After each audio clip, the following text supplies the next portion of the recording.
ですか？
Hey, every single one of us has that one game. That one game that's more important to you than any other game before it. The one that had a profound effect on you and shaped who you are as a person. For me, that game is Final Fantasy VI. It is my favorite game of all time. I'm pretty sure the reason why I like RPGs as much as I do today is because of this one. And to talk about it now is scary. I'm scared to look at it with a critical eye and see all of its flaws alongside of its strengths. And for me to talk about its strengths and why I love it as much as I do requires me to be emotionally vulnerable, and that's scary. So this video might be a little bit different than all the other ones. So while I encourage you to engage with me on a critical thought process alongside this game, I still hope I can get you to laugh a little bit. This is Final Fantasy VI.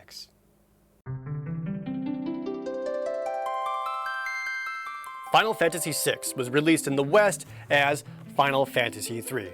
Don't worry, after this, the numbers start making sense. This was developed in only 1 year after Final Fantasy V. That blows my mind. This is another one of those games where I had rented it first, especially after having played the other 2 Final Fantasy games available in the US, and I liked it so much that I rented it multiple times in a row. Now, when people talk about what the best Final Fantasy games ever are, this one frequently comes up, and there's a good reason why. A tonal shift the moment that power button clicks on. Thunderstorms, dark clouds. An ominous, foreboding feeling sinks in, pierced only by a harrowing pipe organ. It's practically a challenge, as if to say, you're not ready for this. This one isn't like the others.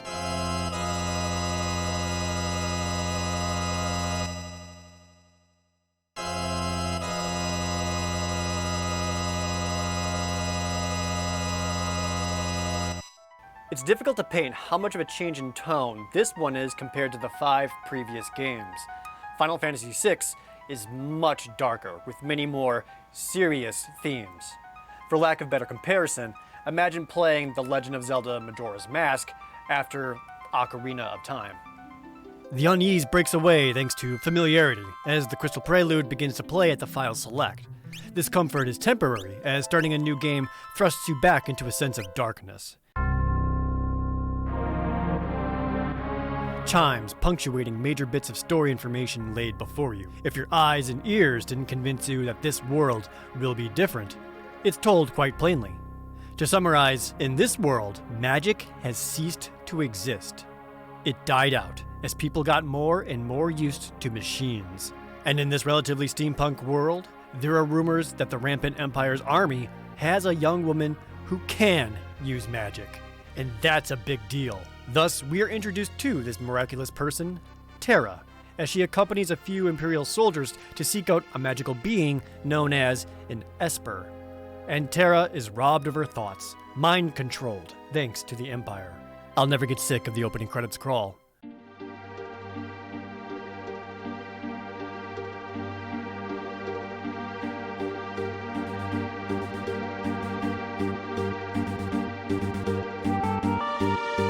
Mode 7 walking of their Magitech armor, the incredible music, the blustering snow, all while they approach the city of Narshe. Narshe?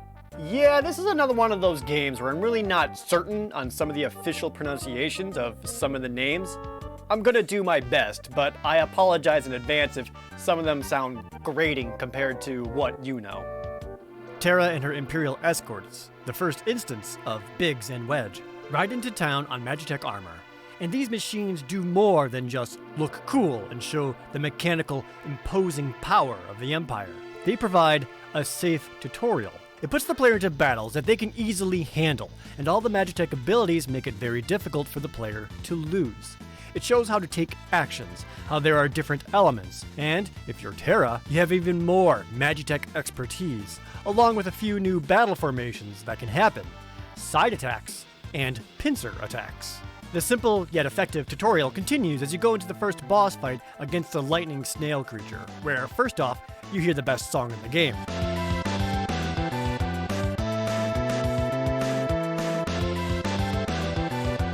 The soldiers talk about how the battles are real time, and you can wait out an enemy's actions to better plan your own. I'll go more into the battle system in a bit here. After meeting with the frozen Esper, it has some sort of reaction with Terra, causing the two soldiers to get wiped from existence and destroying her Magitech. When she awakens, she learns that she was being mind-controlled and that the soldiers of Narshi are trying to take her away. A kind man who works with a group opposed to the Empire helps her escape. She falls during her escape, but thankfully help is on the way, in the form of the treasure hunter, Locke, along with the best song in the game.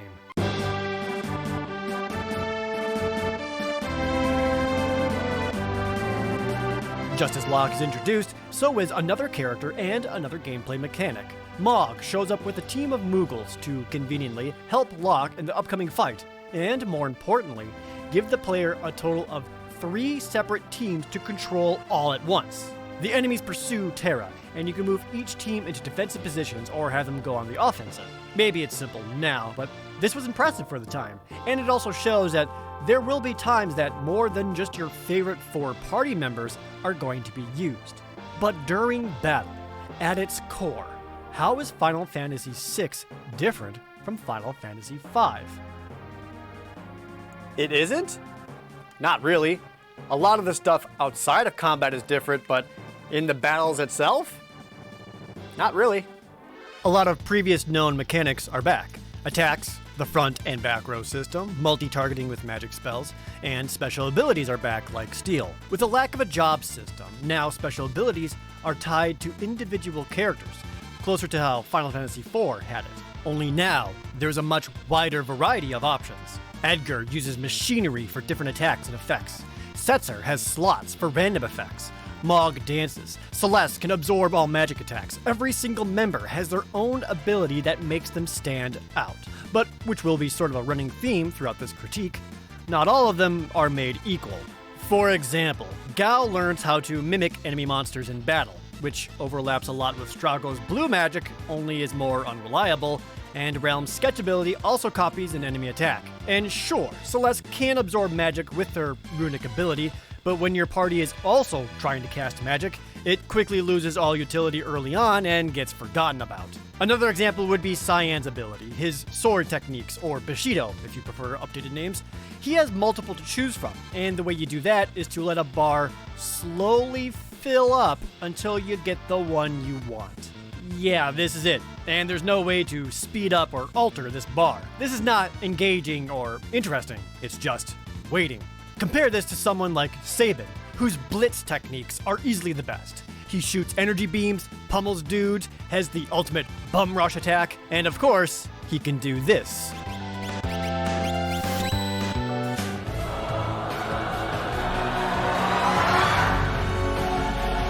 So while the job system itself is no longer here, the unique abilities essentially give each character a sort of job. Thief, monk, samurai, blue mage, etc. Some other well-known jobs also sort of make appearances thanks to this game giving everyone 2 relic slots, which are the accessory slots. These accessories can be the usual protective item or stat booster, and other ones give different abilities like the Dragoon's jump, the Paladin's cover, or even just making you move faster outside of battle. They provide for a little bit of extra customization and variety, but much like most other abilities in the game, they don't hold up very long and get quickly replaced. Sadly, much like almost everyone's unique ability.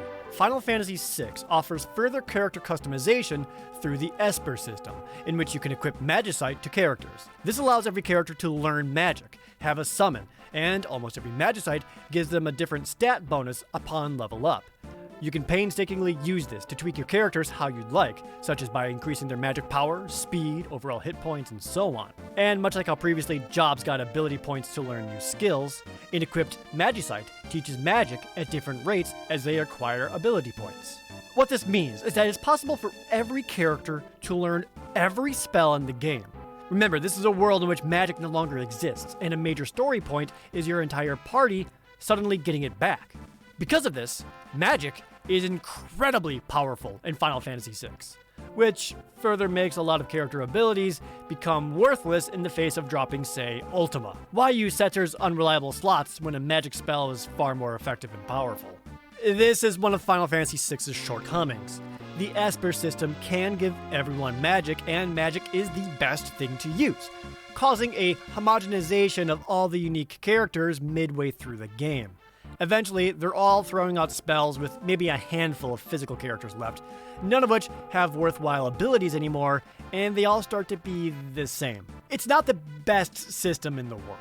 It's unrefined, exploitable, a bit on the grindy side to learn the magic, and saps away the uniqueness of almost every character in the game. That said, the battle system itself, it's still fun, quick, beautifully presented, and getting those new spells or carefully selected level up bonuses is great. The combat system itself is good, and it feels snappy and polished. Outside of that, it isn't perfect.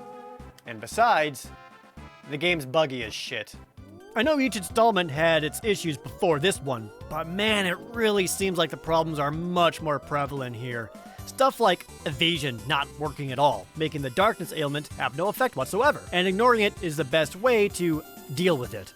There's also an exploitable bug in which you can cast invisibility on enemies, which makes them 100% susceptible to magic, including instant kill spells such as X-Zone and Death.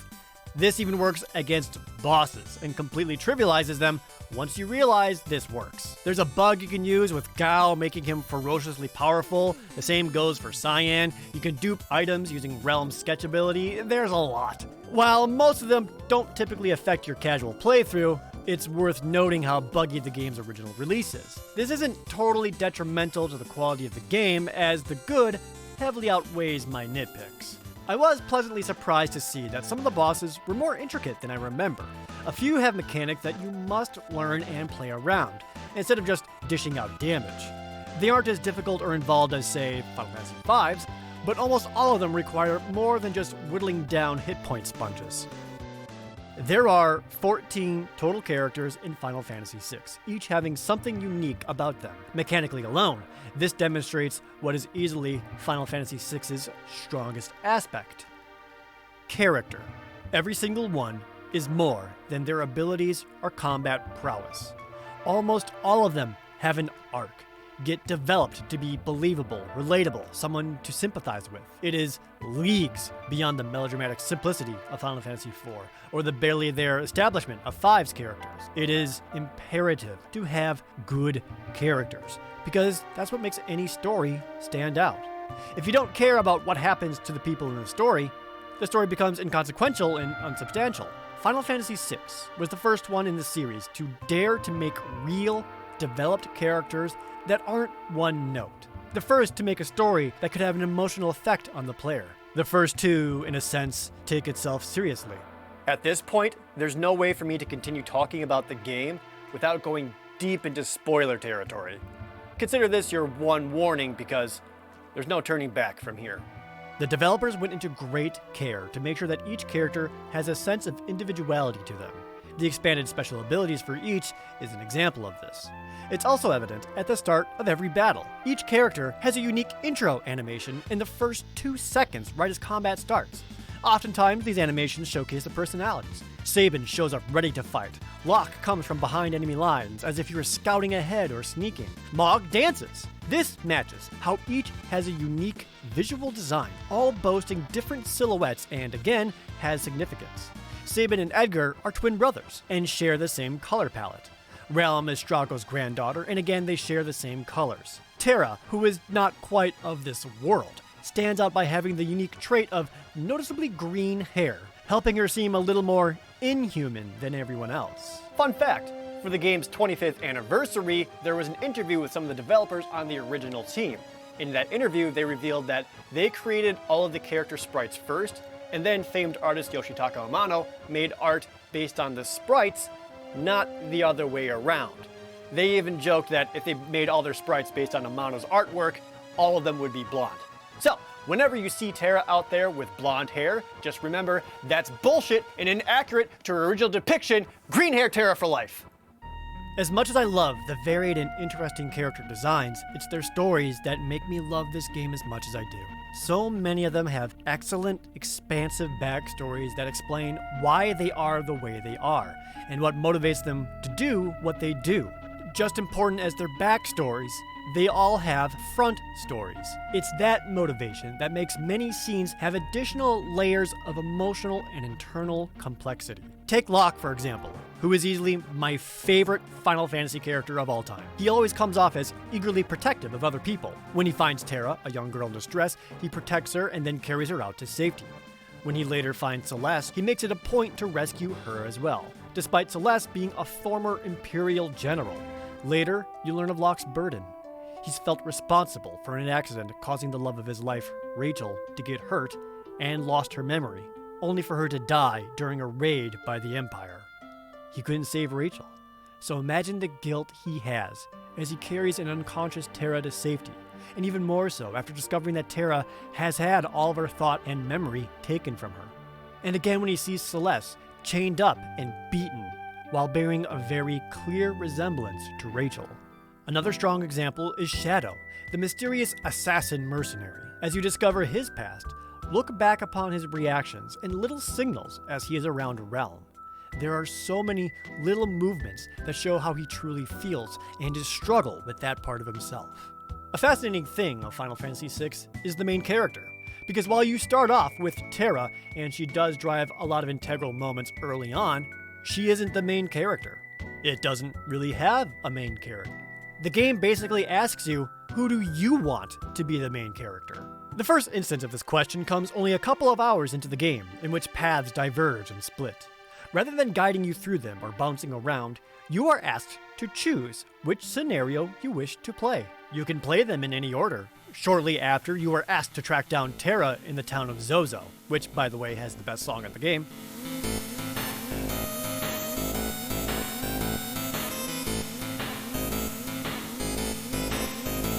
Before you go, something all new to Final Fantasy is introduced. Select your party of anyone you want. Who do you want to be a leader? Who goes along?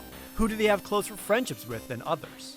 This is further cemented as several dialogue lines do not have a name before them indicating who is speaking. Instead, you'll see whatever party members you've chosen make movements or nod before the line, making it so that the line is said by who you've chosen. Basically, the game asks you, who do you want saying this line? As you read the lines in your head, you are allowed to hear them in whomever's voice you wish. There are moments where you are rewarded for having certain characters with you in certain scenes by adding in an extra line of dialogue or an additional interaction or two. Typically, it isn't anything vital, but it usually provides a bit more development and does encourage changing things up or by replaying with a different party, even though I pretty much use Locke in every instance I can get. The same goes for learning any character's backstory. How much do you want to learn about them? Almost each of theirs is entirely optional. The more you use them and bring them to different locations, the more they'll speak, the more they interact, and the more they reveal about themselves and their personalities. The story itself is excellent and has some incredible moments. While its pacing is some of the best the series has, almost never wasting your time and moving things forward at an engaging rate, it does have a few stumbles. For example, while the 3-scenario split is great and awesome to see it for the first time, they are not equal. Sabin's scenario is about 5 times as long as Edgar and Terra's. Another time the plot felt sluggish is when the party has to go to Thamaza, as it introduces 2 more party members relatively late in the story, and felt a lot like a lot of integral world building and setup quickly jammed in before the climax of the 3rd act. Almost as if they forgot to fit the existence of the god statues in somewhere else and had to force it onto the player. These are the only couple of blemishes I could think of on an otherwise expertly paced story. However, what makes Final Fantasy VI so incredibly good and memorable is the way they tell the story. For really the first time in the series, it allows time and space for the characters, allowing them to speak to each other, express their emotions, their concerns. It's okay to have scenes that allow character moments and not drive the plot forward. One of the finest examples of this is also perhaps one of the most beloved scenes in the whole game.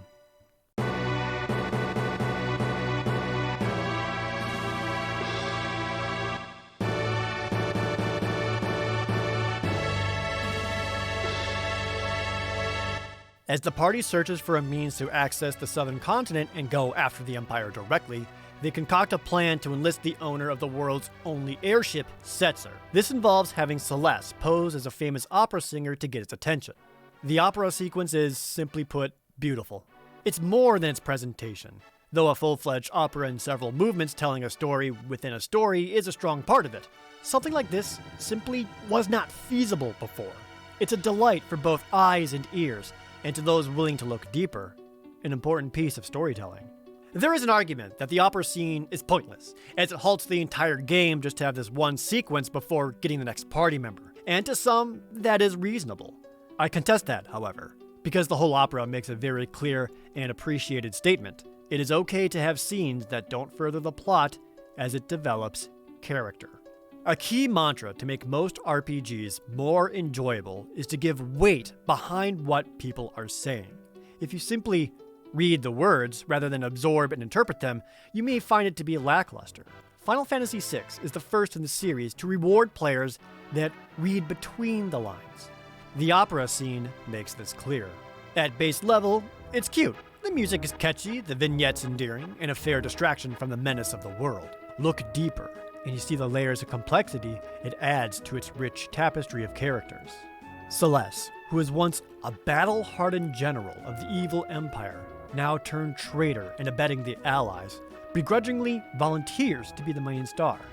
Again, on the surface, it's a silly scenario and puts the characters in a humorous situation, when in reality, it takes that cold, hardened exterior of Celeste and shows just how soft, how vulnerable she really is. Just before her debut, Locke enters the dressing room to check on Celeste. Stunned by her transformation into a stage star, Locke begins to see Celeste in a new light, something that had not gone unnoticed by her. Having only ever been a general, and, as she had told Edgar before, not some love-starved twit, the possibility of someone caring for her and not her capabilities was a foreign feeling. It was something she even doubted, as she questions Locke about it, as if she were calling him out not only in trying to beget his own guilt, and calling herself out for thinking someone could care for her. Then, Celeste takes the stage. The words she sings of the opera are not coincidentally reflective of her own feelings and internal conflicts, the confusion she feels of if Locke even truly cares for her at all. Love goes away, like night into day. It's just a fading dream. Her loneliness finally allowed the possibility of someone else's care and affection. I'm the darkness, you're the stars. Celeste believes that Locke was only using her to try to replace Rachel, feeling perhaps this was a mistake. Must I forget you? Our solemn promise. Will autumn take the place of spring? Masked within the lyrics, she admits her own feelings to herself and to Locke in the audience, unbeknownst to him. My heart won't give you up. Ere I walk away, let me hear you say, I meant as much to you. So gently you touched my heart. I will be forever yours. Come what may, I won't age a day. I'll wait for you, always. The opera scene is powerful and heart-touching, deservedly known as the most memorable scene in the game. It's the words and emotions of moments such as this that propels Final Fantasy VI into reverence. And shortly after, a giant octopus named Ultros attacks to ruin the opera, so it's also not afraid of some levity here and there. Again, it's these character-building scenes that makes this story so strong. Letting the characters have conversations that isn't about the Empire or saving the world or whatever creates characters to care about and empathize with. Inside the Returner hideout, the walk to the mountains of Narshe, the boat ride to Thamaza. All of these otherwise inconsequential scenes build good characters. But what good are strong heroes without an equally compelling villain? Kefka is the best villain in all of Final Fantasy bar none. Much like the heroes, he has his own development arc. Not a wholly unique one, but one nonetheless. What makes him such a good bad guy is that he's a constant force throughout the game. He is introduced very early on and interacts with the heroes.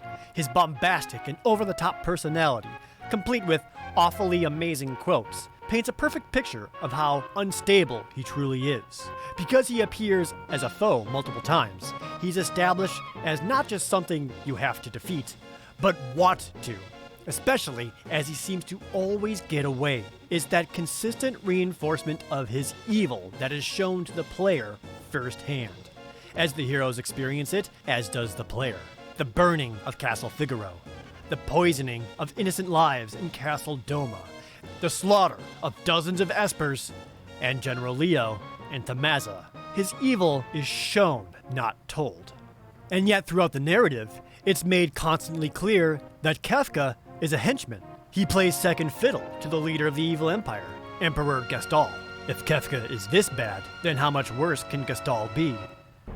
The game offers an answer for you. He isn't. Having acquired the power of the three god statues, the creators of life and magic, Emperor Gastal and Kefka uplift the floating continent, poised to take over the world. As the party arrives, the game establishes that this is it. The end game. It stops here and now. Kefka, Gastal, and the statues are ahead. The final battle foreshadowing is reinforced by powerful enemies and a formidable boss, the Atma weapon, or properly translated, the Ultima weapon. Defeating that, the party arrives to stop Gastal from using the statues.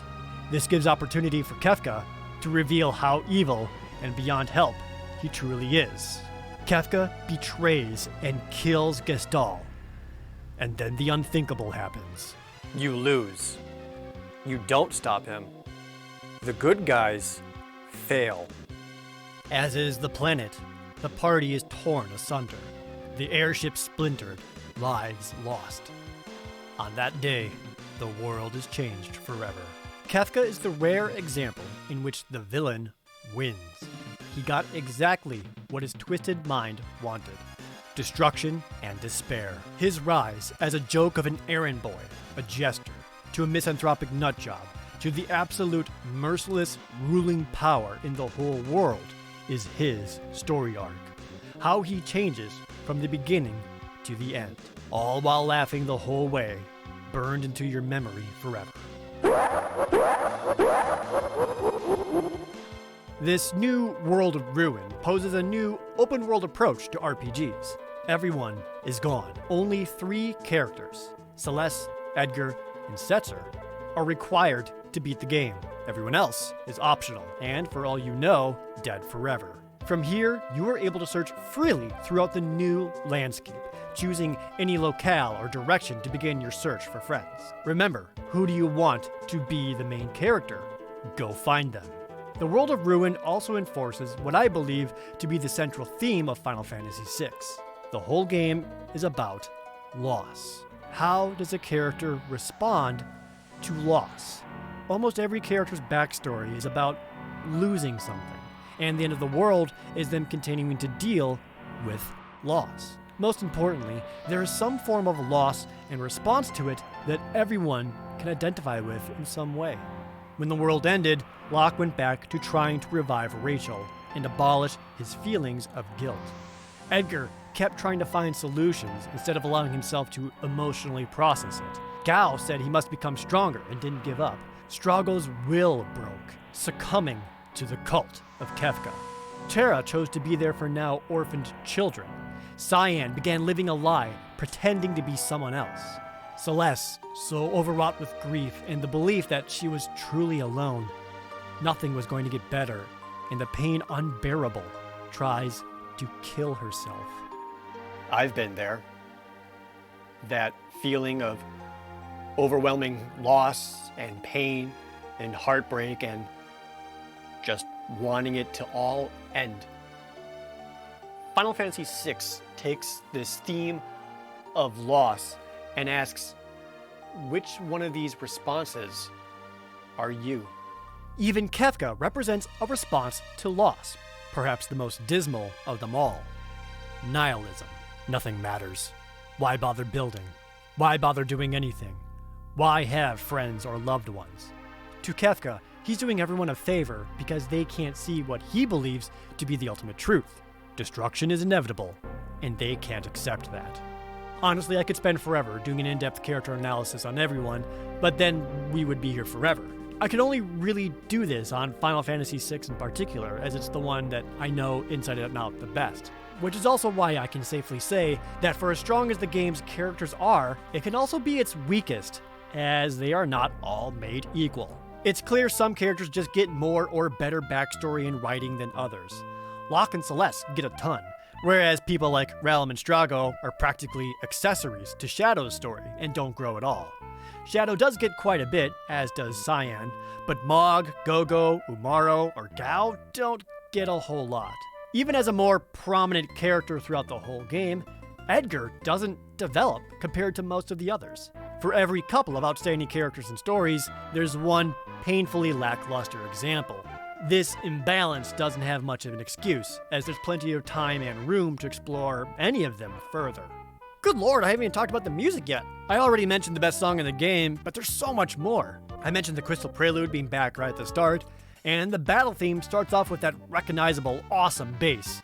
But this soundtrack tries to break out of a familiar sound like the previous games on the SNES, especially with it having a more industrial setting mixed with fantasy. The Veldt has such a unique wildlife sound by its excellent use of percussion.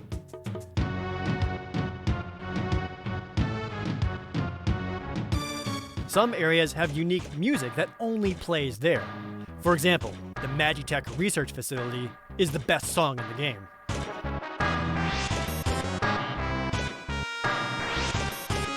But truly, Final Fantasy VI furthered its commitment to character by giving each and every character their own unique, memorable theme that plays for them throughout the game. These leitmotifs show up in numerous ways, such as taking a character's theme song and using the same melody in a melancholic version, especially during emotional or difficult times. The brothers Figaro have a majestic, powerful, and royal song. It's the best song in the game. But when they flash back to the passing of their father and their splitting paths, the same theme takes on an all-new feel.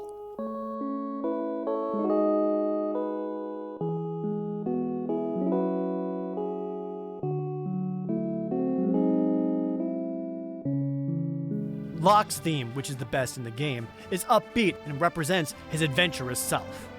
But when the subject of Rachel comes up, the same motif is filled with sorrow.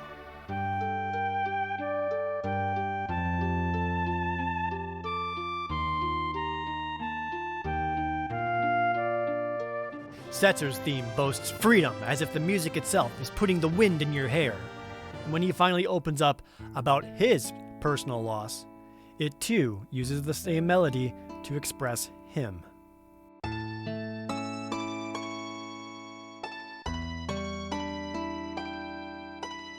Interestingly, Celeste's theme is the same melody as the opera. However, when the music plays for her during her times of duress, it's her main theme that's filled with sadness. Those few times her actual theme plays is more indicative of her character than most realize.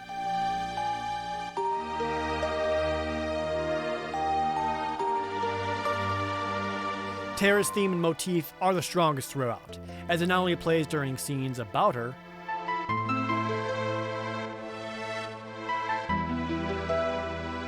but also the overworld, which is the best song in the game.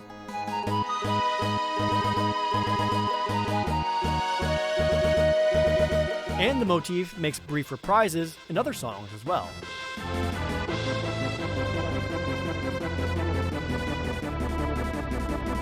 Even the Empire itself has its own theme, with its motif making multiple appearances.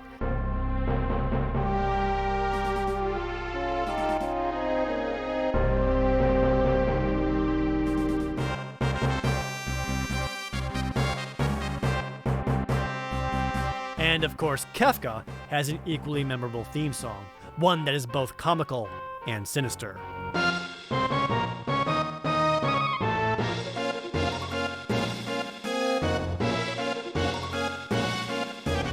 And it's this theme that serves as a basis for the final battle track and the best song in the game, Dancing Mad.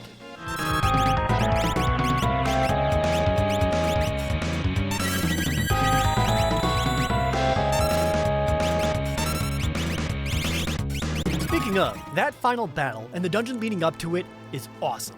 The multiple party split mechanic of a few previous battles is now used for an entire dungeon. Up to 14 playable characters? You'll be able to use 12 of them at once. Right before the final showdown with Kefka, each character offers a development to their arcs, showing how they've changed from when their journey started. Albeit in an incredibly forced, cheesy way. So much though that even Kefka calls them out on that. But into the final showdown, everybody fights. You set 12 of up to 14 characters that you have to face Kefka. Should someone fall in battle, they'll be replaced with the next in line. Everyone can be vital and useful at the end. The ending, too, makes it a point to be about the characters over spectacle or what happens next. Everyone gets a moment in the spotlight, complete with new arrangements of each of their theme songs, and an object important to each of them.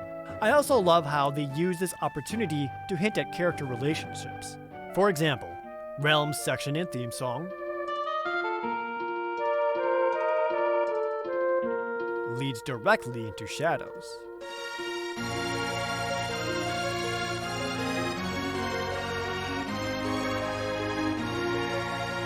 Celeste's theme begins, sounding more hopeful than ever before, only for Locke's to join it in harmony, as if to show that the characters themselves are coming together.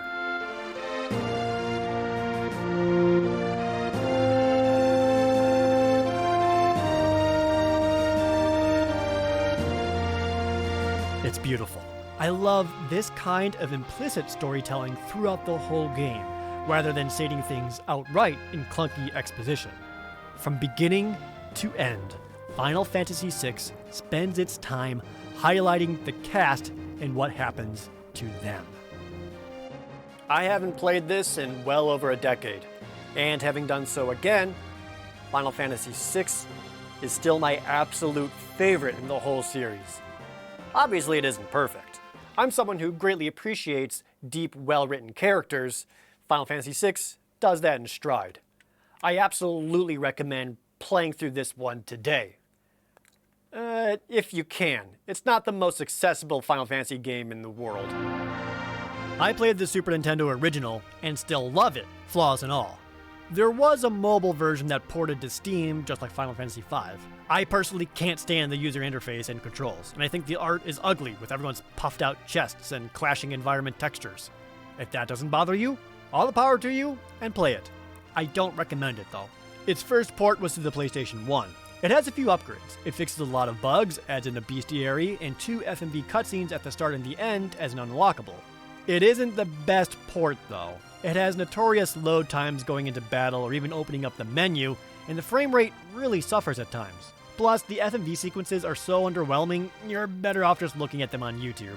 In 2006, it got ported to the Game Boy Advance. This version boasts quite a bit. Bug fixes, an all-new translation, and even more added content. New spells, new espers to find, and 2 new dungeons. The downsides to it are it doesn't look or sound quite as good as the SNES original. The color palette is brighter and the lack of contrast makes sprites lose definition. The GBA can't put out the same quality of sound as the SNES, so music, and especially sound effects, are rougher. That said, you can emulate it with a few patches to make it better.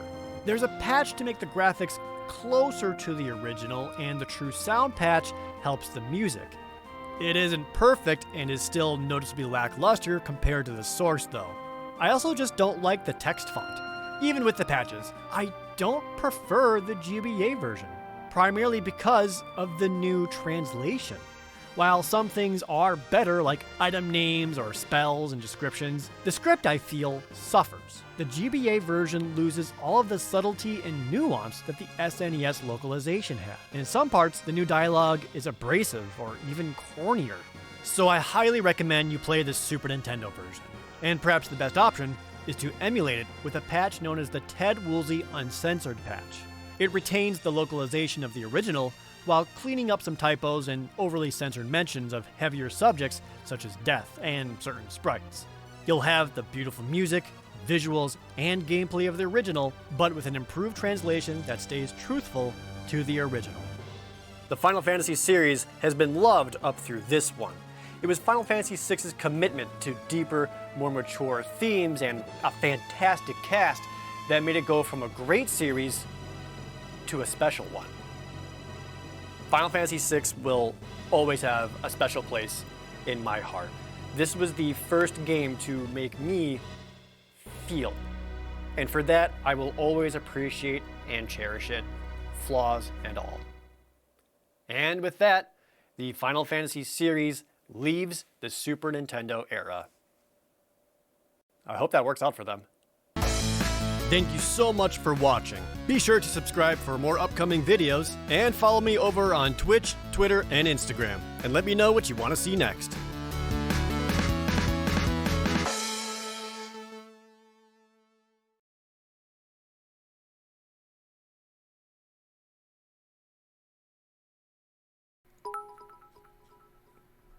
Hey, chat.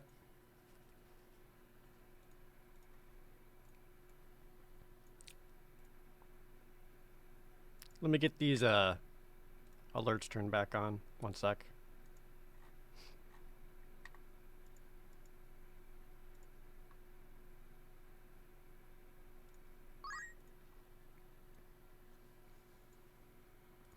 There we go.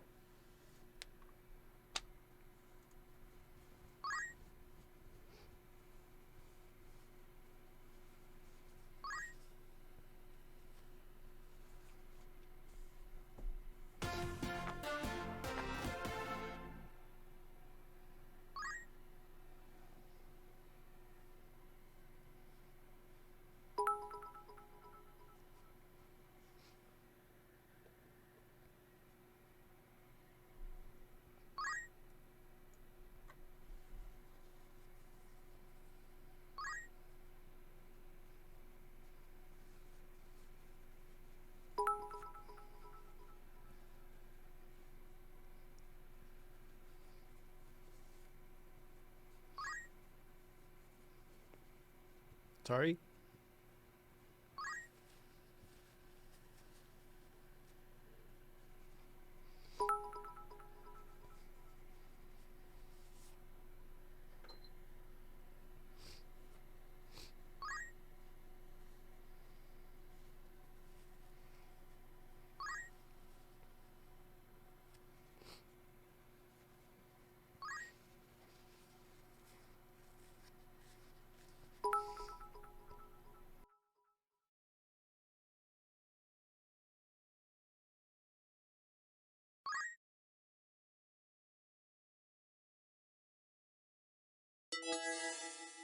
Good job.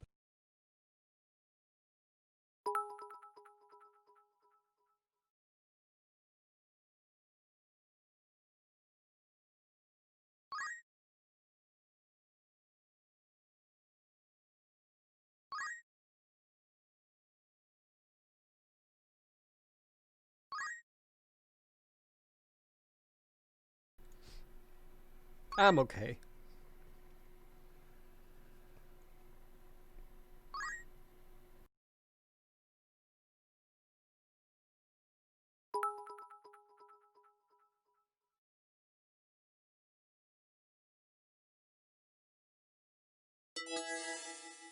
Good job.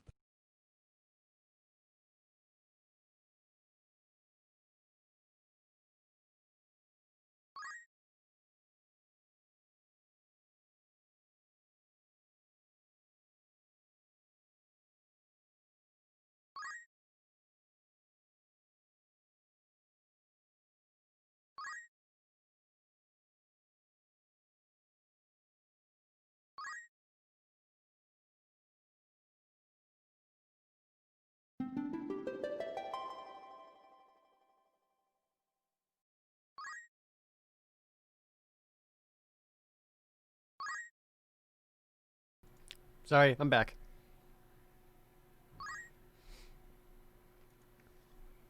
Let me get some jams back up in here. I feel like that'd be a good way to start.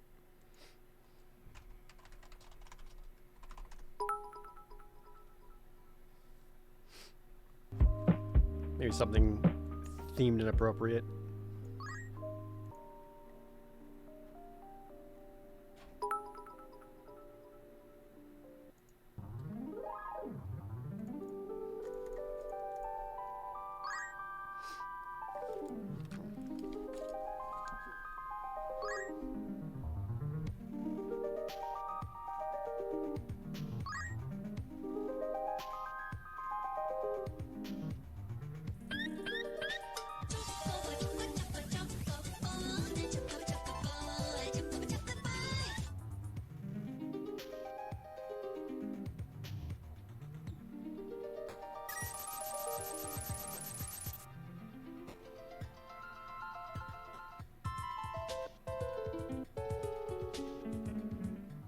I fell into darkness, and I couldn't find my way.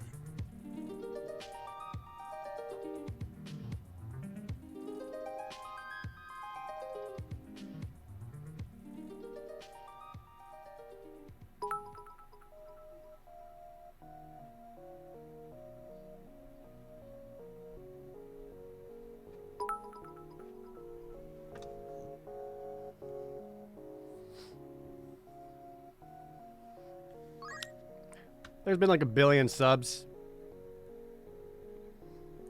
I'm not gonna not thank people. Obviously, thanks to everyone who came out and watched this premiere.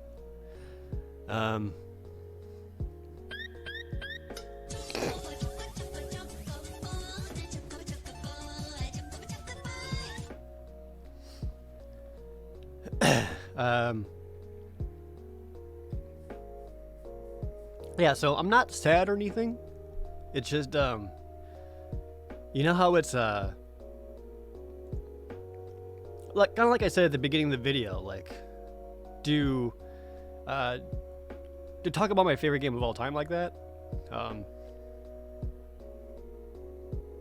of required me to, like I said, open up and be vulnerable. And that's just hard and scary.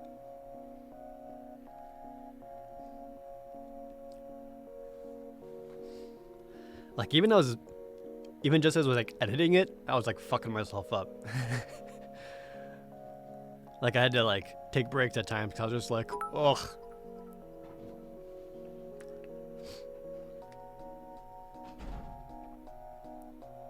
Smoke weed every day. Thank you for the weed.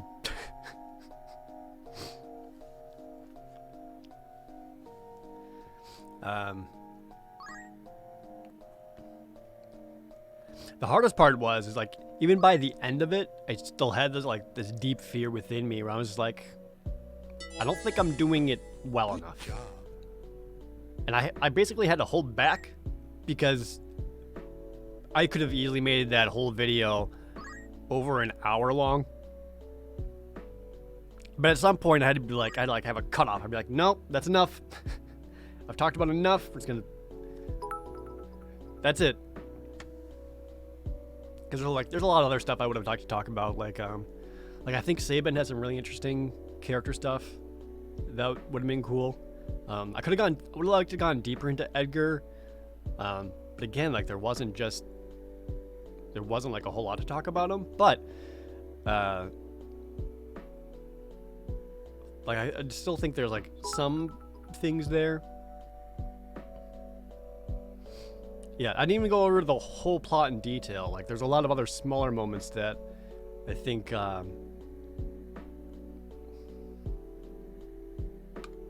really come together. You see a Jared cut of the video? I mean, they're both Jared cuts. It's not like someone else edited the first one. It was all me.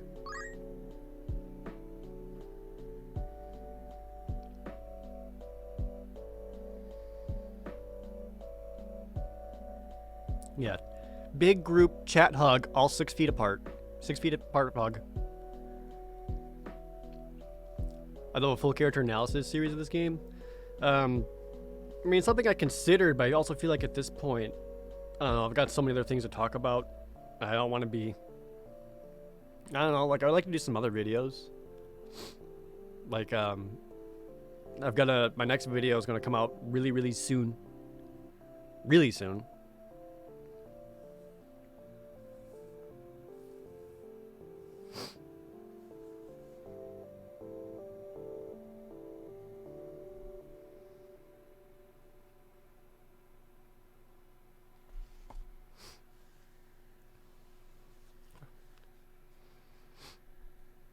Will I be bringing the ratings back? No.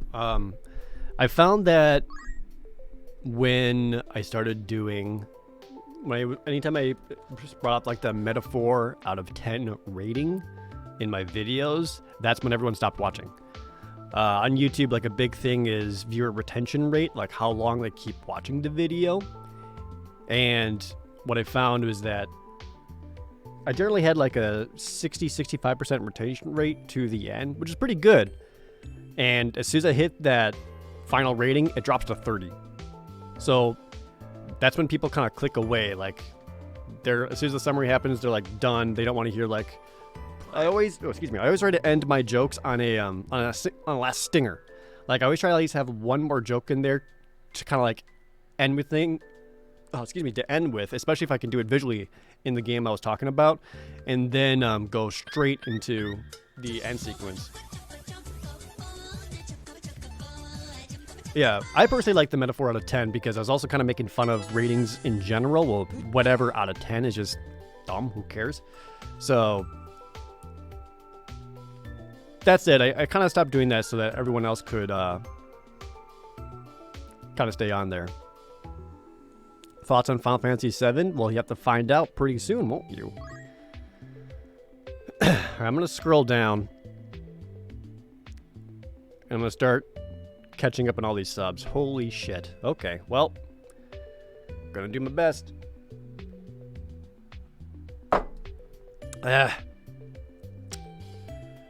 Okay. I just noticed the sub train. Jesus Christ. Okay, well. Here we go. Dark Knight, Kuron, Has 408, VT Merrick, It's Regal, Sonic Wave 700, Tony 2110, Saint Zabby, Dumaya, Danny Benny, Dimensional Wizard, Jury Senpai, Good Goat Gaming, 01990X, Code Monkey, Water Lily, Arjack, Dragon Lore, The Merchant of Ducks, TJ Swizz, Sluggo, Dervish Dashwood, Jazzy the Man, The Corvair Guide, Akira Okami, Shelb C, Morath, Deadly Bard, all coming with subs, Pep in a Box with 400 bits, Growjack, Sashimi, Rock TK, Shaker Maker, JRPG, Square Fan, Milblick, Kidanuva, Dash of Biters, 2D 2-dimensional, also with subs, Sleepyhead Dree with 100 bits, Candendor, resubbing, Saddle Magician dropping a sub bomb, Pikmin, Blazing Ember, 6, make sure I got that right, 6 Tails, Ormus Lochter, Kazuhiro Mewtwo, J. Cole 2K, Les Bezdesda, thank you for the subs. Crimson Star with 200 bits. SS5, Coke Babies, also subs. Duke Nauticus with 500 bits. Hey Cheddar Bay, Blue Synth with Twitch Primes. Mike Costello with 1500 bits. Orta Arcade, Colin Crawford, Gomez 98, also with subs. Code Monkey with 100 bits. Kazu Morano with Twitch Prime. Bubs with the $10. Thank you so much. El Mansuri with 100 bits. Steve Phoenix, Squirrely Dan, Swiftblade, Zarian Fram, Mystic Knight, also resubbing. Angel of Venus, 100 bits. Dree Senpai with $10. Spartan Cook gifting a sub to Fifth Low. Anglo Dragon. Six Tails gifting subs. Josiah Walton, Z Report, All Hail the Crimson King. Alman Suri the sub bomb. Rare Find It, Bacon Cat Bug, all subs. Smash Boy Brawl with the $5. Thank you so much. Arander45 at Twitch Prime. Atilian with 100 bits. Quid Pro Bro. Stakatron, resubbing, Presiding with 400 bits, The Real Mew, Becoming Death, resubbing, Jaffis with $14, Griffinus gifting sub to River Shark, Stranger with a $20, thank you so much, Rare Find It with 1,050 bits, Dog Sandwich with 500 bits, Ray Dude with 100 bits, whoops, Dragon's Venom 418, Evil Man 10, also resubbing, Merchant of Ducks with $14, Sepulix and Becoming Death, also with bits, Kerplardy gifting a sub to Daragon, The Real RKO Stunner, Cercius Draconian Intent, Jehizuke, Also, all of Twitch Primes were Dante with $10, Mike Costello with 1,500 bits, The Real Me with 5,100 bits. Is that a typo?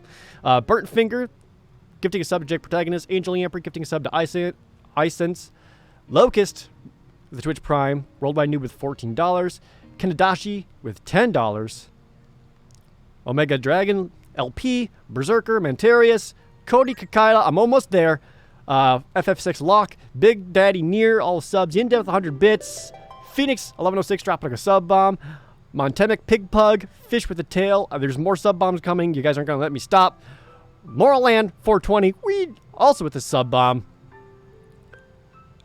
and that's the top of the list. I did it. Oh my god. If he passes out, we win. And then also thank you to everyone who followed during all this too, by the way. There's a ton of people who came in and followed. That's if I try to read all of those, I will die. So, thank you guys. I read it, stranger. Don't worry.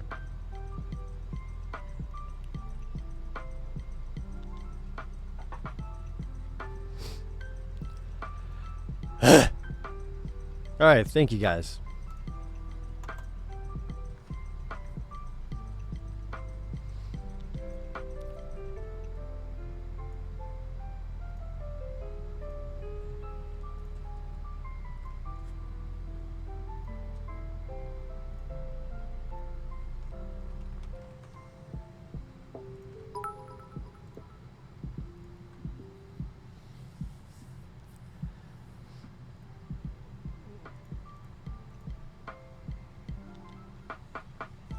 Any more recommendations for more info into the characters?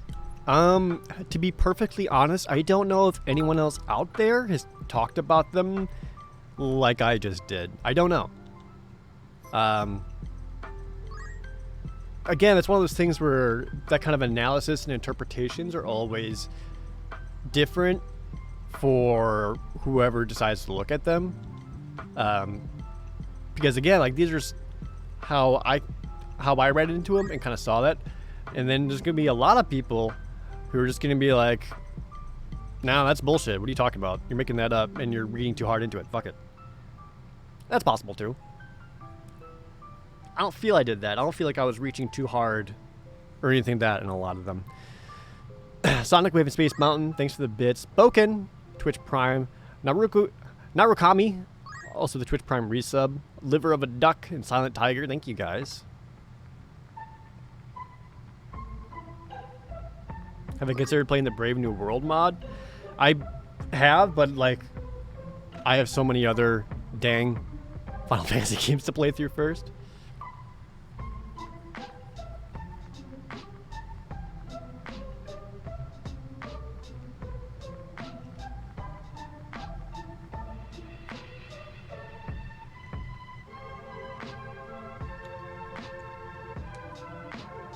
Are there any other games that make me feel vulnerable like Final Fantasy VI? Not really. I will say the only other game that ever made me feel emotional was the ending of Metal Gear Solid 3. But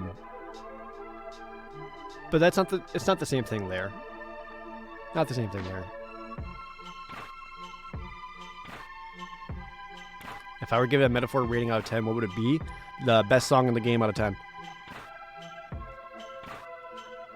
So, what I call Final Fantasy VI my favorite game of all time, couldn't tell from the video.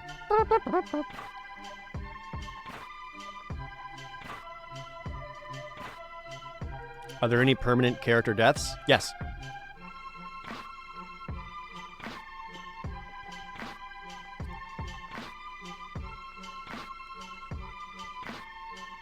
Melskong, thanks for the sub bomb.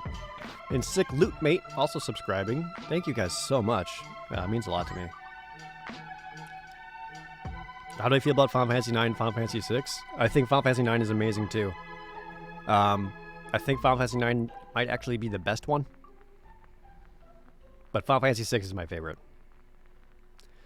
Kojamo, thanks for the Twitch Prime resub. I really appreciate it.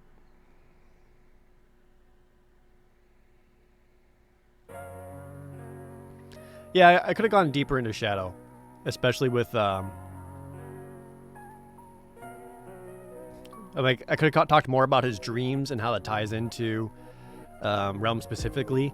And there's a lot of scenes where Strago acknowledges Shadow in such a way that Strago's like very much aware that he knows who Shadow truly is, and chooses to like keep his promise of like maintaining that secret. If I had to pick one song in a game that's my favorite, what would it be? I honestly think I would say the Magitech Research Facility. I love that jam. It's, again, like so many songs in that game are incredible, but man, the Magitech Research Facility is so good. Who is Shadow truly? Well, this is spoilers. Plug your ears for the next 6 seconds if you don't want to hear this. And Shadow is actually Realm's father.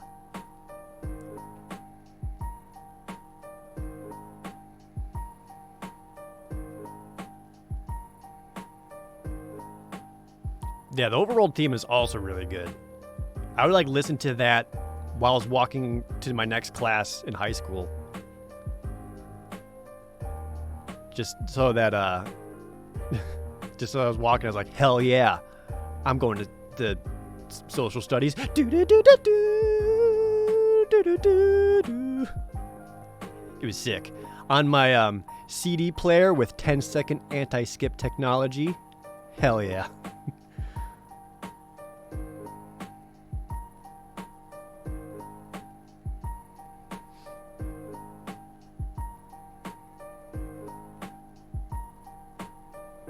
What the fuck is a CD?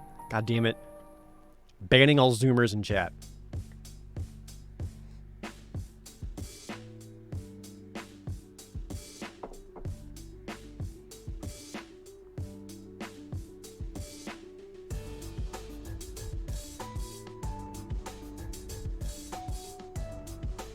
When I play the Final Fantasy VIII, what version am I going to play? I'm just going to play the PS4 remaster version, simply because it's the easiest to capture footage from. It'll look the most clear. It's mostly just for that making that footage look as good as possible.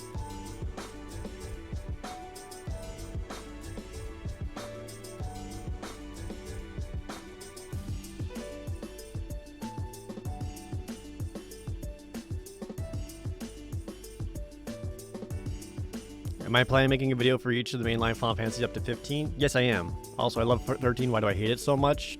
You have to wait for that 40-minute video on why I explain why I don't like that game. Or pretty much anything about it.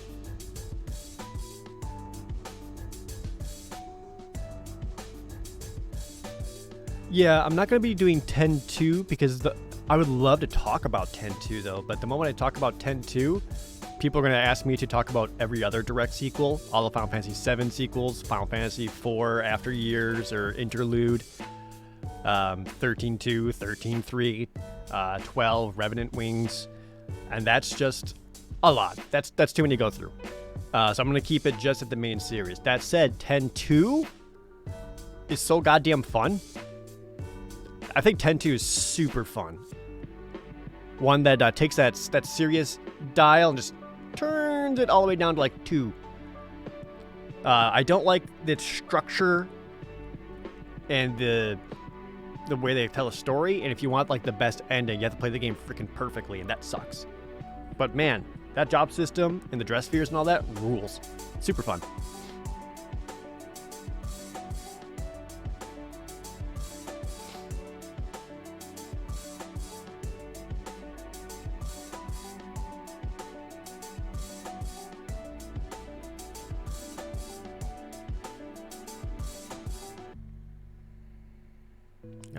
Thoughts on 12? Well, again, I'll get to that video too, but 12 is another game that I really, really like. If the new Final Fantasy 14 expansion comes out before I do a video on 14, I think I got another year at least. That said, fucking kill me. But I also love Final Fantasy 14, so I also don't mind playing more Final Fantasy 14. No, I'll be doing 11 and 14 as well. Those are going to be shorter videos probably because that's difficult to they're difficult to talk about because they're, the MMO format, but I'll still talk about them.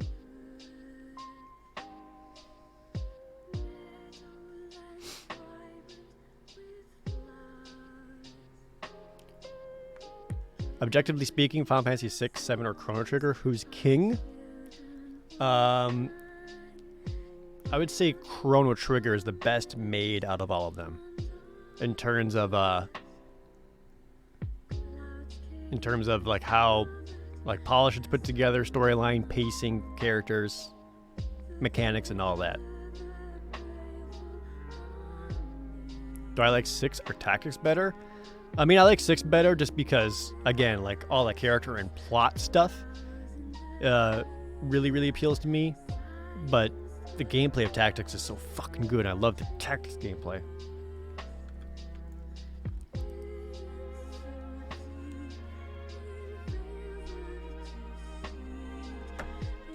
Yeah, when the Resident Evil 3 remake comes out, I'll be streaming that. And that's just like in a week, right?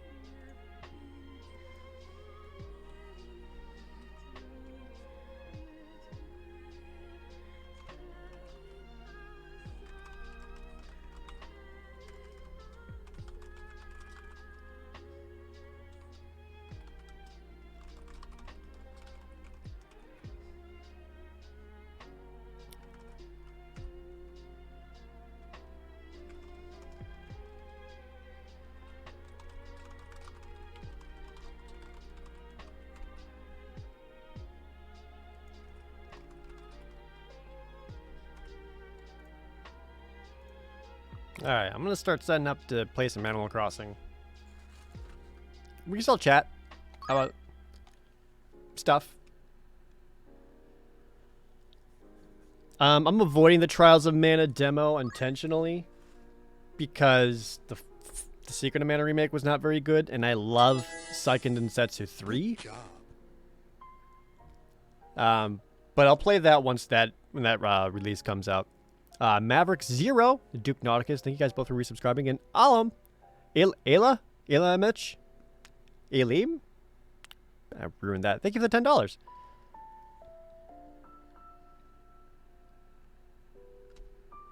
Yeah, I'll still get to the Pokemon trading card game as well at some point. Definitely want to do that too. All right, let's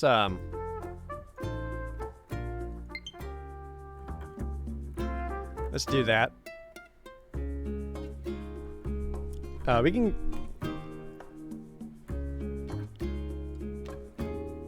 I'm gonna update the title.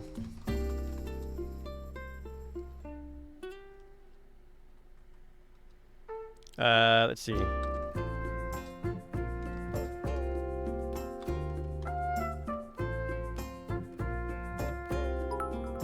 Will I ever do a Skies of Arcadia video? I could see myself doing one. I could see it. Like, honestly, why not? Any possibility about talking about Dragon Quest in the future? I actually really don't know the Dragon Quest series that well. I played 8 and 11, and like that's it. So maybe at some point I'll get to them after all the Final Fantasy games, but I don't know. I want to sprinkle in some other fun things throughout all the Final Fantasy videos because I want to be like just Final Fantasy shit on my YouTube channel. Romerick the Confused, thanks for resubscribing, and an anonymous cheer with 100 bits. Did you miss the Final Fantasy 6 video? Yes. You'll have to wait till tomorrow. I'm sorry. Hello there, everyone. Right now on Amethyst Isle, it's 2:09 p.m. on a Saturday, March 28th. Now for today's announcements. Today we have a visitor staying at the campsite. Go meet our guests in person, find out more about them. What's the best way you can play Final Fantasy Tactics? I like the PS1 version the best. The PSP version has really bad lag, and it drives me insane. That said, apparently there's like a lag fix patch for the PSP ROM of it.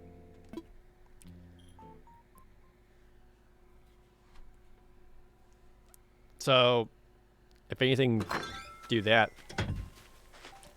So, welcome out to my island.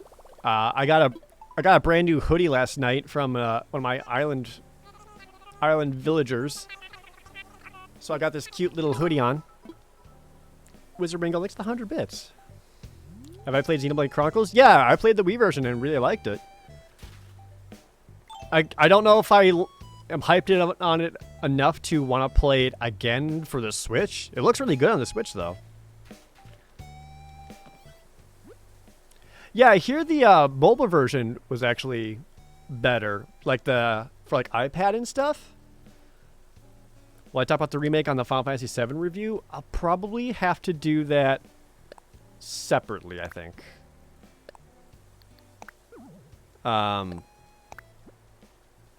Because like on the Final Fantasy VII video, I want to try my best to talk about just Final Fantasy VII and not talk about everything else around it. Ah, money tree. Cash. Would I rather play Final Fantasy 13 or Final Fantasy Mystic Quest? I mean Mystic Quest, because at least that's over in 8 hours. Have I ever looked into the Tales of series? I've played some of them. I'm not a huge fan. Some of them I really like. I like Vesperia. I like Symphonia. Ah, my bridge is done too. I did not like Abyss. I heard a lot of people really liked Abyss, but man, it didn't do it for me.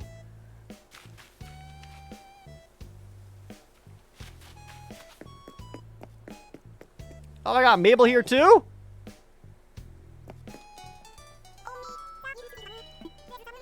Maybe some good new fashions.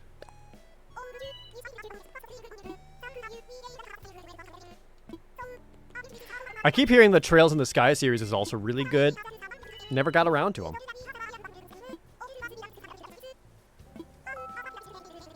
Oh, I completely missed it. Mabel wants me to build her house or her shop. That's awesome. Yes. Yeah, I'll be your location scout.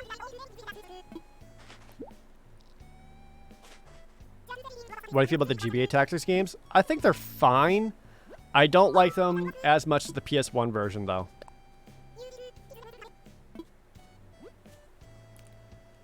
You played through Abyss with 2 friends and it was amazing? Yeah, I don't know. I just didn't do it. What is this? I could be a Power Ranger. Oh my god. Stretch leggings. Purple shoes. Well, first off, obviously I need this. Obviously. Oh yeah, sorry. Trails of Cold Steel is coming to Switch, right? Also kind of want the worker's jacket. Actually, do I want that worker's jacket? It's like a little too zookeeper.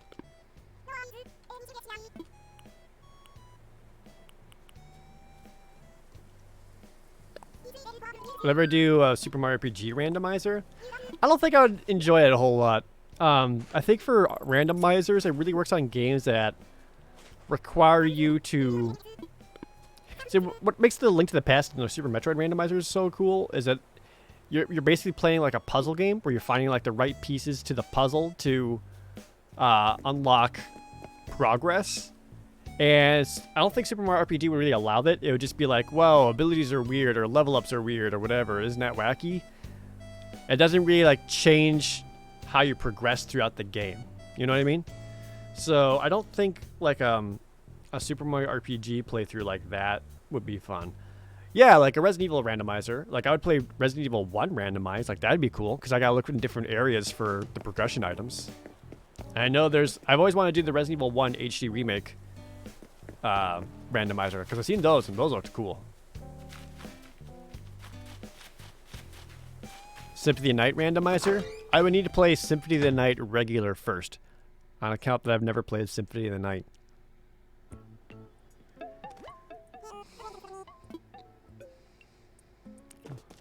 This is what I got on Symphony. I got a microwave. Is this just a TV dinner tray? Vintage TV tray? Ew. Gotta get that fixed, dude. Well, I was playing that Record of Lotus War game, and that was basically Symphony of the Night and super fun. Rosewall. Cheek tea room wall.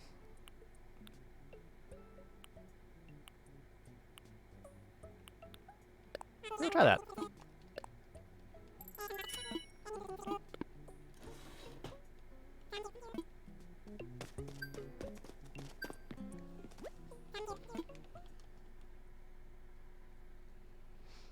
There are a lot of things in the Final Fantasy VI video that I didn't get to touch on that I really wish I did.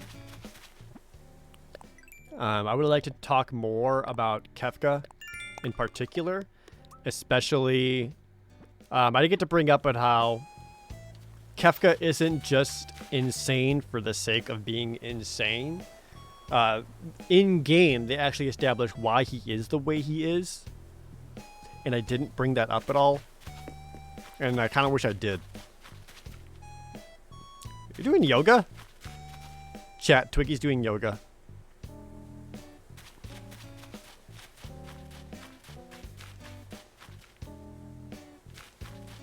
Will I stream through them? I'll probably try to stream through certain extra Final Fantasy games. Like I thought about streaming through Airgites.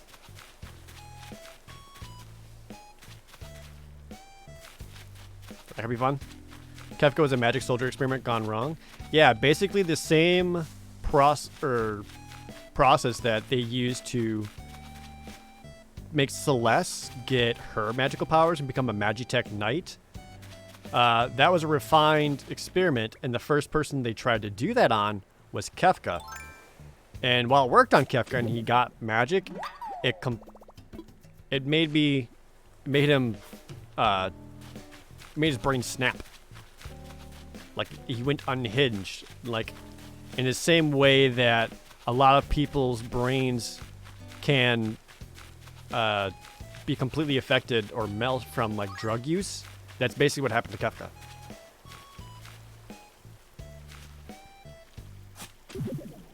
And again, that made me go into nihilism.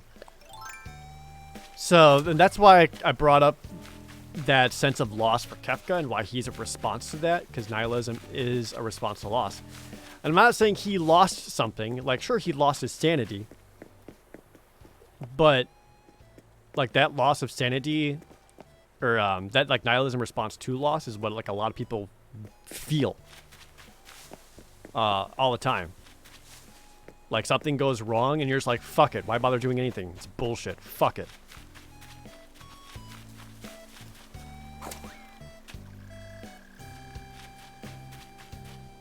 Wolfgarb, thanks for the resub. I really appreciate it.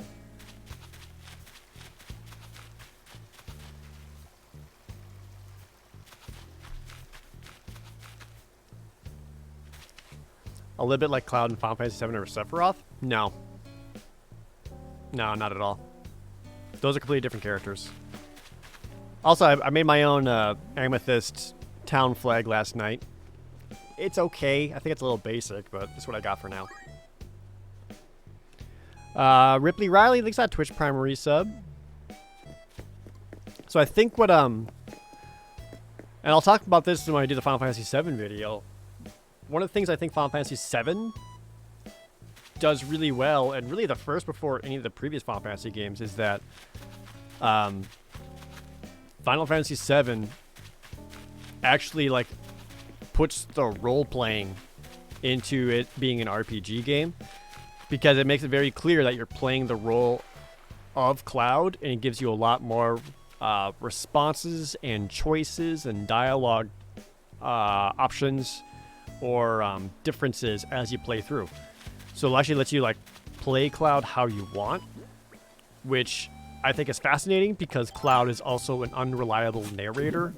If you're familiar with that storytelling, what's the word for it? Not trope, but I can't think of a better word, so we'll stick with trope. Darkistan388, thanks for the Twitch Prime.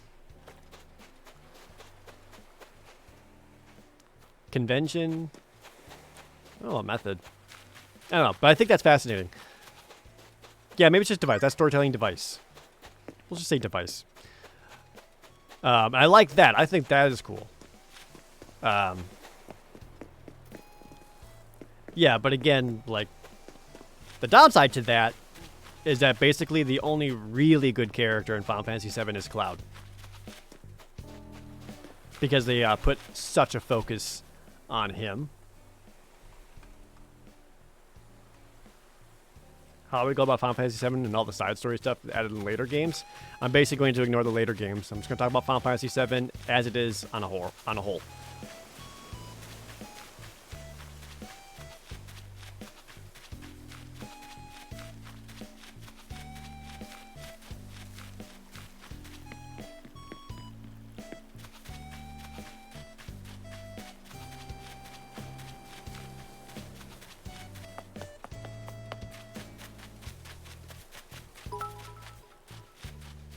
Please pick weeds. No. I don't like this is a deserted island. I kind of like the overgrown weeds because it kind of makes the island like look more like it's in a natural state, and I'm still kind of building it up. Oh, there's a present. Projared present.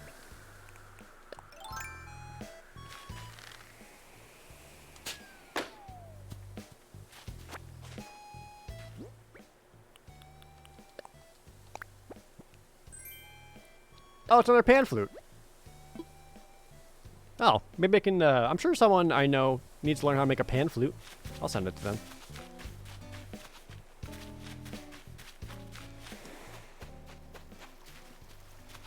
Do I think there'd be a Final Fantasy X-3? No. At this point, no.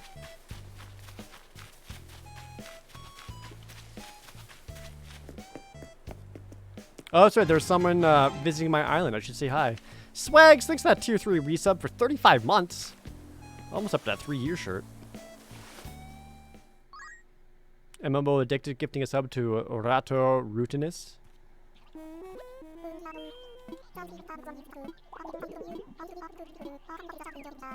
I'm out. No, bye. Bye. I'm out. Nope. Nope. Nope. Nope. Nope. Nope. Nope. Nope. Nope. Nope. Nope. Nope. Out. Goodbye. No, thank you. How do you build a match to burn a tent down?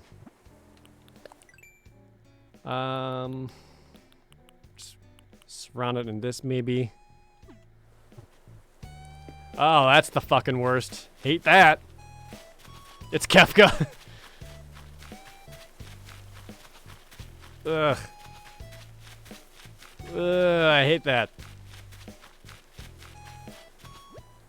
Oh, Nan's not home.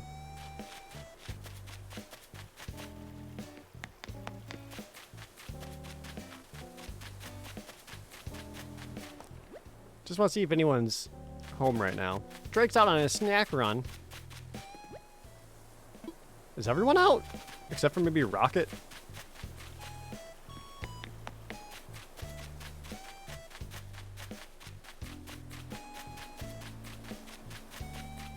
Why do I hear Dancing Man in the background? That's going to change my island theme too.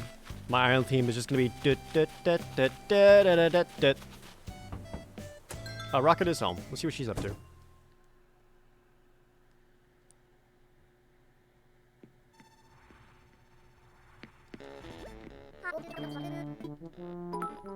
Oh. You love how clean and simple my simple parka looks? Thanks. Alright, bye.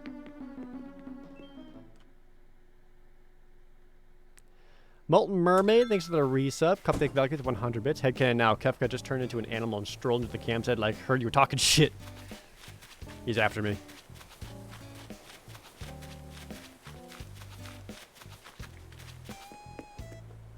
Oh, Nan, thanks for watering my flowers.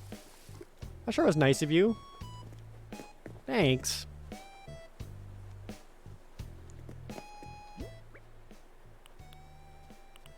That's right, I got these other things in the mail. I like my new, like, rockin' green sneakers, by the way, chat.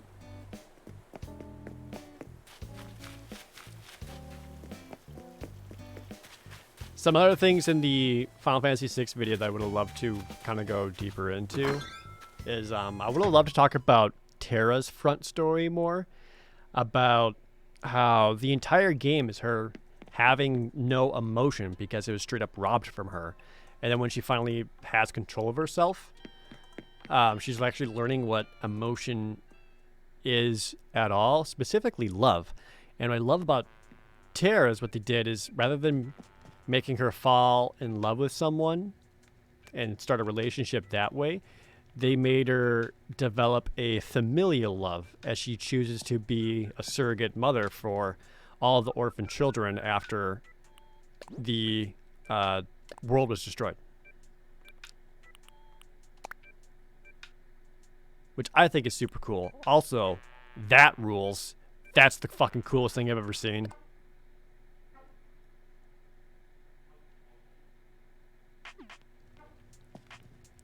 Hell yeah.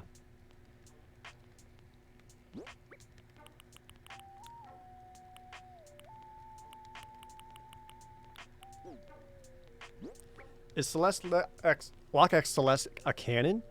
Well, that's one of the things, is that, again, they tell their story implicitly rather than explicitly. Like, they don't just say at the end, hey, I love you, let's be together. Everything about the game suggests as such. But, again, it's almost like it's up to you if you want it to be that way.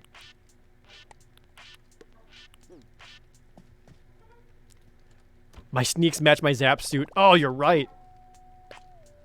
Hold on. This is important. Oh, shit!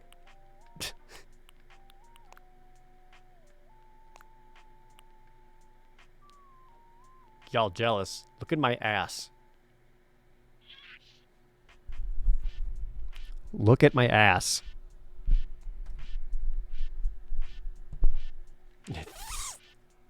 Thick!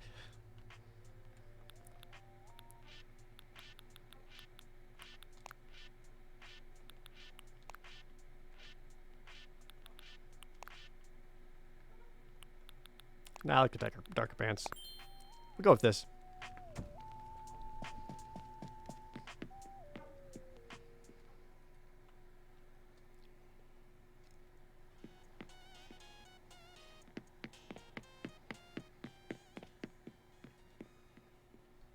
Another thing I wish I kind of talked about was in the video.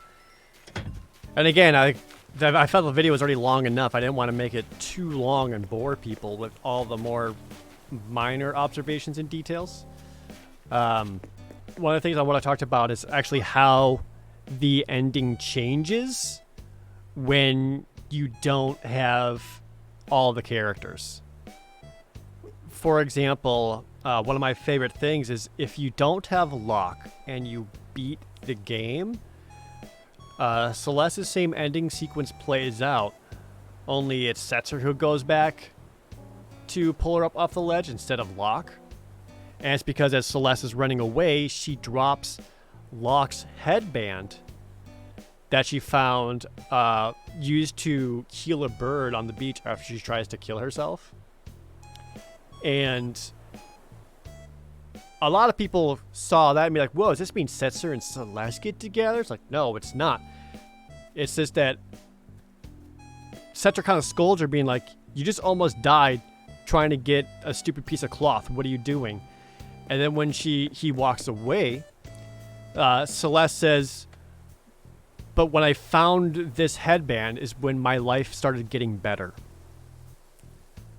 Which I found to be such a powerful line because, again, surface level, it's after she woke up from the world of ruin, she finds this piece of cloth and then says, and then it's like, oh, this is when the world starts getting better, and I start getting better after finding this. But I think it is going back further than that to when she first meets Locke. Like, basically, as soon as she first meet him and he came into her life is when her life became better. Again, going back to their relationship and how they feel about each other. And talking more about her front story that way. DDG, thank you so much for that resub. Getting yourself a diamond shirt. Thank you so much. So in 5, the ending changes if not everyone survives the final boss. Is that the same for 6? No.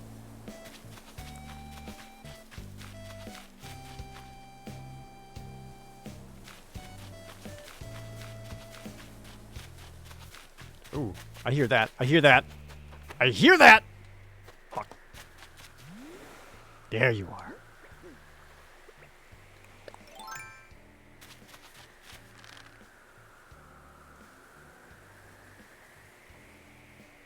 If you're coming in to watch the video's already been shown. You'll have to wait for it on YouTube tomorrow. Dance warm-up pants! Yeah! Oh, shit. They're awesome.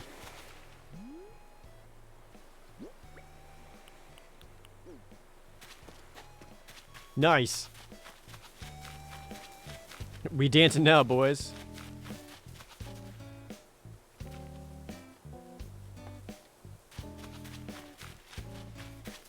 There it is. I knew I was missing one dig spot.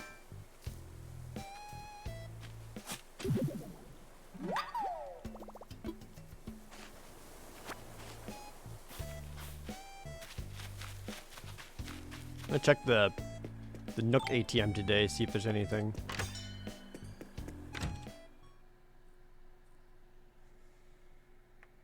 Am I gonna be dancing mad? Hey. Ah, Jared, hello, hello. Isabel mentioned it in today's broadcast, but today we have our first guest. No, we don't. I don't see anyone there. That was weird. Try to talk them into moving to Amethyst Isle? No, I don't think so. Noodles with a resub. Did I miss the Final Fantasy VI viewing? Sadly, yes.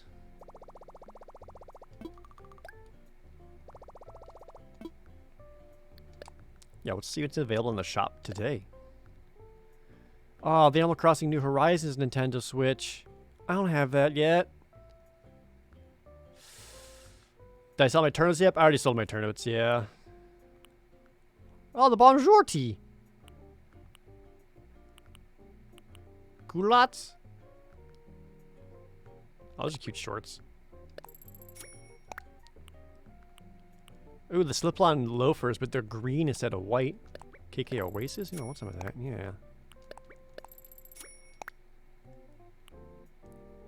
Dude, sadly. I think I got some French-speaking friends. I don't know if they'd want a Bonjour shirt, though.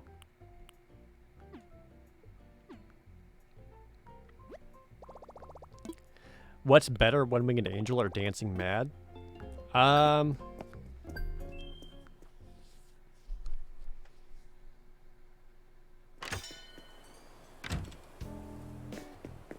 like Dancing Mad more because of the way it reincorporates themes that they've used throughout the entire game.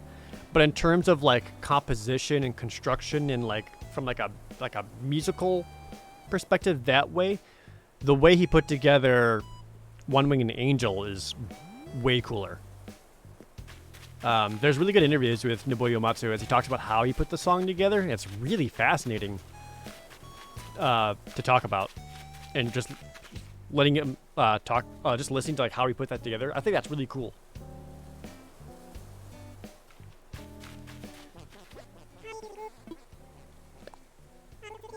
I love long walks to keep your feet entertained.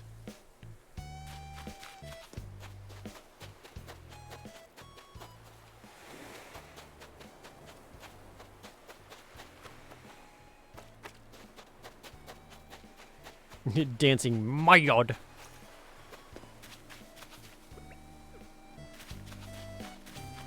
Oh, I got a new reaction from a villager. I learned how to laugh. Yay!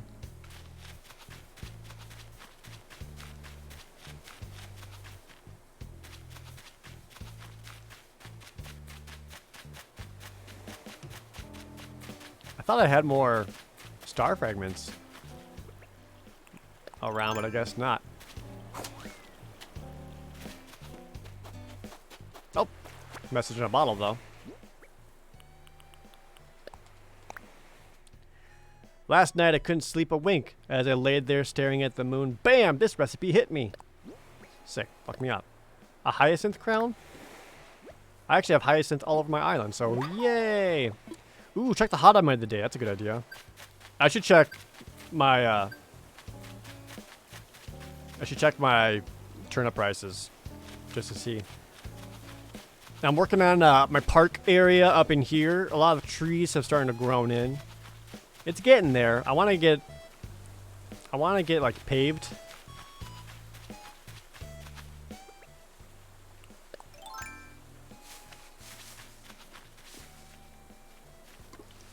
I'm also planting a lot of flowers up here.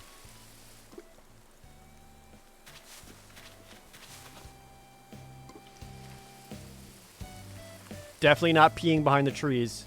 Watering the flowers. It's likely not pee. Yeah. Rother the Paladin, thanks for that resub, getting yourself up to 1 year. Thank you so much. Glad you liked the video too.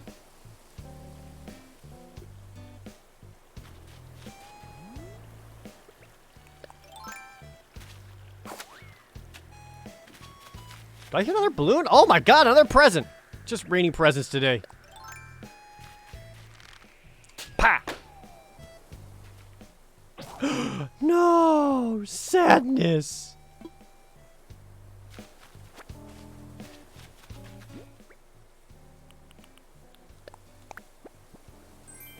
$10,000? Sick. Thank you, Animal Crossing, for that 10,000 belt donation. I'll read your message in a second. Look at this bee. He's coming right for me.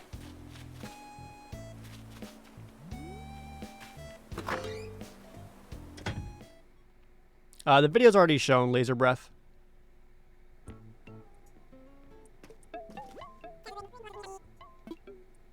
What's hot today? An iron garden table. Again? I already used up like all of my nuggets, making cash money off of those. Current price for turnips is 67. Oof. I'm glad I already sold them. I bought mine at 105. And I didn't even buy a whole lot. I'm excited for turnips tomorrow. Hopefully make some cash money.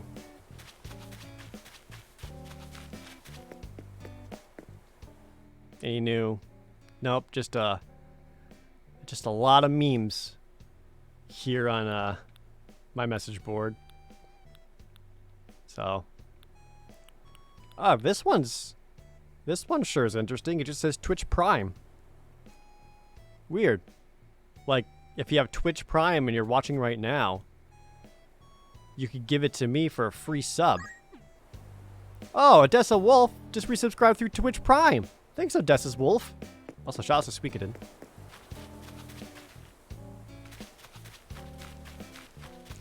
So I used to have my house down here, but I moved it to what's going to be my island.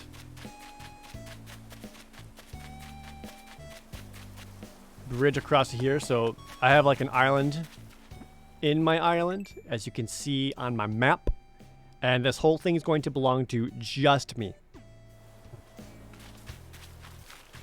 No one else is going to be here. I'm going to pimp this whole bitch out. And it's going to belong to just me. It's going to be fucking sick. It's going to have like a moat. I'm talking castles, guards, maybe a trebuchet. It's going to be awesome. At some point. For now, I just dry my clothes outside by the river. Taxes done and return deposited. Yo, shout out to getting a return on your taxes. I remember when I used to get those. That crafting bench is so cute. It actually is called the cute crafting bench. In like the cute line of furniture.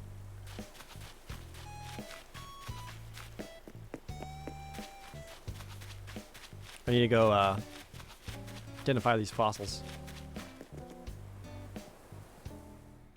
Thanks for hanging out with me, everyone, by the way. For coming out and checking out the video, then hanging out with me on stream now.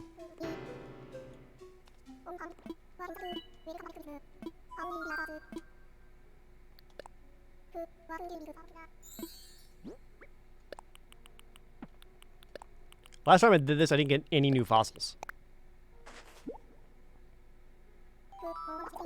You said your first self-employed return and did get a refund? What the fuck? I do YouTube. Every year I owe a lot of money. Because I'm technically self-employed. It all comes in through 1099s. Tell me your secrets. Oh, we got 3 new fossils. The red megalocide, which we learned about, the parasaur tail, and the terabody. So we can donate these 2, because we already know them. Oh, it's just Canada? Man.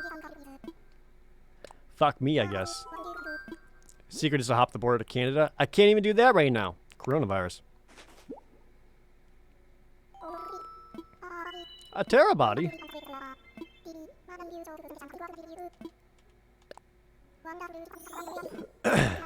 The mighty Pteranodon.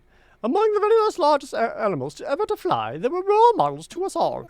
With a wingspan of over 23 feet in some cases, I find it simply stunning that they ever did more than glide. But fly they did, soaring dynamically and dramatically over land and sea.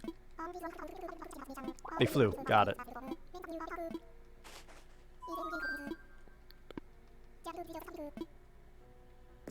No new fossils means cash money. I do need some cash money. I'm still working on paying off my house loan.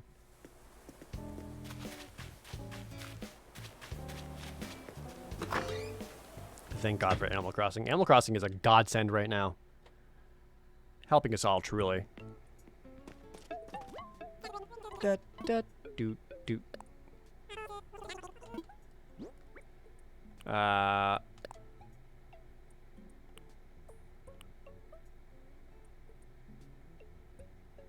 Did I accidentally donate the other 2 fossils?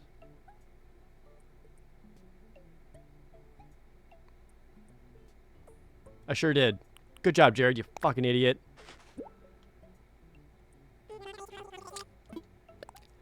Well, rip all my money. All my profit, just gone. And it's my own damn fault. Well, that feels bad.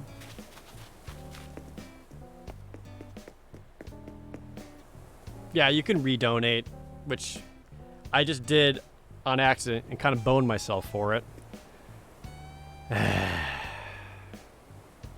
Did I receive my 1,200 belt stimulus check yet? Not yet, sadly. Chat, I have to use the bathroom very badly. If you don't mind just hanging out for a few minutes while I go and use the bathroom. And you guys can hang out with good old Projared in the meantime. And I'll be back in a little bit. Hope you all don't mind. Be right back, y'all.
Thanks for waiting.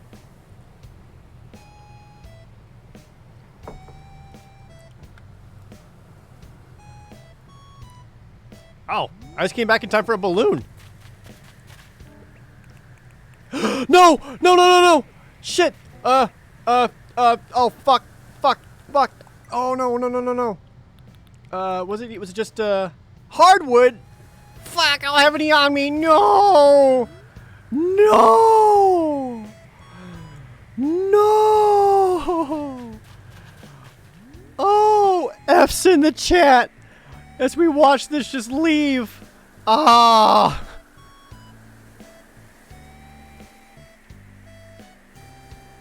If you go indoors, it's gone.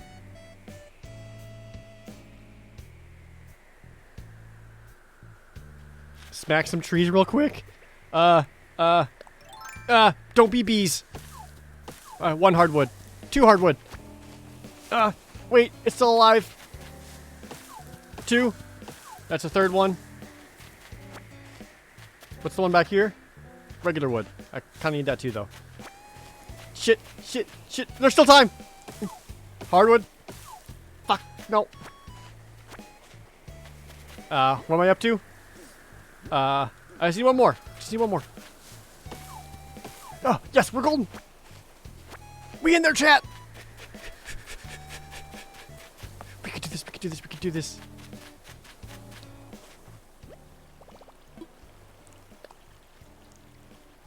Faster, you fool. Yay!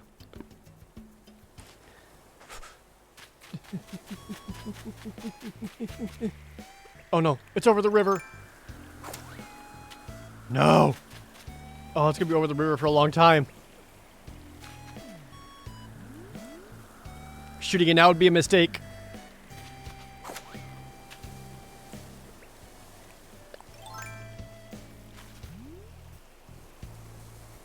I'm gonna get this and watch it be like 5 clay.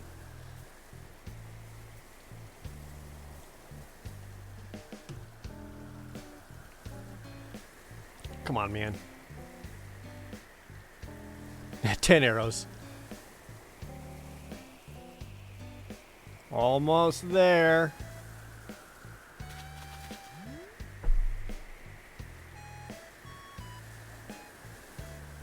It's just an empty box. Man, that'd be the ultimate troll.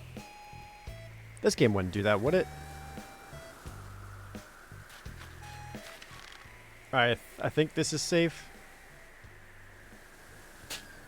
Inside's another slingshot.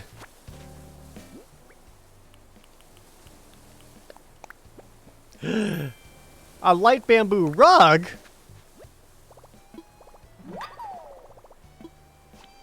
Now I know how to make a bamboo rug. Neat.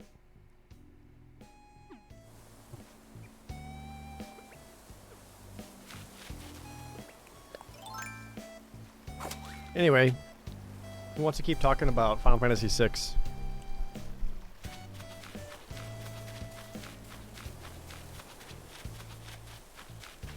So another thing I wanted to talk about, again, is like the responses to loss, is I would have liked to talk about Cyan's response to loss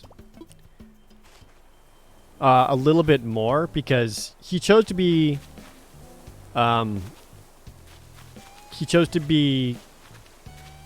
fake being someone else. But I think another bigger thing to talk about was that Cyan's response was vengeance, where his response was, someone hurt me, so therefore I need to hurt them back. Wild game, thanks 300 bits. And I think like there's a lot of people who have that response, which is not a healthy response, where it's that vindictiveness somehow is better, or makes you feel better, or fixes things.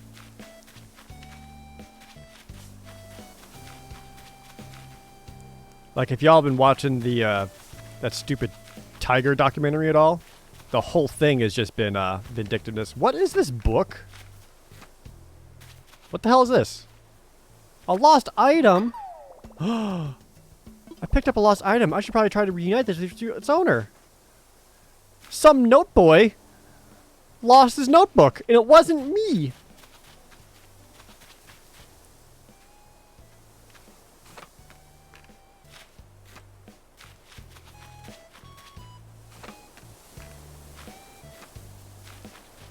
Thanks, Link the Gamer.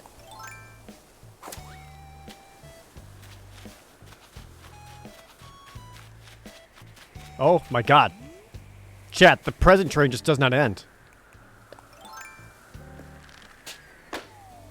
Hell yeah.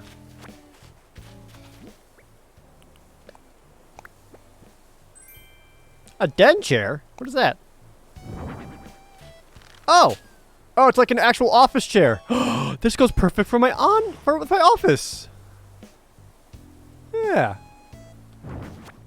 Oh yeah, HM Girl Pulpery. That's great to see it. Like, it was like vengeance at a cost of himself. Oh, it's a Projared. We gotta put that in, obviously. Oh, it kind of matches the rug too. Oh, it's so good. Ooh, can I customize it? Do I need to customize it though? Because it might fit perfectly already.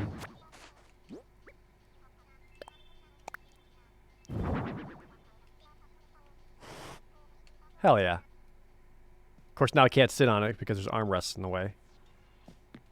But, yeah, I'm definitely working.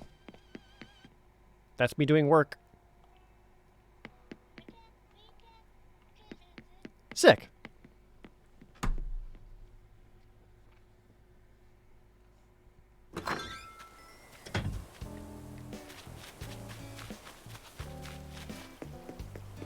But yeah, Simon was another one I would like to talk about more. Edgar I touched on a little bit, but I think I could have been clearer about that. I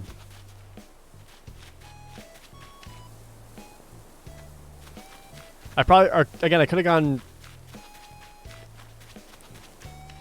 have gone deeper into Strago and Realm and how they don't change, and that's why I think they're weak characters. Because I said it before, I think it was the Final Fantasy V video, where every story is about how does a character change from beginning to end. Like, how are they different? How have they grown? How are they, like, learned? And, Strago and Realm, nothing. Just nothing.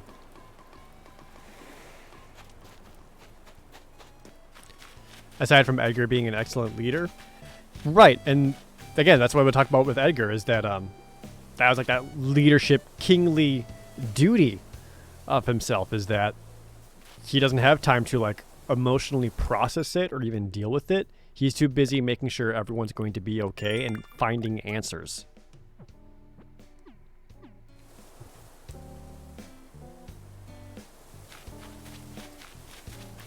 Oh, I agree, 2D Rogue. Like, Strago going into like the cult of Kefka is awesome. Like, I think that's such a cool idea. And to solve that, you just show up and with Realm and it's immediately fixed. Ashley Stills, it's just completely random. The deserted islands can give different fruit. I feel like 75% of the time they give you the same fruit as what's on your island. But I've definitely gotten different fruit on the deserted islands before. So, there's always a chance.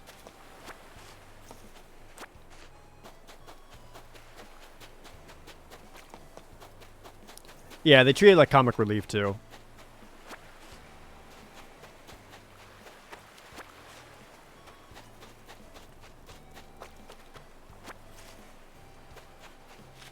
I need to find a place to put the Mabel sisters.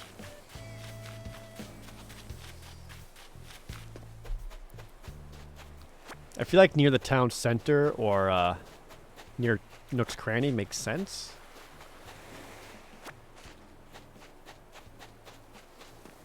But I wonder.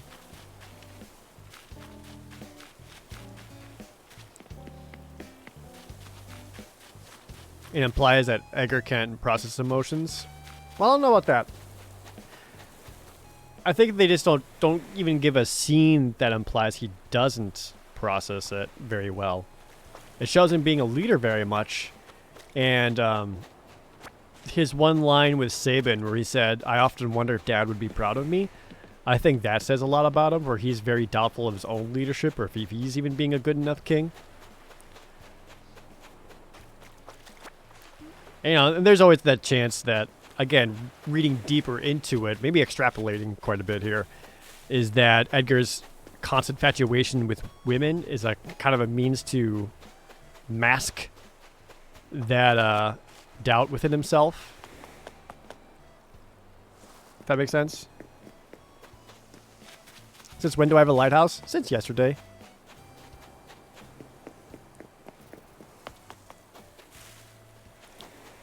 Yeah, I think that the Duncan return is also on the weak side.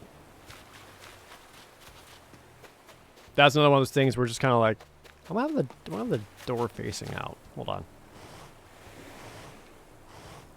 Let's have it like that.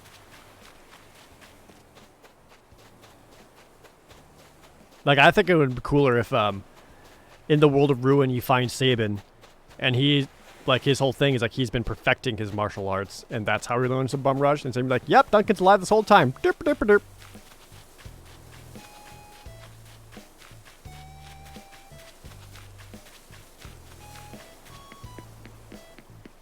At least make it out ODT2D. Oh, Drake's going on a picnic, or just constantly carrying snacks. Hey, is this yours?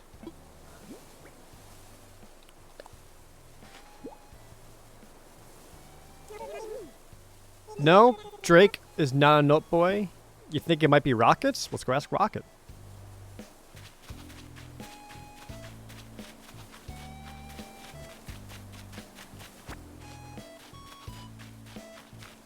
I don't think Rocket's home right now. Maybe she is.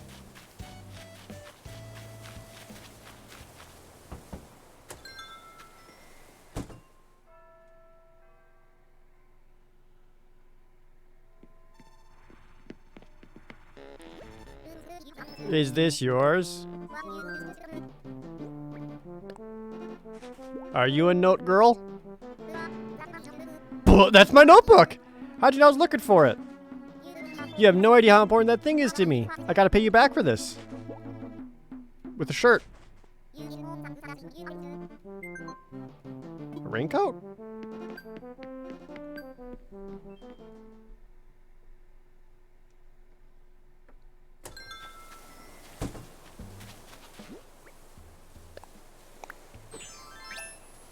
Ooh, it's all purple. That's fun. I think I still like my mod parka more for when it's raining out. Well, maybe. I do like the perp. The purple's neat.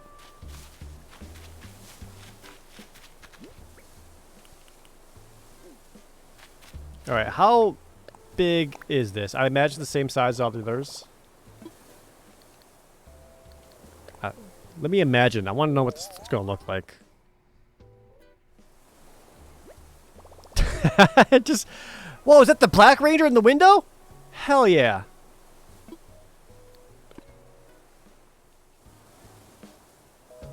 Which is the better, the Final Fantasy 13 trilogy or the Kingdom Hearts trilogy? Fucking kill me. I'm not answering that.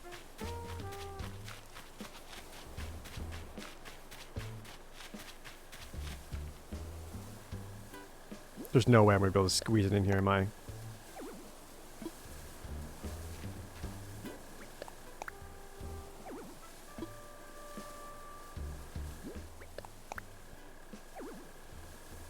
Damn it.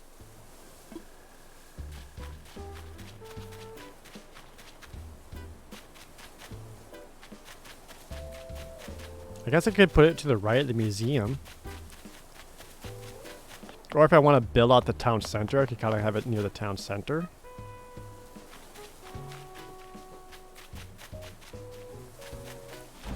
I could do like here-ish, kinda? It would take out this one... It would take out this one tree.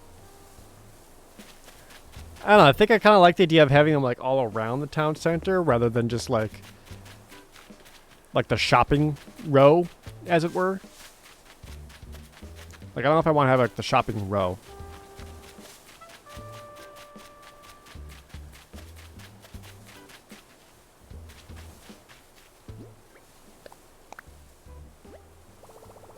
But I also don't want to lose that rock. That rock's important. Like right here.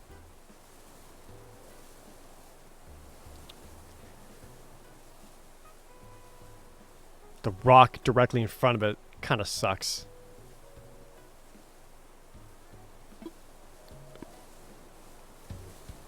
Wish you could move rocks.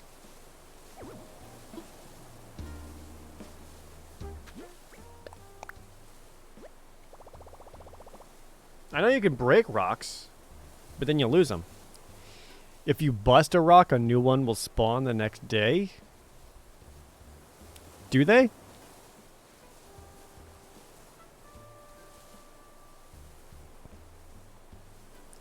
Well, if that's the case, I can smash this rock.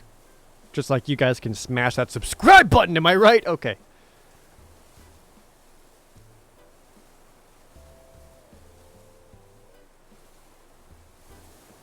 Okay.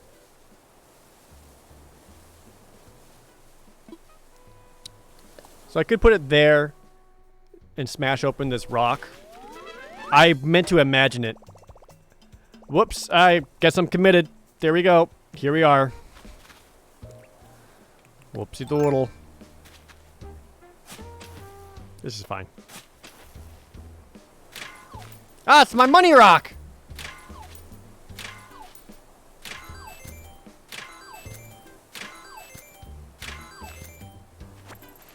I think it would have looked nice in the museum too, but I don't want to. I don't want to have like the shopping row. I'd rather sprinkle them out.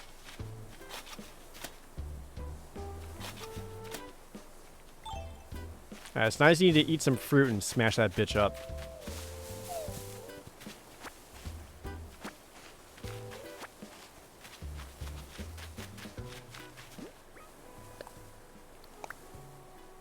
Nom nom nom.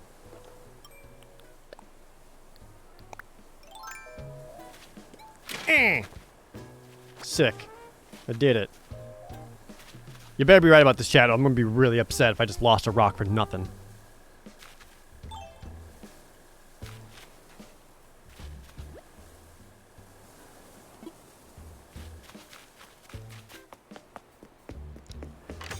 Is that just gonna build, or I need to contribute to it towards like the others?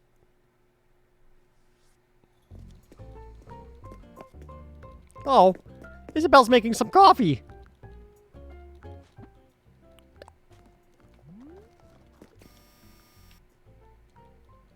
I wish I could rotate the camera.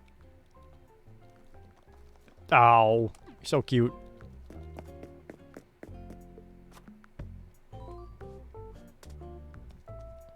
I want the super shotgun hanging over her door.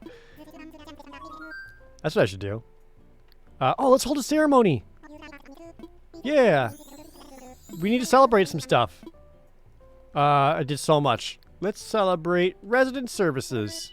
Let's celebrate Isabel being here.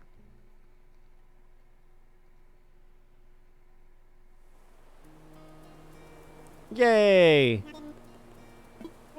Welcome to our dedication ceremony honoring Amethyst Isle's brand new resident services. Thank you. Thanks to everyone's tireless efforts, Amethyst Isle is developing wonderfully. Yes, yes. I must confess I thought our little resident services building might be a tent forever, but now here we are with a beautiful new facility the whole island can enjoy. Once again, I must thank everyone who supported our efforts. And I would be at fault if I failed to acknowledge the strong ally who will help me run these things from now on. Isabel, if you could grace our island friends with a few words. I'm so glad for this opportunity to say thanks to Amethyst Isle. Like Mr. Nook said, I'm Isabel. I haven't been on the island long, so I have a ways to go until I'm fully up to speed, but You can bet your bottom bell that I'll help in any way I can. If you need anything, come see me.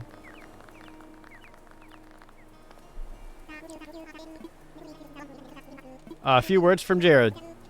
We're amazing.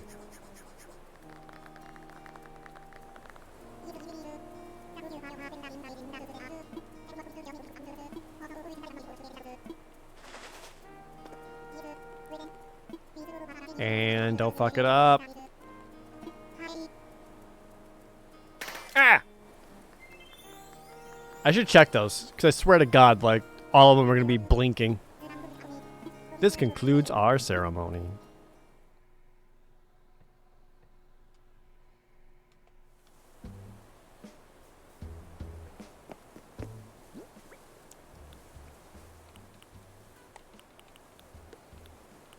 What's some other shit that I want to talk about in Final Fantasy VI?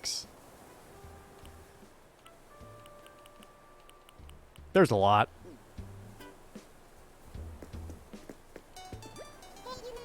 I found a spot for the shop. Oh, of course. I'm looking forward to getting all these fashions.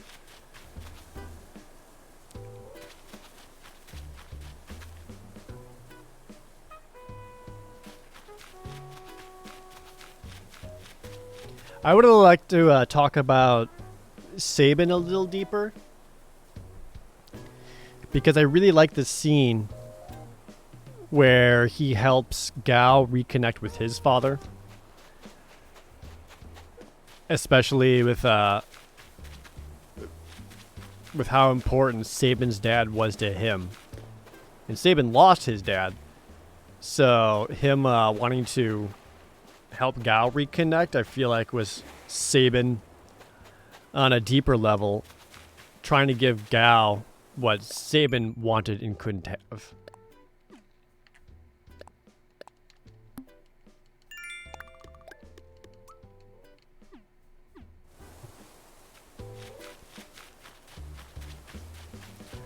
Yeah, that's one of those things where it might have been cool to talk about in the video, but was a small footnote compared to everything else, so I chose to not include it so that the video wasn't 80 years long.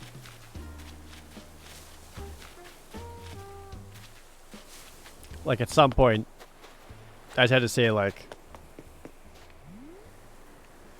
it has to be over. There's another goddamn present swinging by.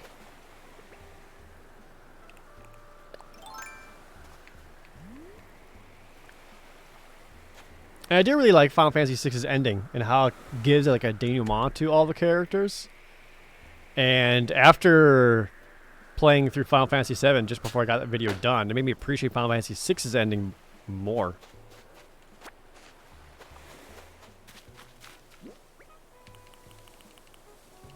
Extended cut. Space Parka! Well, joke's on you, chat. I am now the coolest man alive. Hell yeah.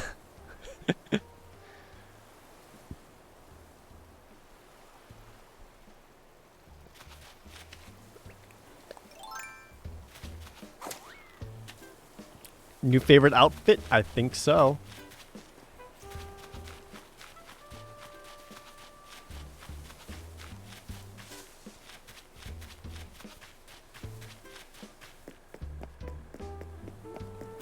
Alright, we need to start cleaning up the area around around the Mabel sisters.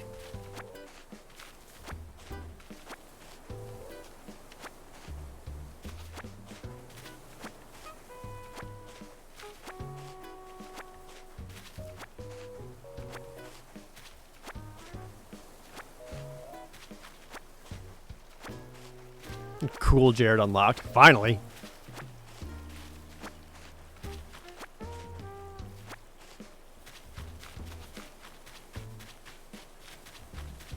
I feel like I could have gone deeper into Final Fantasy VI's boss battles and overall difficulty. Because,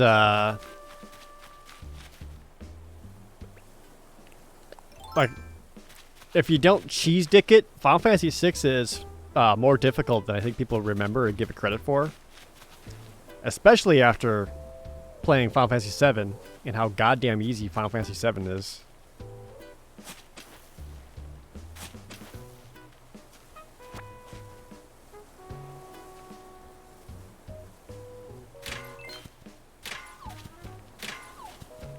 Like a lot of the 6 bosses are great.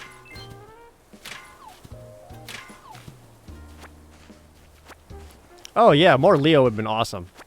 Like Leo is such a cool character, and again, his conversations with Terra on the boat ride to Thamaza are excellent, which leads directly into Thamaza and Shadow having a conversation, which is also just super cool. Like those scenes I really like and really appreciate, and that's like another moment where it gives a bit more deeper meaning to Shadow especially. And again, they break up that seriousness by having Locke come out and be seasick.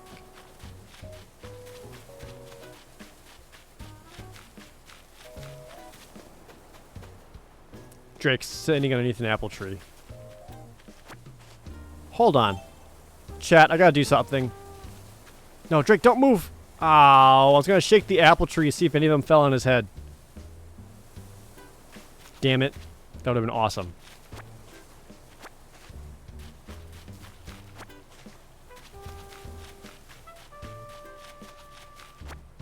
He was on to me. That must have been it. He's like, nuh-uh, bitch. I'm out.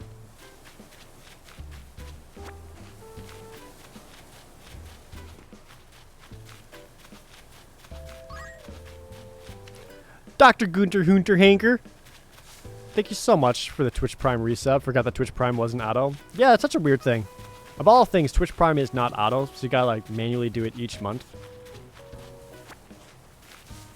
But nonetheless, I thank you. I need to find my 2 pieces of tree furniture.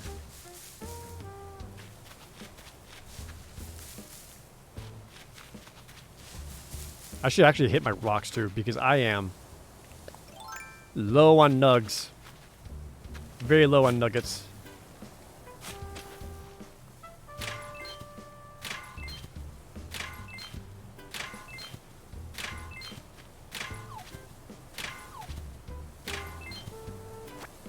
That's a good amount of nugs.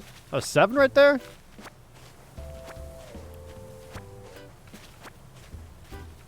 Thanks for all the new follows, by the way, everyone. I really appreciate it.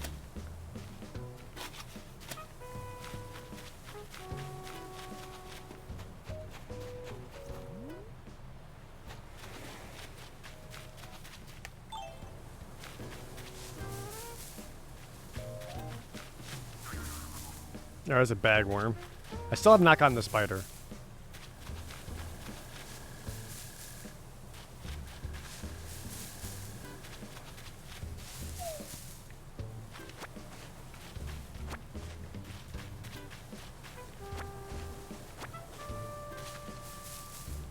Did I already shake these? I think I did.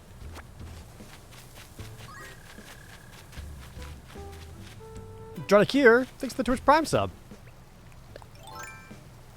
I think a bridge over to this section of the island would be really helpful.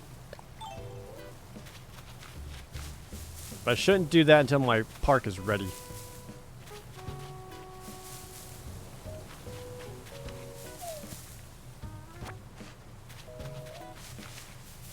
These trees aren't even fully grown yet. Ah, money!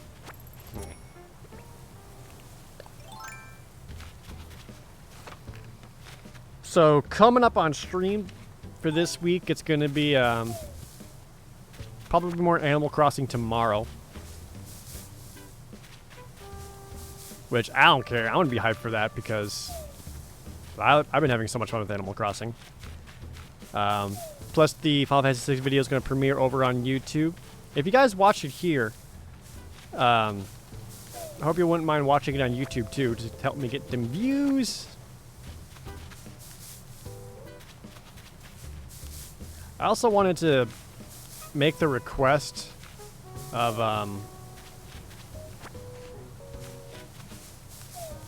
for when the YouTube video goes live. Again, like I really did this before, but I was gonna ask if people be willing to like share it or like tweet it, retweet it, whatever, show their friends, because again, I put a lot of heart into that one, and it would mean a lot if people would show it around. I tried real hard with it. I still have that feeling like I didn't do well enough.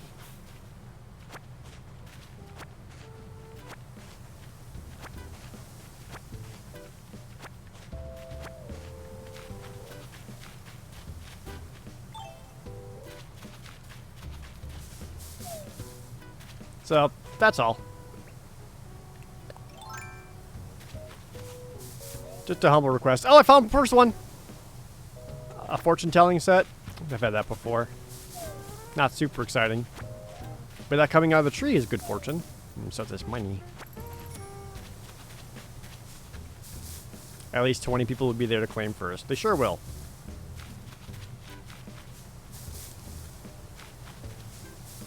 Oh, is it a different set color? It might be. Let's find out what color it is. You're right, I always forget that these come in different colors.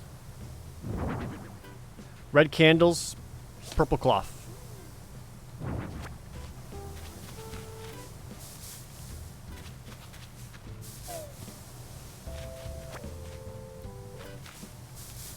That said, I'll be getting the next review video out pretty quickly. Mostly because it's time sensitive.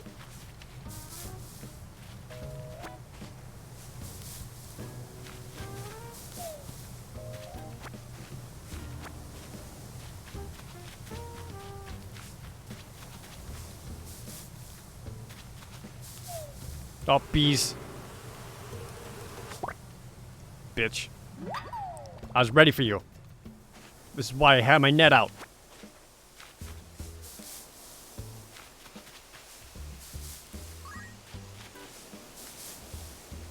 Probably gonna do a Twitch premiere for it too. No. I won't be able to Twitch premiere it. I can't show this one early on Twitch. Oh shit. I don't. Oh fuck. I'm dead. Or am I?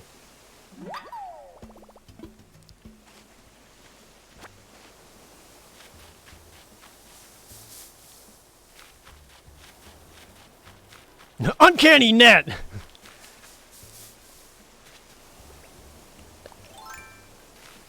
Yeah, the Final Fantasy VI video has already been shown on stream. It'll be going live for everyone else on YouTube tomorrow.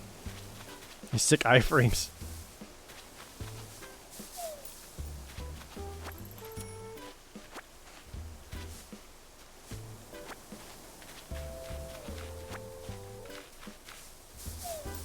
Money.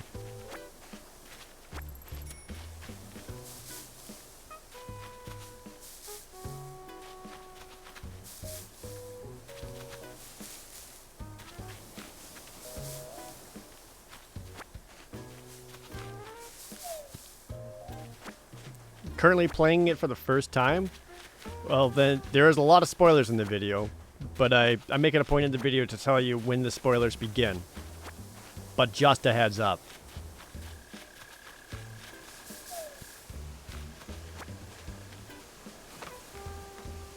Only found one so far. Fuck.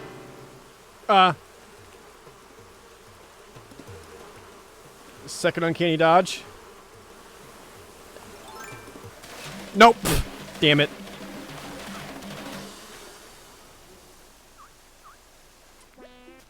Rip. Oh, one of the things I learned how to make was a bee wall. Because of course I did. So if any of you wants your house to look like you are a bee, hit me up.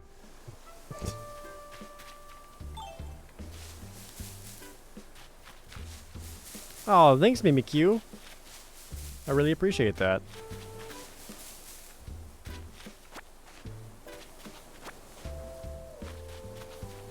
You have the bee floor? Is it just like honey at your feet? I found the other one! Oh no. Oh no, it's a dolly. Oh, I hate these. Hello, chat. I've been waiting for you. All I want to do is play.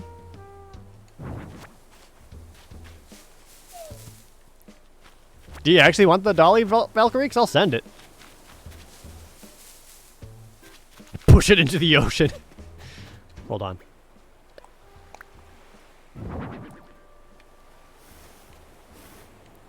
It's the only way. It's the only way. Damn it.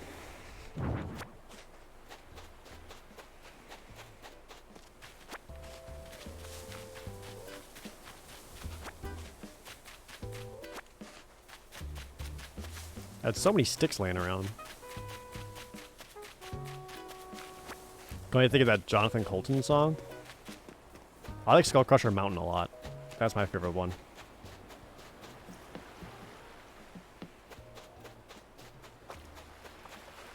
Leave it there. Just sitting there staring out into the ocean. That's terrifying.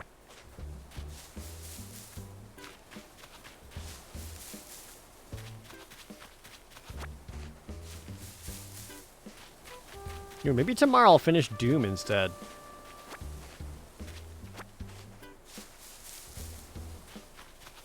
Could do that thing. Oh, what's up, Twiggy? You fishing? I believe in you. Oh, he appreciates the support. This looks way easier on TV. Right?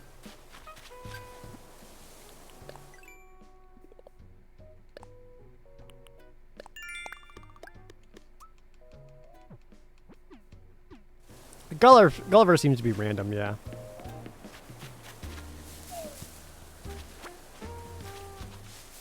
Did I have any other 6 thoughts I wanted to bring up? Or if anyone in chat had any specific questions about the game or video that they wanted to talk about, feel free to hit me up. Just in that mood.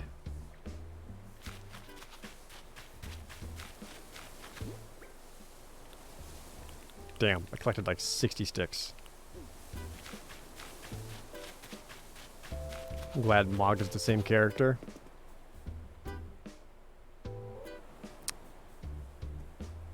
Who's Ultros? Ultros is the comic relief villain throughout the game. Ooh, what's the hands down worst part of 6? Damn.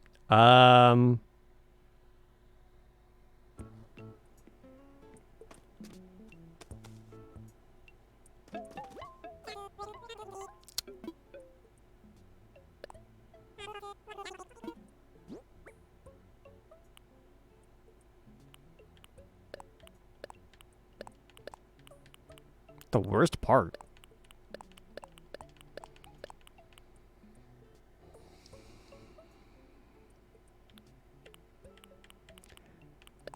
That's a good question.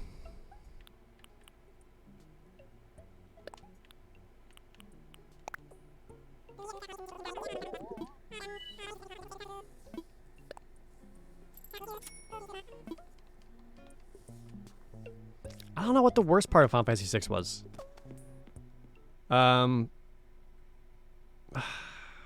There's like a lot of annoying things, like trying to 100% Gao is obnoxious. Some of the boss fights are tough. Like, yeah, like the Ghost Train, if you don't Phoenix down them, is tough. I would say the Celeste is a traitor bit was kind of forced. I agree with that. I think the Celeste is a traitor bit could have been more impactful or stronger. I do like the doubt that it placed, that wedge it placed in between the relationship between Locke and Celeste a lot. I do think it could have been done better, or that was one of those things where like just say something. Like Kefka's obviously lying to you, god damn it, you idiot. The 3D minecart, again, probably looks cooler on like a CRT, but these days, woof.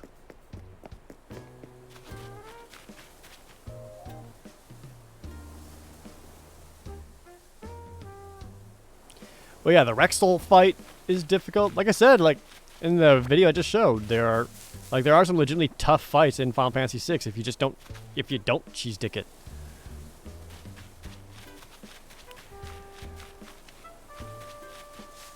Yeah, like I don't. There's not a single aspect of Final Fantasy VI where I'm like, this is bad. It's more like this isn't like as good as it could have been. But there's not a single thing where I'm like, that sucks. You know what I mean?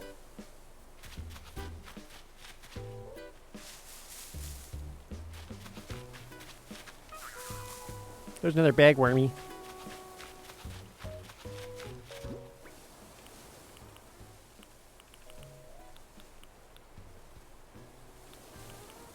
I forgot to like put all my materials away. Yeah, the review video has already been shown. So we're just hanging out playing Animal Crossing now and talking about Final Fantasy VI, not the video. Everyone had a chance to watch the video.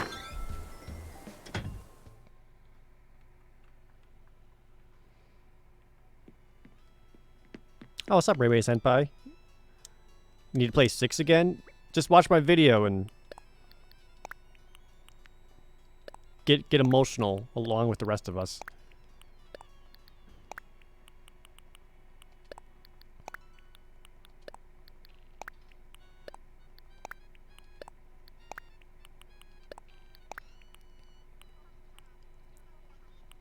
I got so many raincoats now.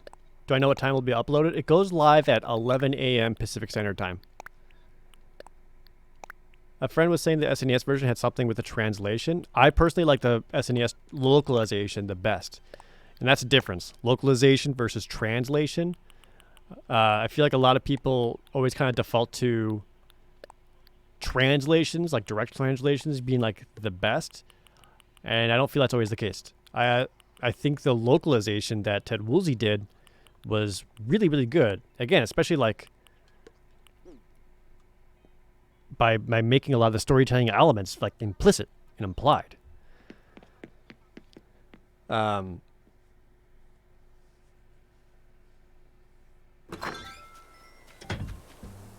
and I think I still think like translation wise and dialogue wise, I think the SNES version is the best one.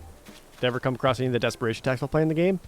I didn't in my most recent playthrough that I just did on Twitch. Ribbit. But I have in the past. I've gotten Sabins. I've gotten Terras. Frog costume? A holding costume? Kappa.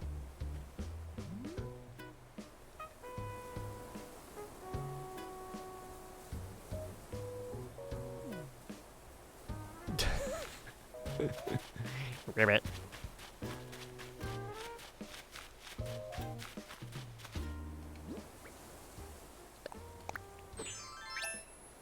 The frog costume's hilarious.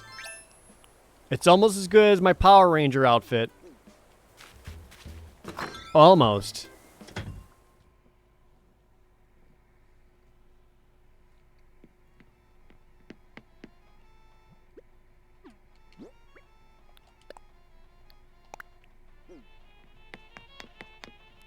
Ooh, hold on.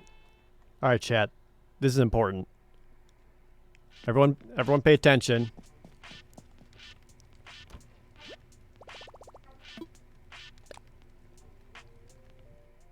Okay.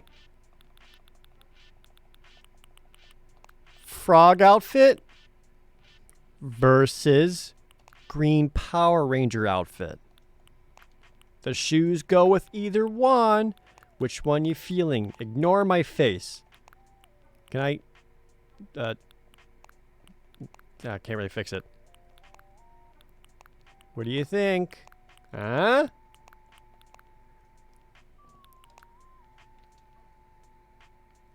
Look at my ass. Look at it. Thick!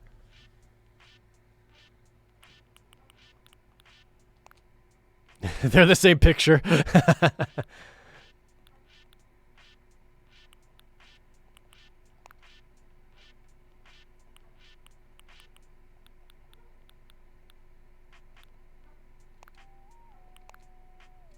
I do like these dance warm-up pants. I think these are fun. Oh, with the athletic jacket? Oh, what's up, y'all? Ready to go Dance Central up in here.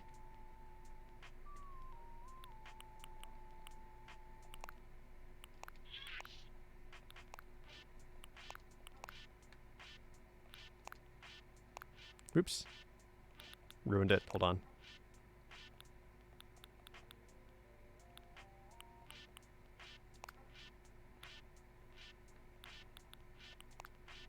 Oh, this is my I'm jogging outfit.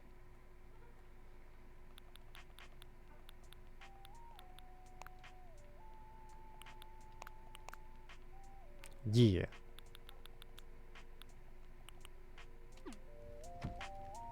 I kind of want to stick with my weird galaxy outfit, though. This is just fun.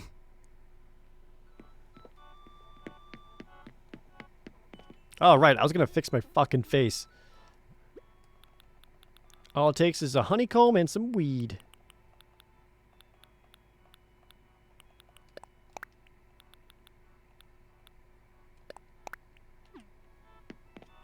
Does anyone else have almost 200 weeds in storage like I do? Weed.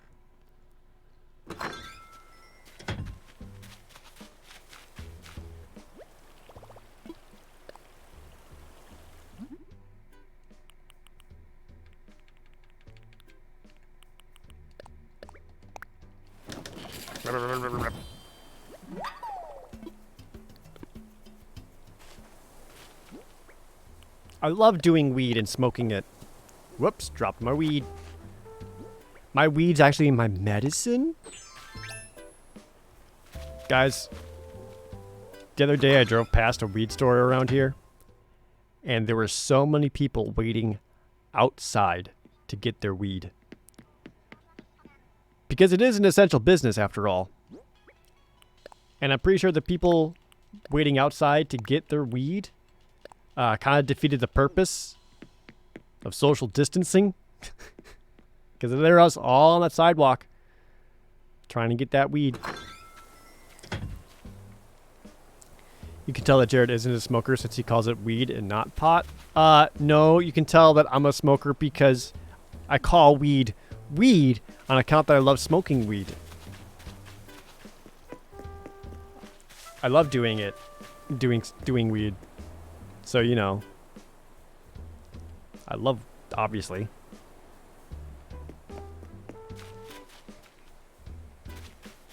I am not a cop. I am not a cop. I just love weed that much.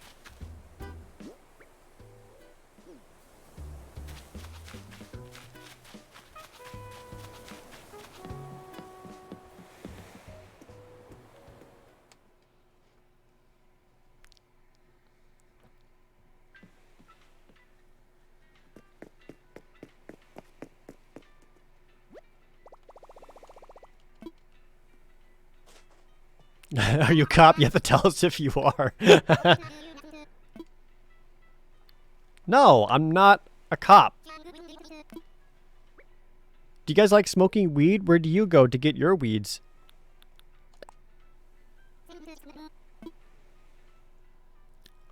Also, if you like weed as much as I do, hit that follow button.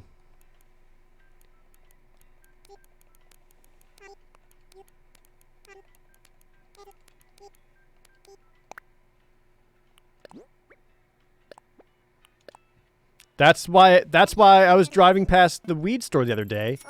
It's because I was also there to get weed. So that I could bring it home and smoke it.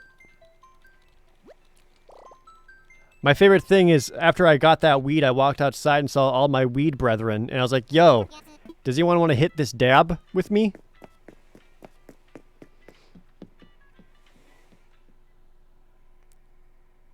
Did I say that right?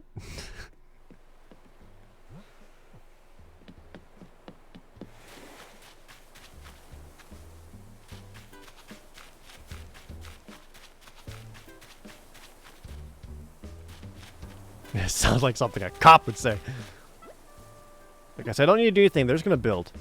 I don't think... If they're gonna build here, I don't want this tree here. I think I'm gonna have to move this tree, chat. Do I still have fruit power? I don't. Look at my axe.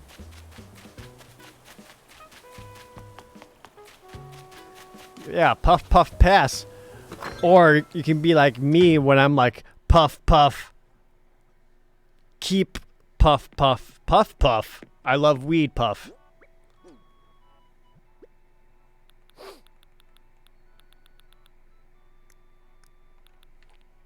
In case you're new here, I've never smoked weed in my life. Untrue, I love weed and smoking it. I'm way cool.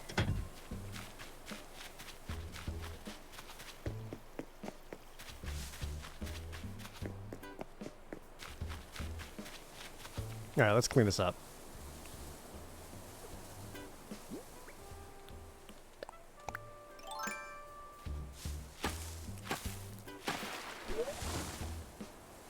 There we go. Yay! Should be better. I wonder... Don't spoil it for me, but I wonder if you can eventually, like, change the plaza, like, brick, or even just the color of it. Like, if you can eventually customize the flooring of the island plaza, I think that could be really cool. That way, like, as I build my different pathways and roads and stuff, I could help it, like, better match or even have contrast to show, like, this is the plaza.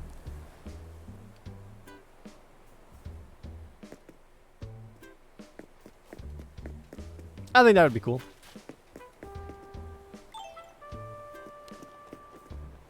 Alright, Chad, I have a legitimate question because I don't know the answer.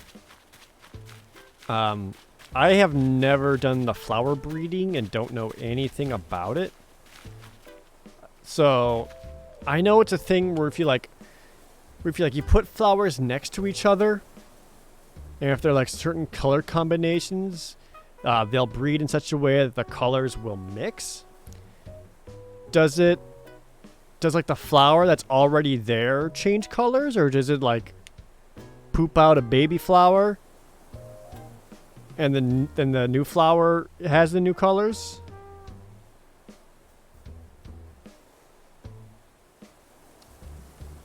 It poops a baby.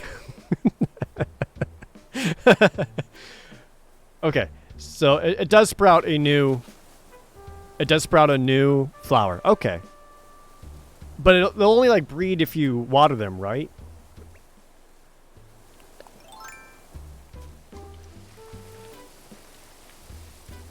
So like if I did that, all these guys are flowered.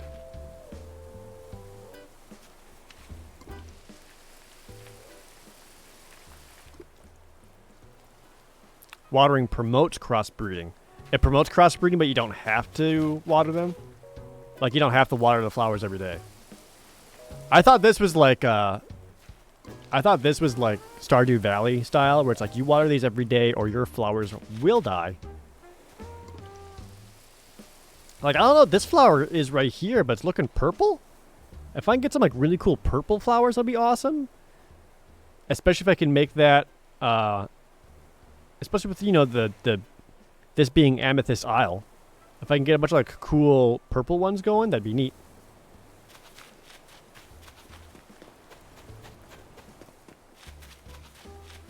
Yeah, there's a lot of flowers.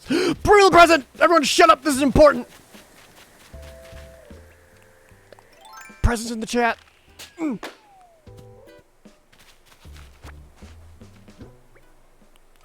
on. A bathroom sink? Like, whoa. Oh, it's awesome! That's so good! Now you have everything. Dude, that's so legit. Whoa! I wish I had a bathroom to put it in. I know it's a weird thing to be excited over, but chat, let me have this.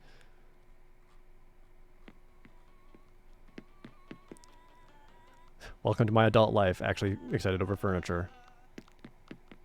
I mean, I had this sink already.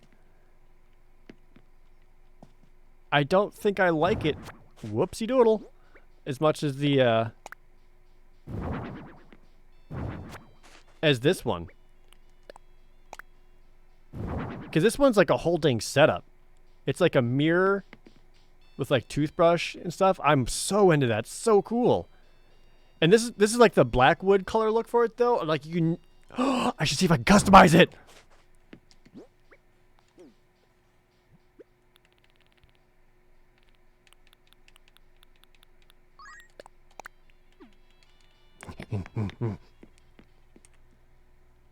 Egon, thank you so much for that Twitch Prime.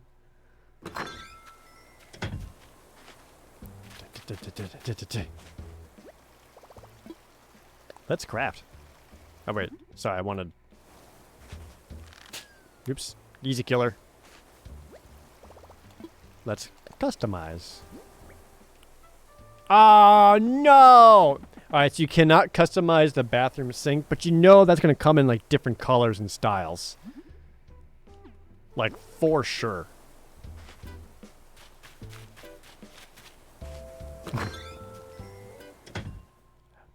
But yeah, I agree, chat. I would indeed say that this new bathroom sink that I can put right here next to my toilet, or next to my toilet paper, which alone is worth a lot of money, I would say this is indeed pretty pog.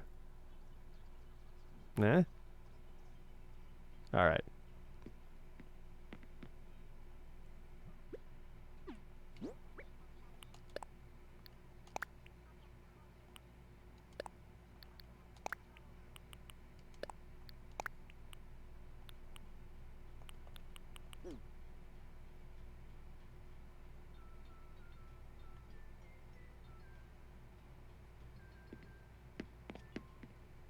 So this is why I can do my work, do a bunch of writing, and then be like,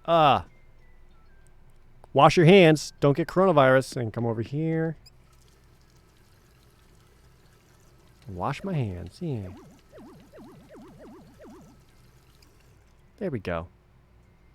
Oh, same settled magician. I'm like actually getting low. I'm like, wait, what do I do here? Oh, I just have subscribed. Thank you so much for that sub. Button up your blue shirt. Enjoy your almost 20 emotes. 20? 50. I can count. I'm so sorry. You had to buy toilet paper off your neighbor? Freaking rip. Is your neighbor a hoarder? What butterfly was that? Is that a common butterfly? It's common.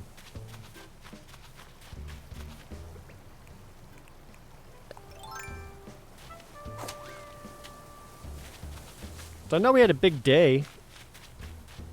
But because I'm curious, new followers who just who've never been to a Projared stream before, you're a new follower, sound off in the chat. Let me hear you. Represent.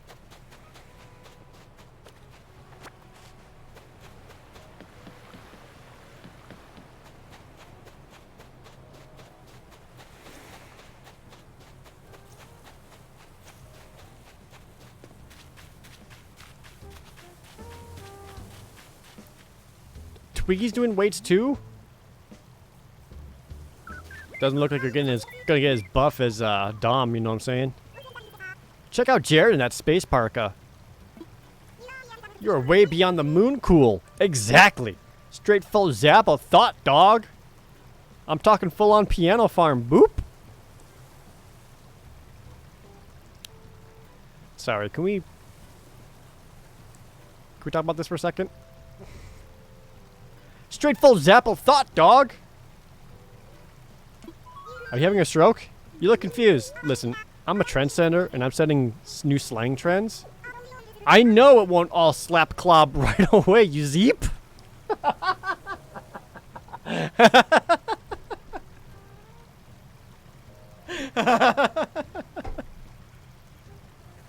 my god. These are all going to be names for my next Pokemon in the Nuzlocke.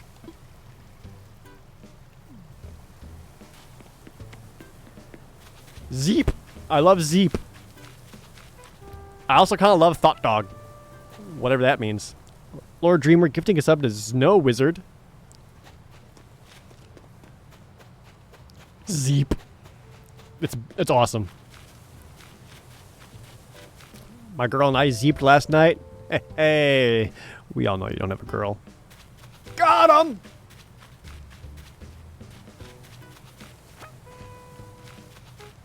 This is a no time travel run, correct? That's right.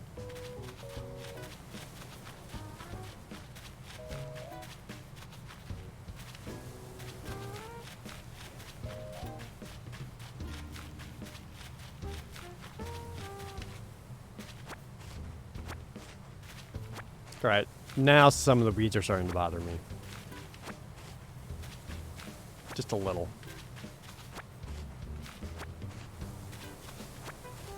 I'm so fucking Zeep right now.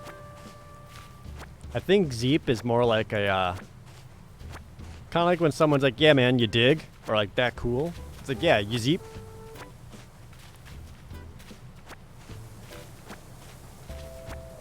If I can, we can do that thing where you can change their like slang words that they say all the time. I'm going to make one of them Zeep. Zeep will replace Poggers. Let's get on it, chat. Remember, you're all here when it started. Zeep is the new lit. Yeah, dude, we're gonna get Zeep in here. Projared Zeep!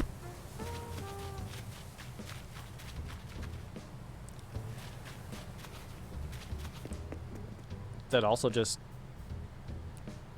I smoked the weed and now I'm all Zeep. Can we get some Zeeps in chat?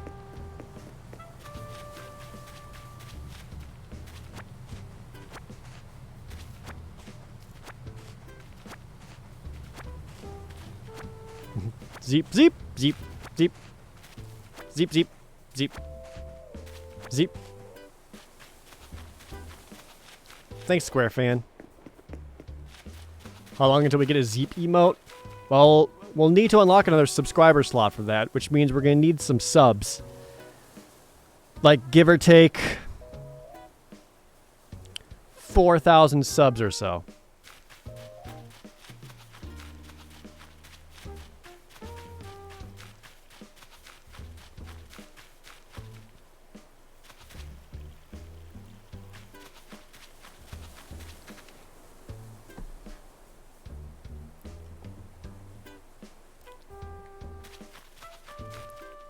Uh-oh. Oh, is that all? Yeah, that's all it takes.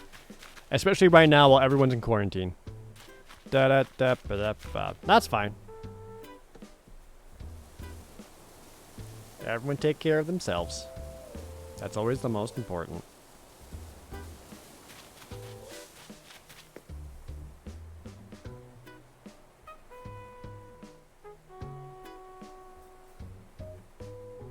Oh, my phone games are buzzing me.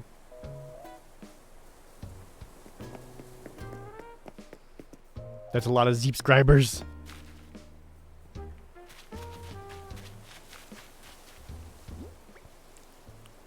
God damn it, I got derailed by Zeep and I forgot what I was doing.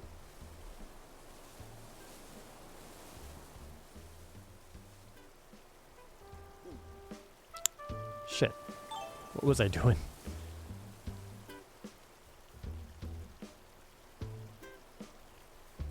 I get derailed by Zeep all the time. When's the Final Fantasy VII video? Soonish. I say that relatively. I just got the Final Fantasy VI video done. I don't anticipate the 7 video being as long as 6. But I do have a lot to say about that one. Did I finish Final Fantasy VII? You mean like playing through it? Yeah, I did. Have you tried out the new Final Fantasy Brave Exvius Tactics game that came out a couple days ago? I have, actually, yes. I don't think I like it.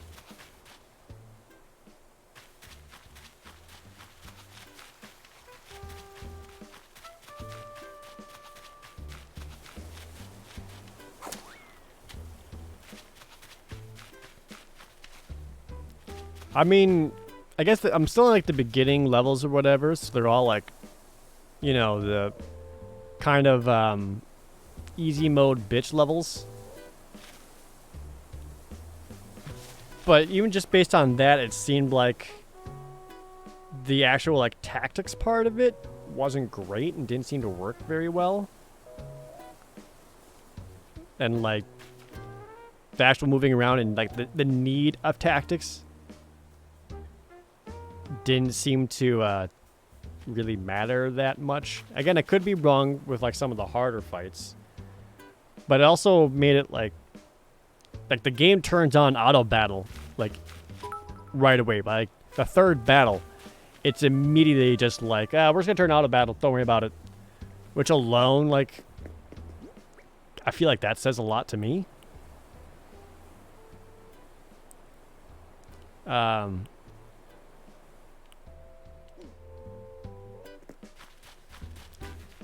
I do like that the right now they're giving you Shadowbringer's Y'shtola right away. That rules. But I don't think I'd have any kind of interest in actually playing the game at all until there's more just like known Final Fantasy characters for me to play with. Because then that's just like, you know, it's going to be novel, but it's like, you know, whatever.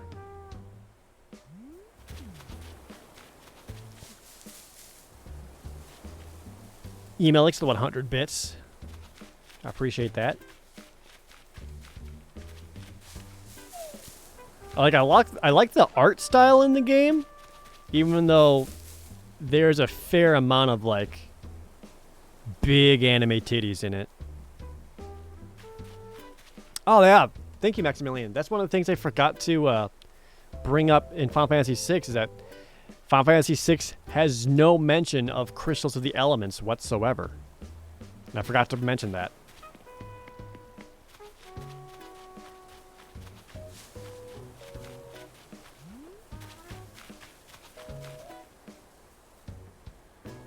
Isn't Y'shtola actually pronounced Y'shtola? I thought it was Y'shtola. Take the video down, redo it. I might have to.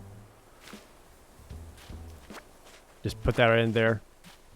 There's no crystals of the elements.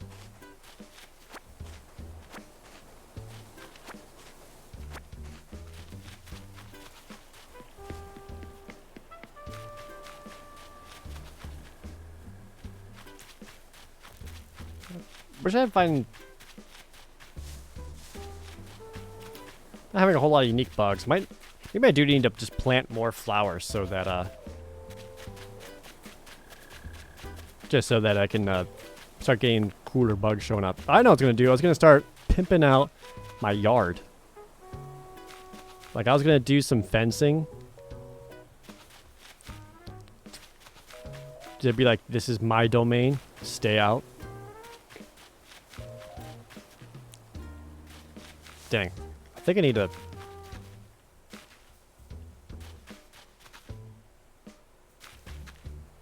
think I need to take out these trees. Espers are elemental and trapped in crystals. Well, Final Fantasy VI has crystals. Like, the Magicite are more or less crystals. But they're not about having the different elements and that being integral to the plot. Like, fire, water, wind, air, earth, and all that. That's not integral to the plot at all. They don't show up at all. They're just summons.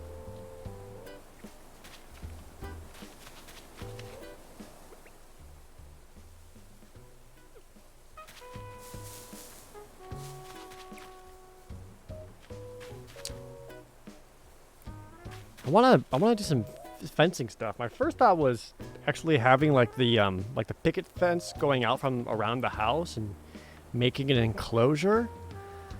But I don't know if I want to do it in such a way that I'm like blocking myself off from being able to run around it or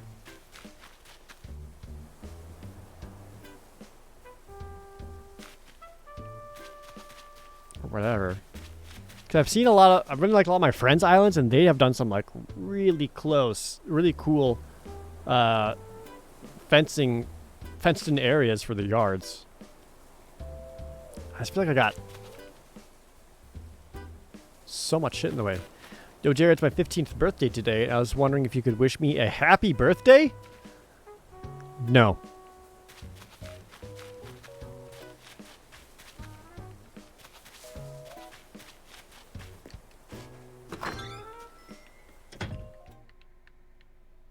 Fucking got him.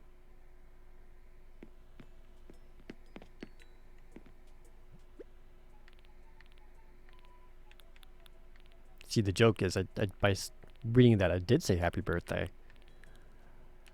And that's the end of that bit. Where the heck? Uh-oh.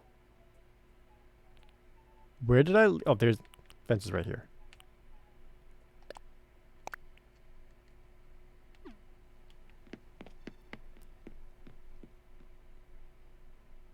Feel like I don't have enough resources to make my island how I want yet. I mean, me neither. I think it's more like furniture-based stuff than like needing wood and things. See, like I have this. And again, I thought like building like fence up and around. I guess it requires some things to be different, like if I got rid of my pizza oven, it would be easier to do, but I kind of love my pizza oven. By the way, chat,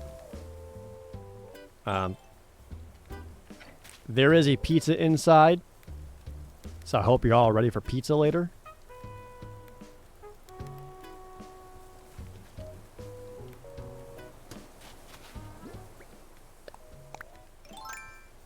Is it Jack's? You know it. Yo, Brick Oven made Jack's Pizza? Heck yeah.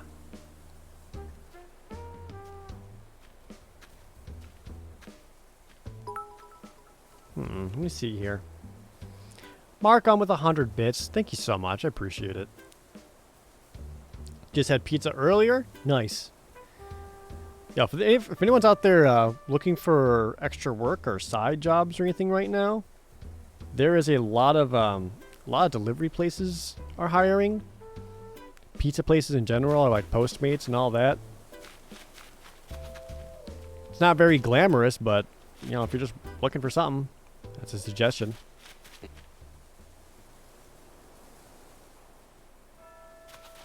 When did I move my home to the island? I did it yesterday off stream. I didn't stream it all yesterday because I was too busy getting the video done and ready. It wasn't even that exciting, so you didn't really miss much. Your state's not even in lockdown and DoorDash is busy as hell? What state are you in that you're not in lockdown? Like Montana?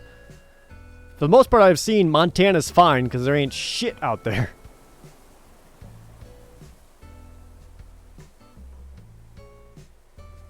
You saw when I came to visit Jeff's island last night? Oh, yeah, I did take a quick break to go say hi to Jeff. Montana is in lockdown. Wyoming is not. Wow. All right. There we go.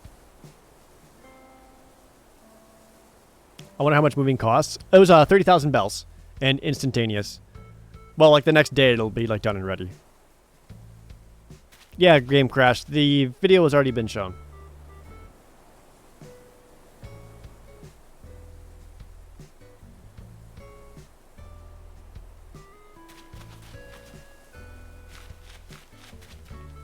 Your governor decided that liquor stores are essential.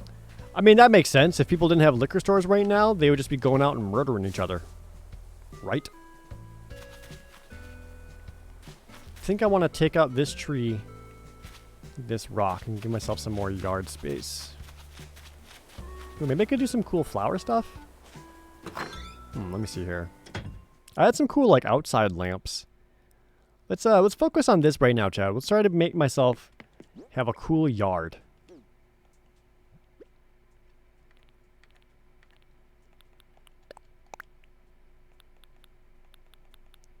I feel like I got some other cool furniture I can put outside. Where's that one lamp that I got that I liked?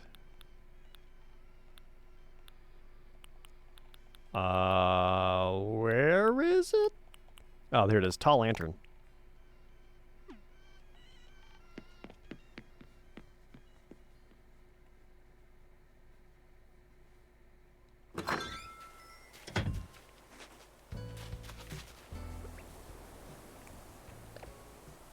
Whoops. Dang it.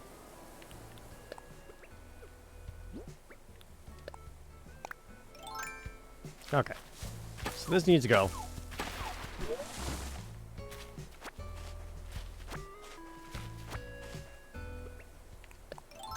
Not slingshot. And we can dig that up. There we are. I think this one can go too, if I'm being real with myself.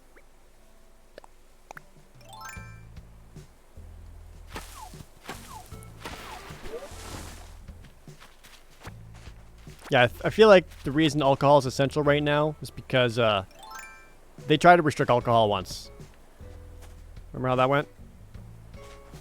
No, stop sitting on it, you idiot. There.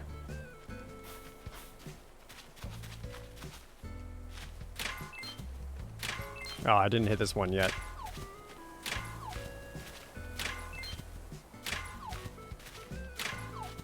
I know you can transplant them, but like at this point I'd rather start just planting different trees. That's moving around the same ones. And at some point, like, I need to be real with myself and just be like, I need less trees on my island. Like, just less.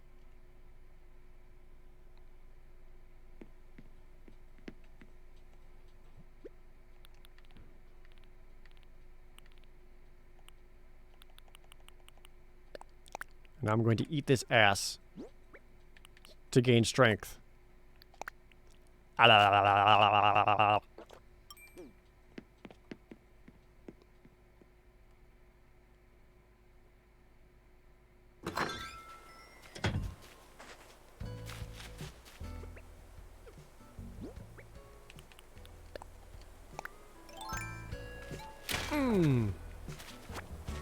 There. Got this all nice and cleared out.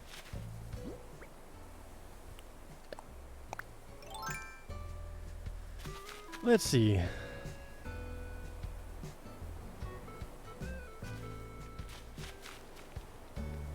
Eat ass, chop fast, smoke grass, sea bass.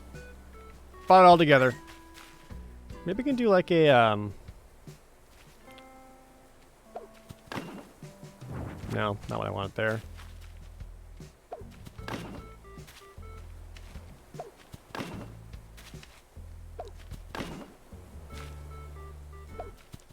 I guess the way I could do it is I could just make some fence, and rather than squaring it off, it's just like just a little bit of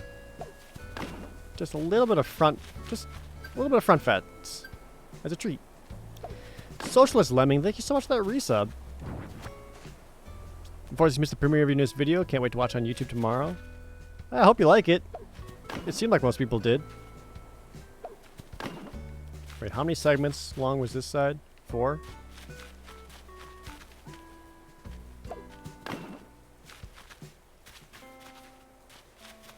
I don't know if I want the fence that far down where it blocks this bridge. This bridge has got to get moved at some point, that's for damn sure. I am not into where it is right now. And then I can put flowers all along, like, behind it. Symmetry give me hell too? Oh, all the time. Or I could do a little bit of that.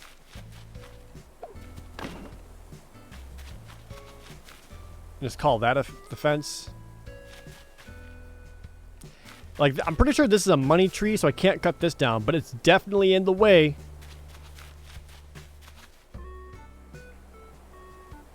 I could do that, and then I could like checker some flowers here and give them space for breeding. Maybe get some cool rare flowers. I know you can transplant it, but it feels like cheating to me.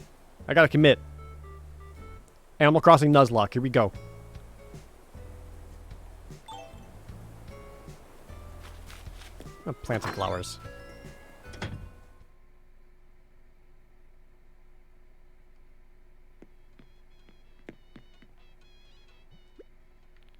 I'm not crazy about my flower choices on my island. Also, I'm an idiot and I don't even know what most of these are. Do I have any white ones? Let me get some white flowers. I wanted like I wanted more like blue or purple flowers. I've seen some of those show up on other people's islands, but I definitely don't have those, and I'm pretty envious of that. This pear tree is right in the way of this fucking bridge. You gotta move. Have I been to a Money Rock Island yet? I have not, no. Well, I've been to one that had no rivers and no ponds, and was just 5 rocks on top of the cliffs. And it was 0 money.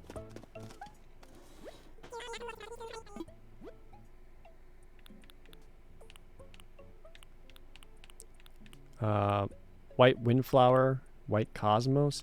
I have no idea what the difference are between all of these. They're all exactly the same to me. I don't know which is which. I know hyacinth. I don't want hyacinths. Like, what's the difference between a cosmos and a windflower? Do I have any pears in my island? My starting fruit was pear. So I have a crap ton of pears. Yeah, hyacinths are coneflowers, and I'm not into them. What about cosmos versus windflower? Which is which there?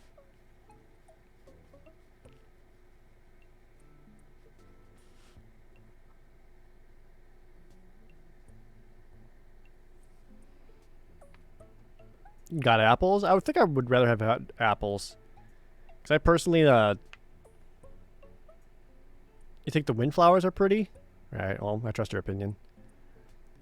I would rather have, like, apples, oranges, or cherries in my island, because that just adds an extra splash of color to the whole island, instead of just more green pears.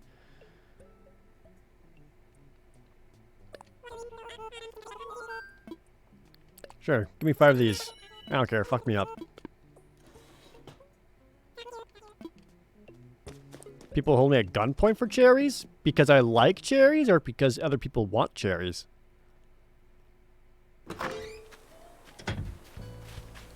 How long do I plan streaming for today? Well, for a while still. I'll just say for a while.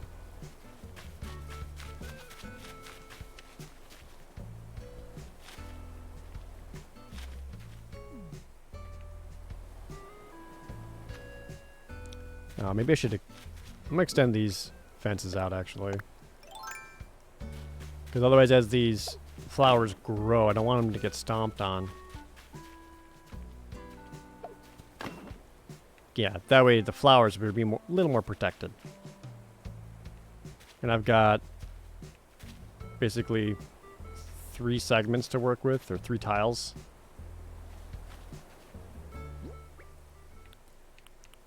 So I'll go like white up here.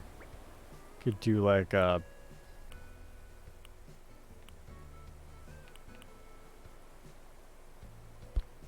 when you breed flowers, should they be the same type near each other, or is it better to have the different types near each other?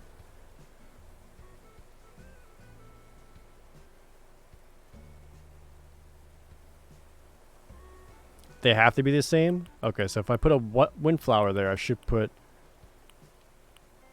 a windflower next to it. And then, do I have another windflower? Orange, sure. So, I guess this side would be the windflowers. And this side can be the lilies. I've only got the 2 different lilies. Rip. Alright, well, that's fine. Like, 1 there. 1 here. And another here. Okay. So then once these sprout and grow, they'll, like, plant more around them? I'm learning, chat.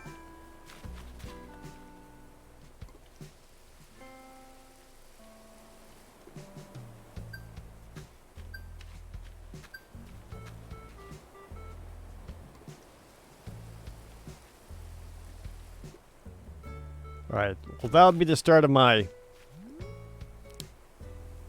humble flowers. Do you think this works out here?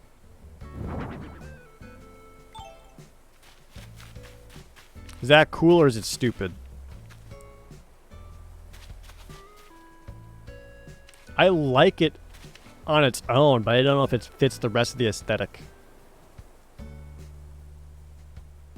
Like, this is like kind of old mossed over stone. Whereas like the plain wooden fence next to it, I don't know. Do diagonals work for breeding flowers? Fuck, I hope so, because I just put those down. Oh, I like the stone lamp, but I don't know if I like it there.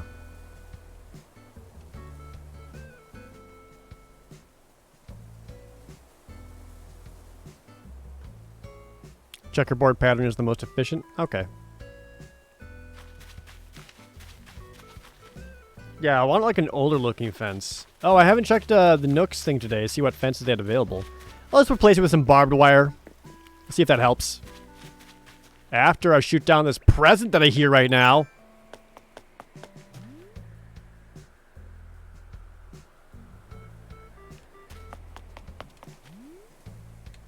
Is it this way? Barbed wire Zeep. Oh my god. I'm gonna get this present. It's gonna be so Zeep. Shit.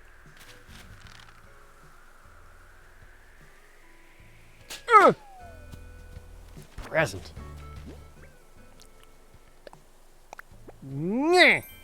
5 iron nuggets. I'm okay with this. I needed them. Stop trying to make Zeep a thing. Whoa, dude. That's not very Zeep of you.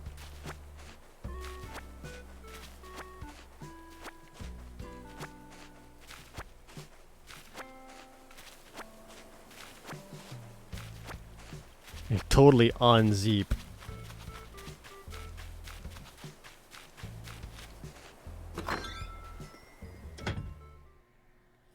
My town flag's okay. It feels kind of basic to me. I feel like I can make it way more interesting. I just don't know how yet.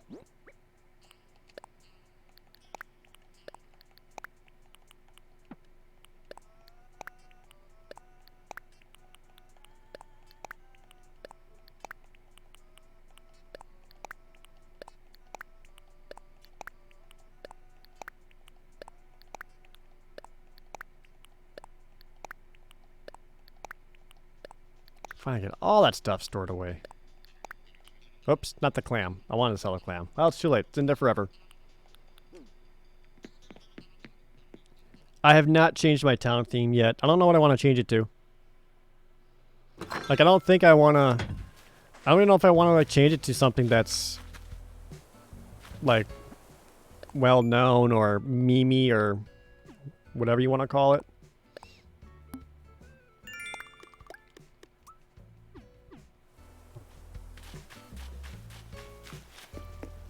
That's right, I didn't move this still. Mine's a Final Fantasy 14 song, but I don't know if you want to stick with it. Which 14 song?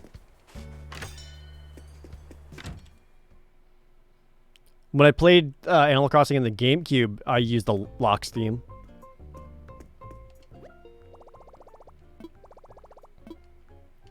I would redeem some Nook Miles.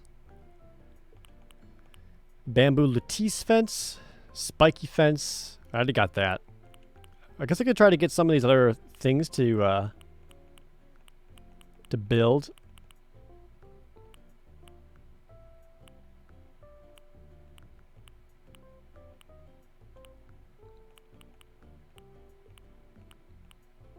Oh, I should put this in my backyard so everyone knows I got the best TV that I don't watch. Or a solar panel so everyone knows that I'm rich, but also environmentally friendly.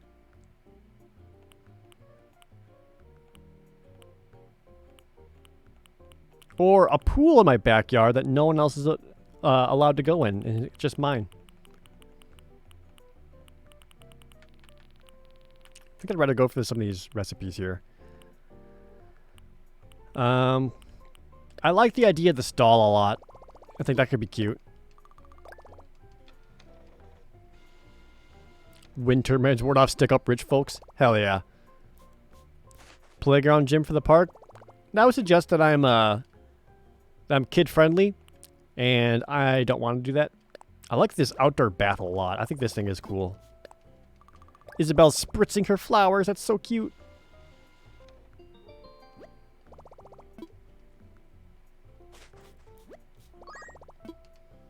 Air Frenchener, thank you so much for the Twitch Prime sub.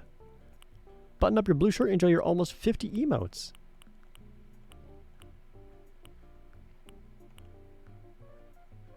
I don't think I like the stone tablet, even though it is kind of spooky. Actually, maybe I will do something with it.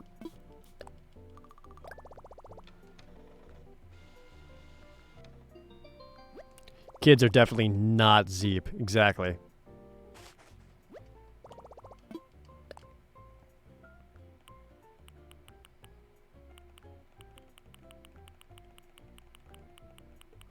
Could try to get some of the other things. I kind of like the park clock for my park.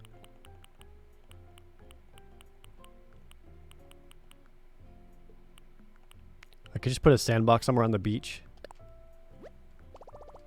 Might do that. These are all going to show up tomorrow, though.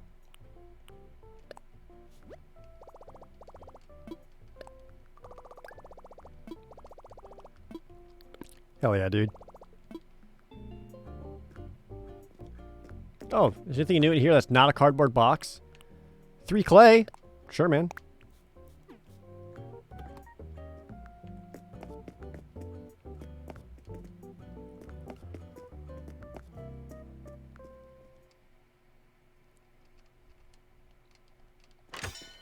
You always take the boxes? I have so many cardboard boxes already. And I don't want to make any of the cardboard furniture. So I just don't want that much cardboard crap.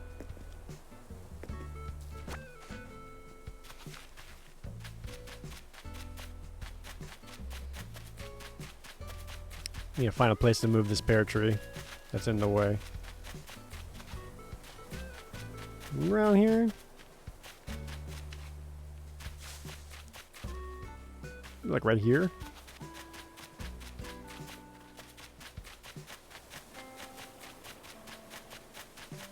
Alright, this has definitely got to move though. It is 100% just in the way.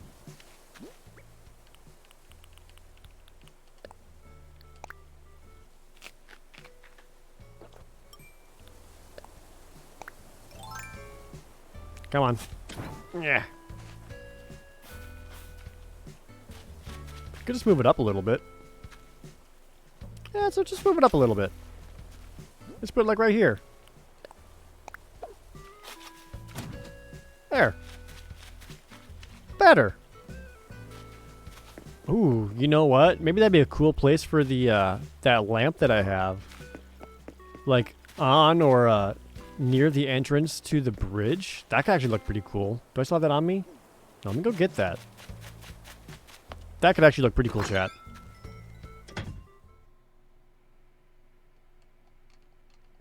Put a partridge in that pear tree. I don't get it.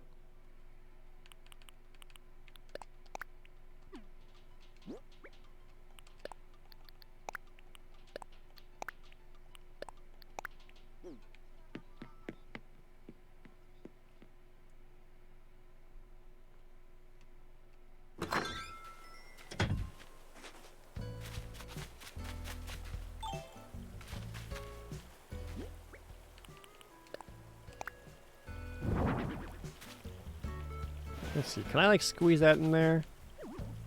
Ah, no. Maybe down here.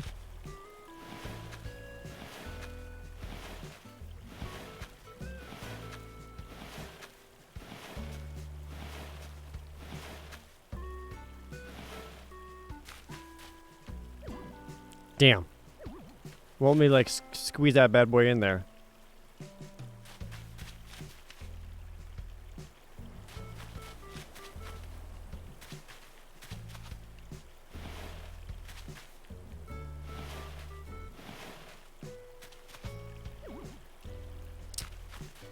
Dang it. Maybe it looked better on the other side.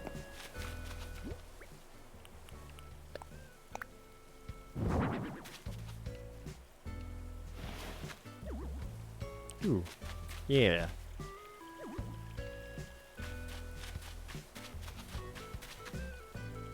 Like, if I could get 2 of these on either side, that could look kind of cool.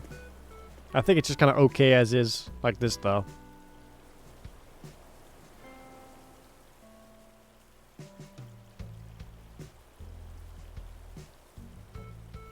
I don't know if I'm crazy about it.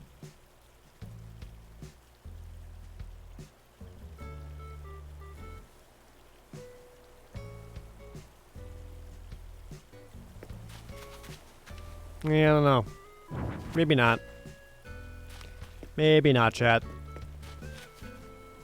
I feel like if I want to make that work, I like pretty much have to have a second one. Because on its just by itself on one, I don't know. Doesn't seem very good. You just got this hoodie today? Dude, this hoodie rules.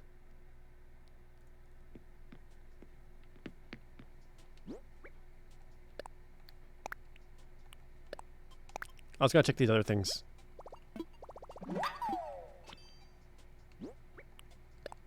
And the outdoor bath.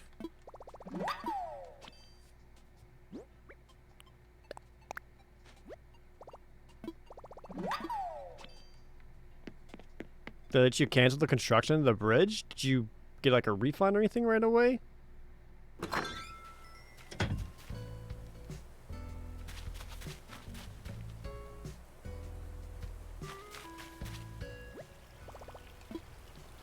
Okay, so these new recipes I just got.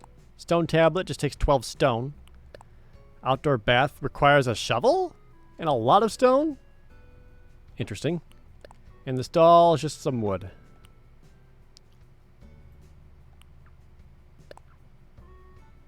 I was gonna build this stone tablet and just put it somewhere like it's a Sheikah stone. If Tactics Advance is good. Tactics Advance is good. I don't like it as much as regular Tactics, but it's still good. Well, this gives me an opportunity to use up some of this dang stone that I have.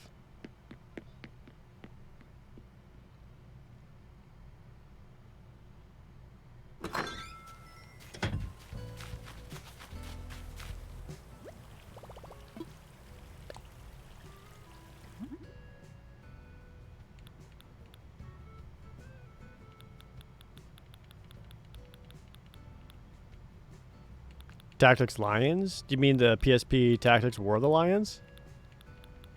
It's good, but it just lags like you wouldn't believe while you play it, and that drives me nuts!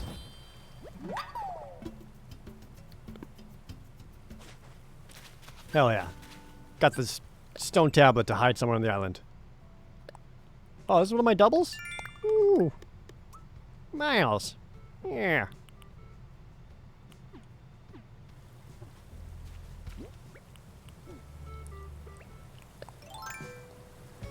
Oh, excuse me.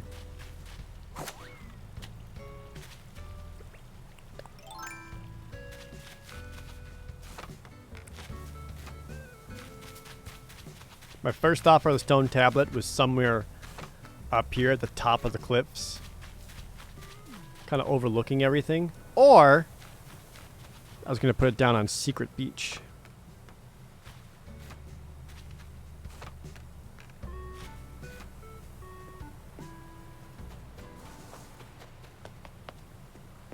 I think I like putting it on Secret Beach.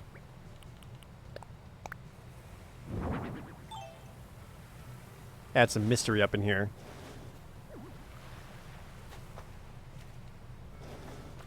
See white and purple flowers up here? I didn't do any of that. I didn't plant any of these flowers. Someone else did. Yeah, that's pretty cool down there. I wish you could like... I wish you could like change what it says. Yeah, I can't use it at all. I just make it say something like subscribe to Twitch Prime. I don't know. I know I could transplant flowers because I know I could also go to the random deserted islands, transplant flowers and just like bring them back to my island. I don't really want to do that though. I kind of want to plant and breed my own. Oh, can I customize the stone? Let me go check on that.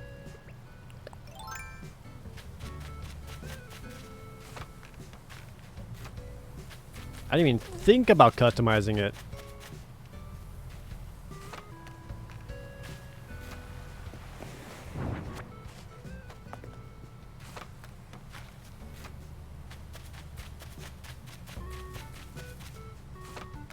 I still need to figure out where I want to start putting my ramps and inclines.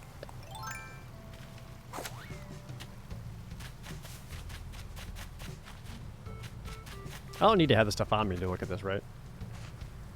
I put a couch on Secret Beach. That's implying a lot. Oh, neat. Ooh. Black stone or kind of give it that moss look? What would look cooler on that beach? Like it being next to the water would make the moss look make a lot of sense.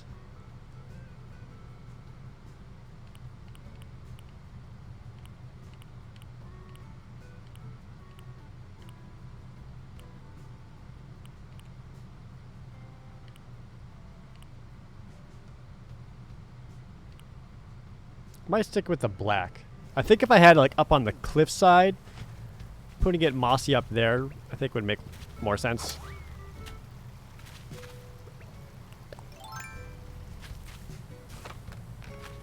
That's cool though. I like that you can customize it that way.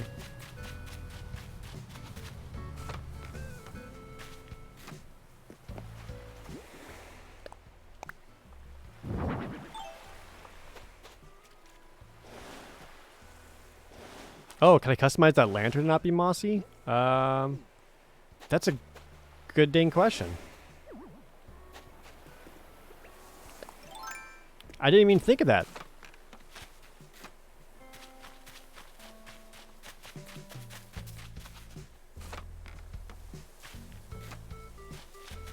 It's too bad they don't have like seaweed or something. I can make a pile of leaves. That's like the best I can do.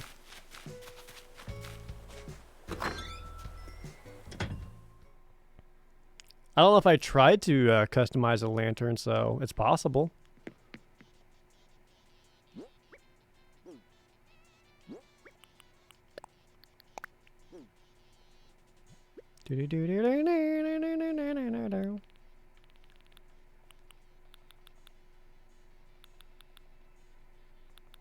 Where is it?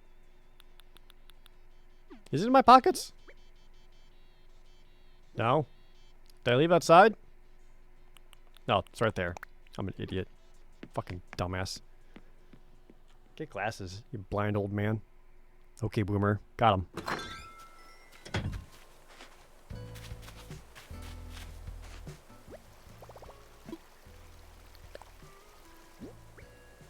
Oh, you can!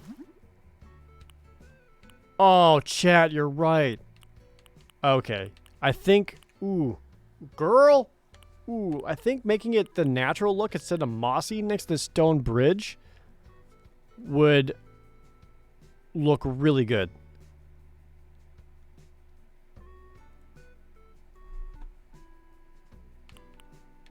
Like, I think that would help it a lot.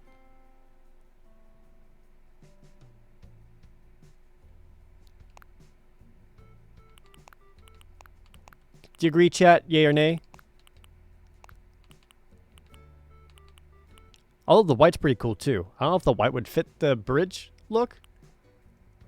Mossy makes it look like it belongs in a ruin. Yeah, it's like if I want to put it next to that stone bridge specifically, like I don't think I want the mossy.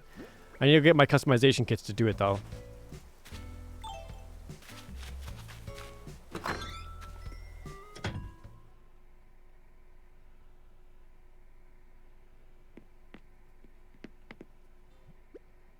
If I was putting them somewhere else or just like out in the world, I'd keep them mossy. But I do think for this in particular... Wait, did I already have them on me? No? What? Where did I leave them?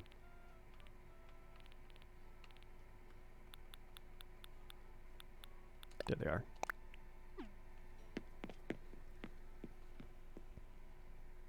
This is like The Sims without the Sims. More or less. Only the Sims are animals. And you don't need to keep your pee meter down or whatever, or keep yourself happy. Because Animal Crossing just does that naturally. Paint, paint, paint, paint, paint. Hell yeah.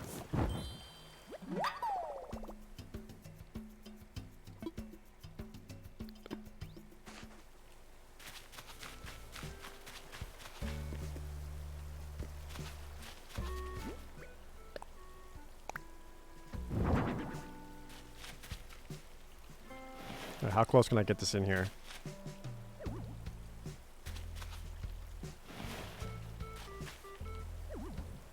Ah, I wish I could push it closer than that.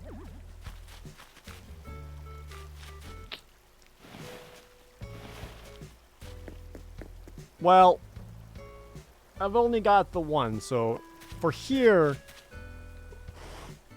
will be fine for now. I might need to order a second one like right away though.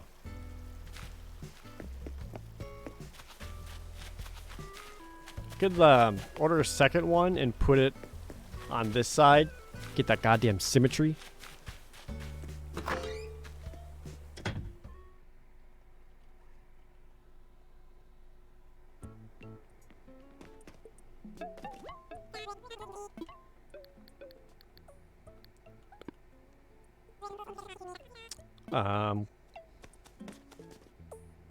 Hey, where do I do the orders? Is it just the ATM, right? That would be Zeep. Hell yeah. Dude, a second lantern on the other side would be pretty Zeep. Twiggy got a hair bow! Twiggy, you're wearing a hair bow! You're adorable! Katrina visited. Want to hear something low-key fab back home? They're known as a night owl friend. That's lay bonkers, right? I need to get a shiny new title too. Every pop star should have one. Cheapers. More like Zeepers.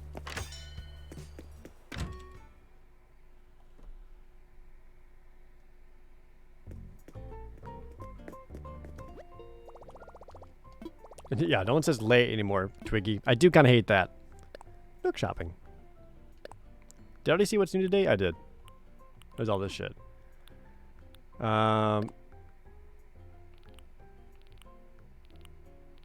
Was it just called lamp? Or lantern? No. Outdoor lamp? Uh-oh. The fuck was it called? Tall lantern, thank you. Not for sale?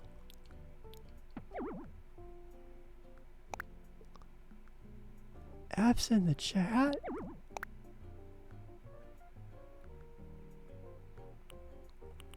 Damn.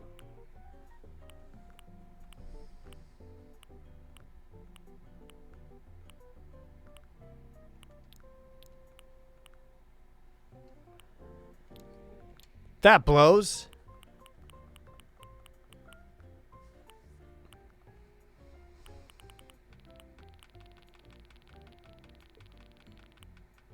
Was it from Gulliver? I don't think so. I might be wrong on that, but I don't think it was.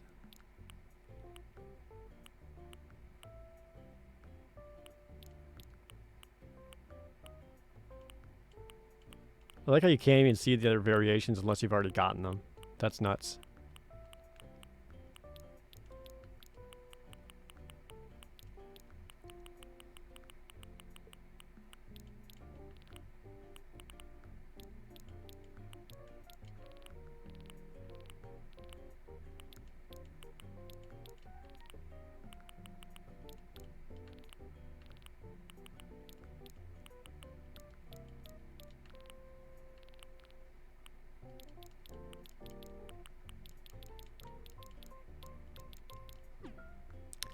Dang.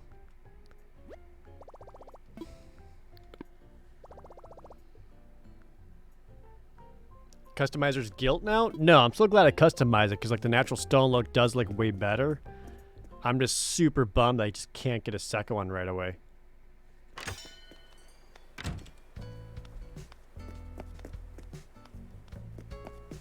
Damn. That sure is a bummer. Oh well. Oh, I was gonna check my other shit right away.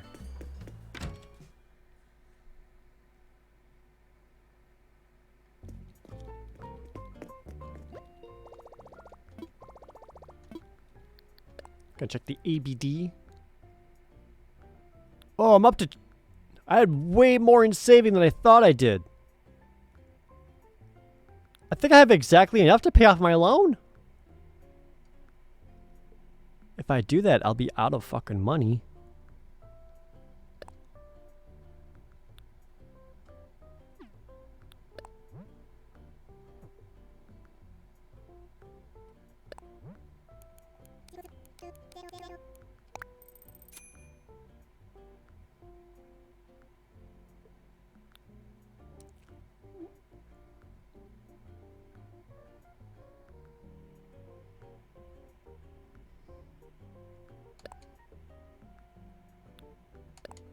Let's do it. Boom.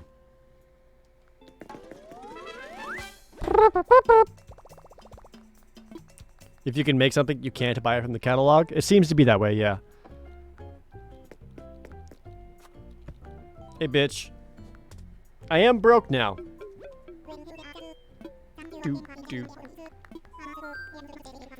Were your prompt payments motivated by a desire for expansion?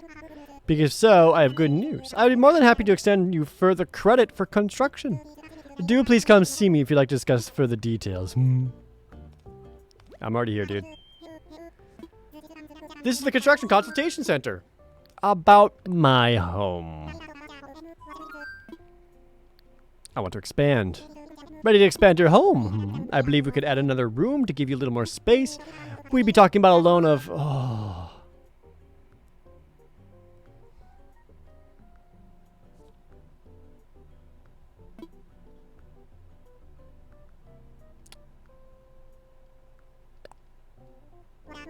Wonderful! I'm so happy for you.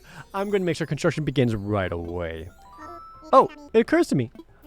This might be a good time to consider a new color for your roof, don't you think? There are 8 color options. Kind of like sticking with the purple. I'll stick with the purple.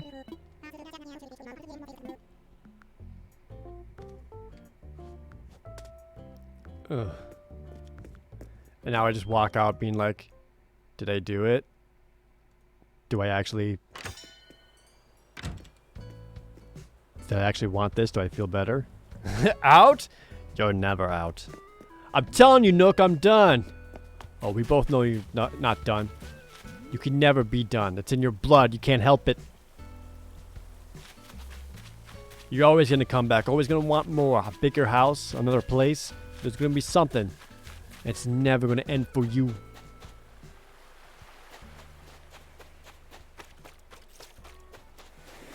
At least it seems... At least it seems like it takes more effort to be able to pay off all the debt in this game compared to like... I feel like the GameCube one, you can do it pretty dang quickly.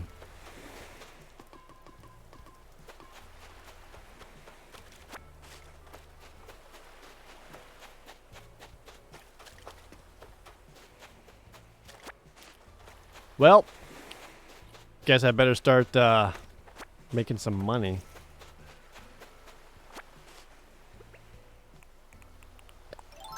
Hey man, are you worth any money? If you are, can you get in my pockets? Could you be like a barred knife jaw perhaps? Nope, you're a squid. Okay.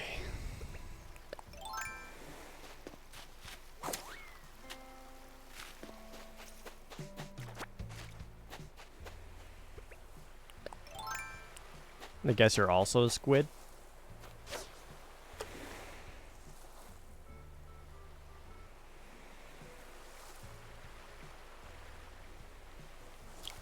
My hot item today is iron garden tables, which only take 5 iron nuggets. So I could easily try to transform a bunch of my iron nuggets into quick money that way. For profit. Oh, I got a thing for doing good deeds. By returning a lost item. Yay.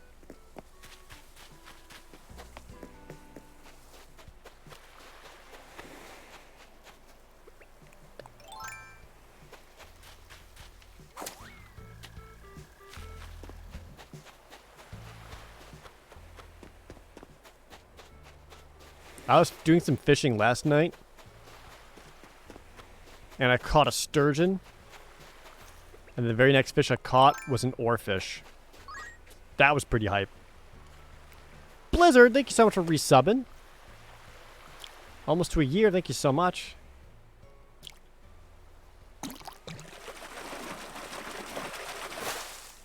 Ooh, a red snapper. Where do you find iron nuggets at? You can find them off rocks, just any rocks. Hit them with an axe or a shovel to harvest. Work, work.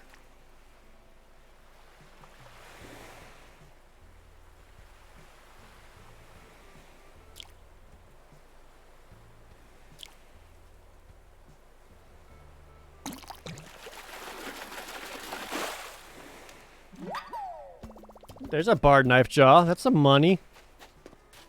I mean, I'm not going to be getting a whole lot of money to like pay off the loan or anything like that. I'm mostly getting this so I have a little bit of extra cash on me, so that come tomorrow when there's turnips, I can afford them. And if there's anything cool in the store to buy. I also want that really badly. That's basically what I'm doing. I'm getting turnip money. And if my island sucks for turnip prices, I'm definitely going somewhere else. Oh, that's right. The turnips you stop buying at, like... You can stop buying turnips at noon, right? She's only there till noon?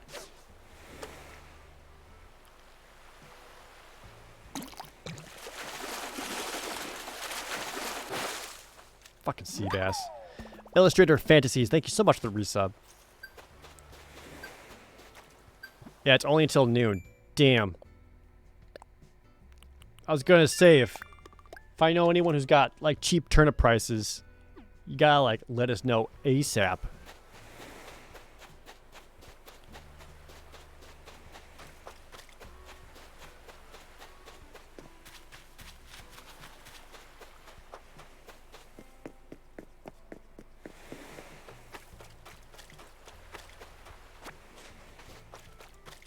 Last turnips I bought were at 105. Wasn't great. What's considered cheap? I think anything below 100 is cheap. Your turnip prices this morning were 33. Freaking rip. What are the turnips for? Just making profit. You just buy the turnips at a low price and then try to sell them at a higher price. That's it. Oh, I forget. Help me remember, chat. Is actually a thing where if you don't use up or sell your turnips in that week that you buy them, do they like decay or whatever? It's like you only have that week to actually like sell them. Yeah, they do spoil. Okay, so you got to be like super dang careful about it. Oh, another red snapper. Sick. Ow. Rip the fishing rod.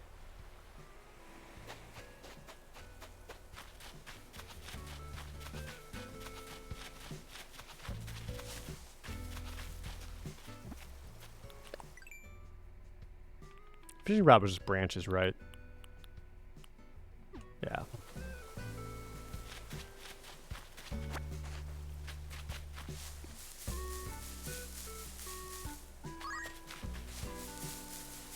Am I looking for the Resident Evil 3 remake or the Final Fantasy 7 remake more? Damn, that's a great question. Thanks for the resub, Blue01.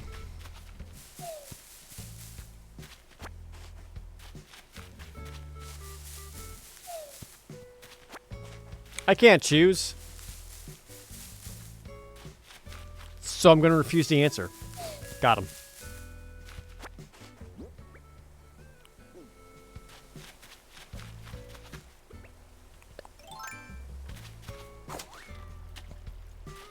I did really, really like the Resident Evil 2 remake. So I do think the Resident Evil 3 remake is also going to be pretty hype. But also, like, Final Fantasy, man. Thanks, Honor Lionheart.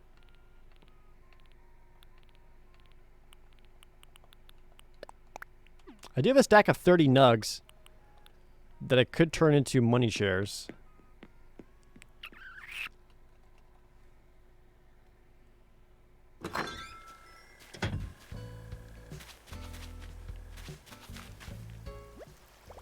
I did not play the Resident Evil 3 demo. I'm going to try to go into it as blind as possible. And because I never played the original Resident Evil 3. So, this is going to be like completely new for me.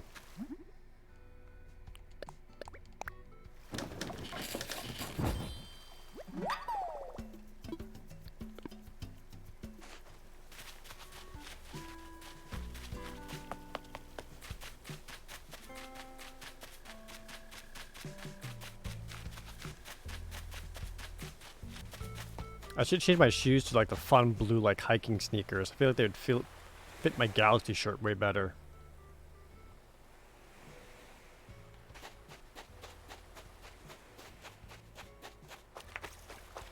Do I like the new Jill model? Yeah, she looks great. Thank God she's wearing an actual tank top and a bra.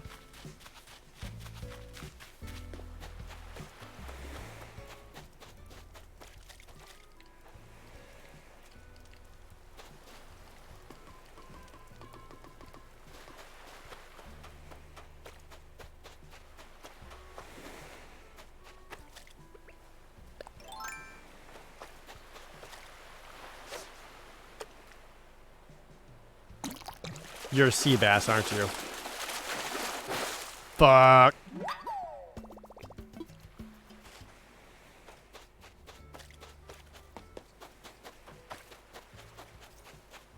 There's another balloon present.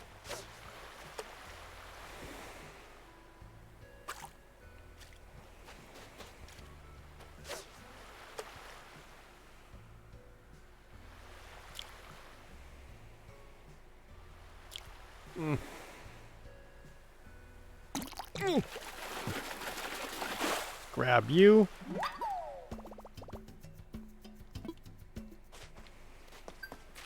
Are you on the other side? Oh, fuck.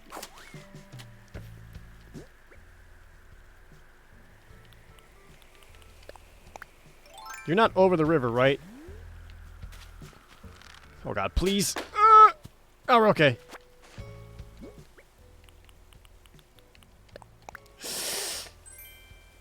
Checkered Chesterfield coat? What is this? Oh!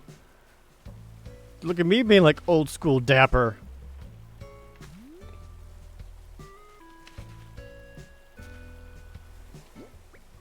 It's not my aesthetic, but I know some people who would like that. It looks like, reminds me too much of like tweed. Like a tweed coat. Not into that. Need a pipe to go with it? Yeah. Could definitely need a pipe. To smoke that weed, am I right?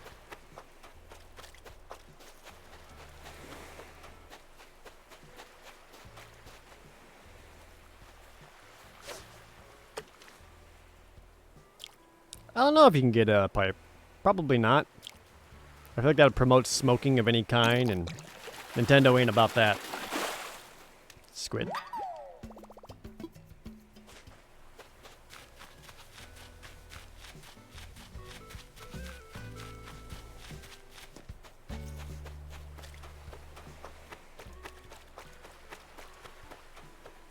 Unless it's a bubble pipe, which would be awesome. Especially if you could use it and actually blow bubbles. It's just like the it's like the instruments. When you just blow bubbles out of it. That'd be so cool.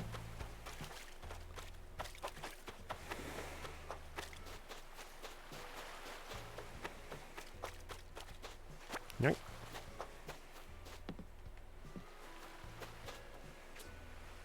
Oops. Whoops. Whoops. Whoops. First try.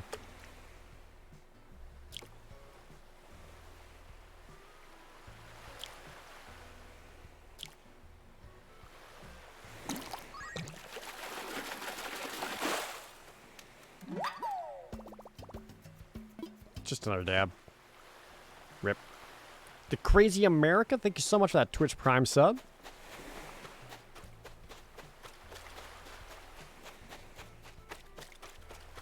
Did a New Leaf have bubble blowers? I don't remember. I didn't play New Leaf a whole lot.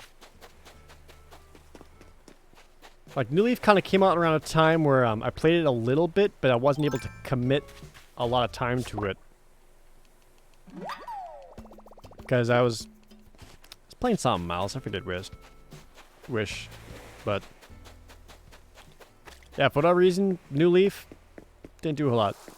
Your wife said bubble blowers were in New Leaf? Okay. So I guess it could be possible in this one.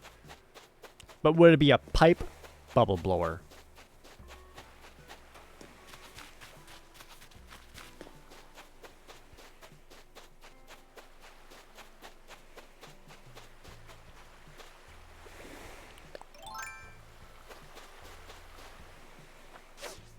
I'm gonna catch a sea bass real quick. BRB chat.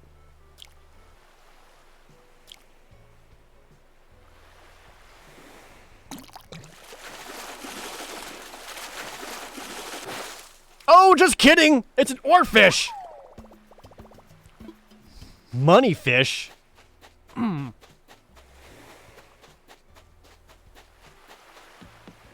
You know I still haven't gotten yet, by the way? I still have not gotten a tuna.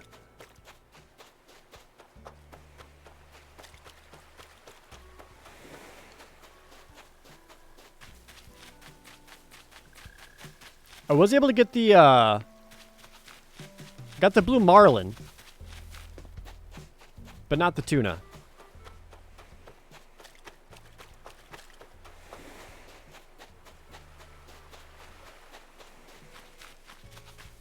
Only on the docks after 4 p.m. Well, it is after 4 p.m. Jeff went through like 100 bait trying to get the tuna.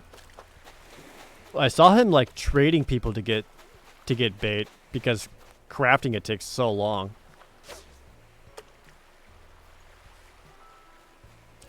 Hey, I can't really talk right now.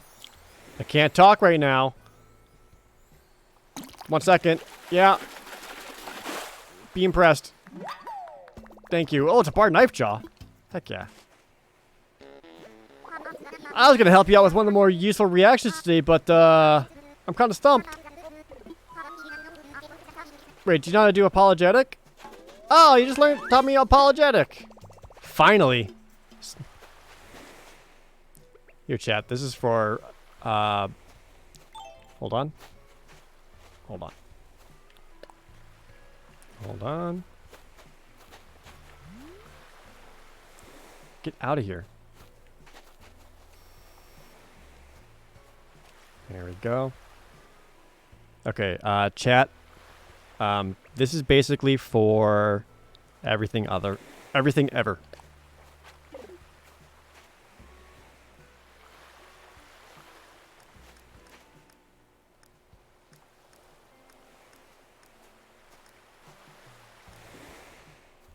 But now in a filter. Everything ever.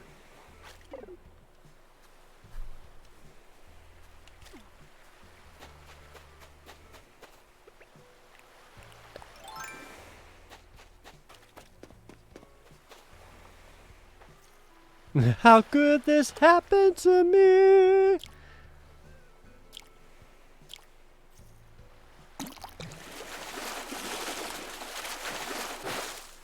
Sea bass. Mm.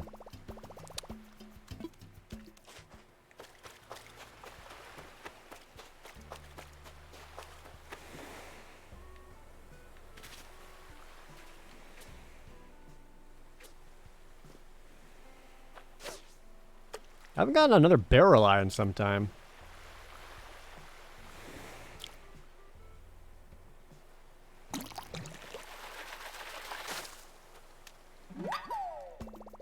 horse mackerel.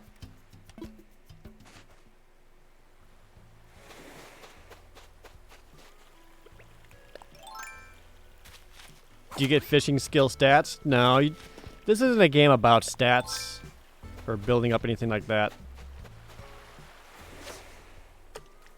It's just timing based. Like when the bobber goes down, you just press A again. Like that. No sick deeps. Nope, no deeps. Just these deep pockets, am I right? I got 4 rows of them.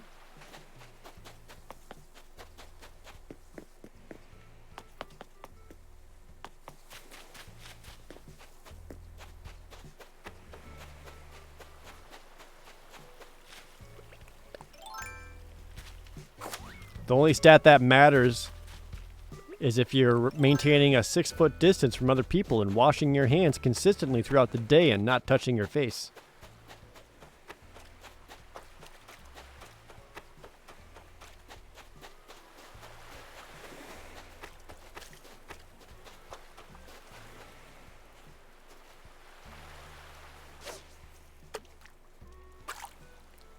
Dang, Chad, I need a snack. I'm getting hungry. But I think I'm getting pretty low. Not snacks. Hey, Red Snapper, you've caught tuna and 3 coelacanths today? 3? But still no golden trout or any other special fish? You got tuna and 3 coelacanths. That's pretty special. I mean, I got my golden trout at the top of my cliff. Inside the pond area. Like the same area you get like cherry salmons where I got the golden trout. At my museum.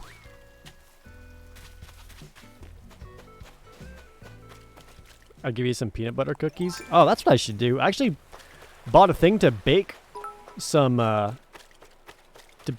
cookies. I haven't done that yet. Maybe I can go do that. That'd be fun. Shy Guy Scout with 100 bits donating to the snack fund? Oh, Drake's gonna be so psyched. The only stat that matters is zeeps per second. How about them zeep? You don't play Animal Crossing, but you've been wanting to try it? If you want to start, just go with the Switch version. Like I find it to be my favorite one so far. It's got a very active community. I guess don't play Pocket Camp on the phones. Ooh, a barred knife jaw. Damn, crushing it with these knife jaws. Bring the webcam baking stream. It wouldn't be that exciting. It was like one of those like frozen dough rolls that are just like ready to go. So all you gotta do is like put them on a baking sheet and bake them, and they're like done, and that's it. Ooh. If I had a fancier setup, doing like an actual cooking stream or whatever would be fun. A long time ago, Youngtown and I talked about doing a cooking stream. Don't foresee that happening, though. Do I? There is another balloon present! Shit, hold on. Let me take this horse mackerel and ditch him. Get out of here.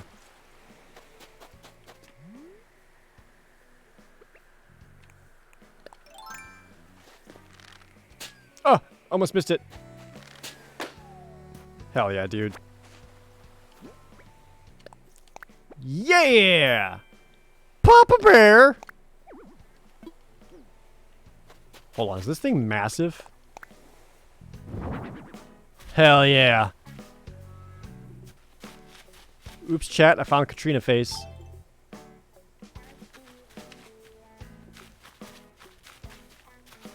That's Zeep.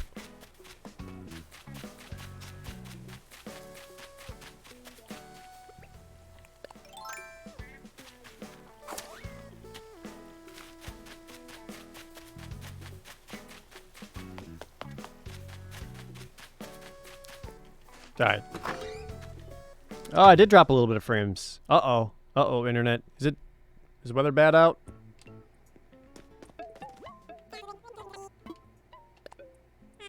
Hold on, let me make some cash money real fast.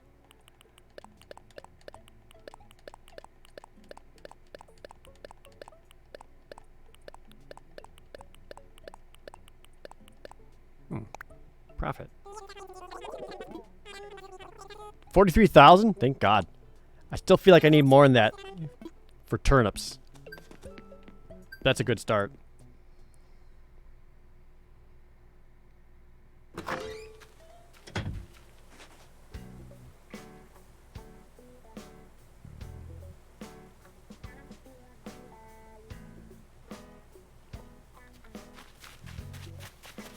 Okay, I got an idea.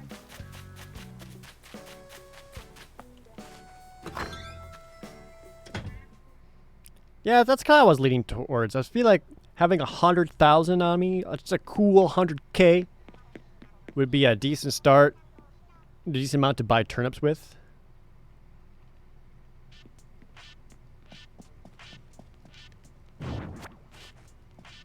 Oh, is this gonna fit? Fuck. Alright, never mind.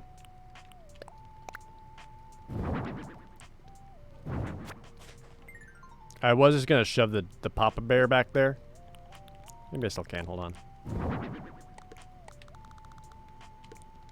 Oh, hell yeah, chat. He's just gonna be there. Watching. By this whole like cute aesthetic of my bedroom is not what I was intending for at all. But that's just what my bed is. So I kinda have to go with it. It's guarding me from monsters. Oh.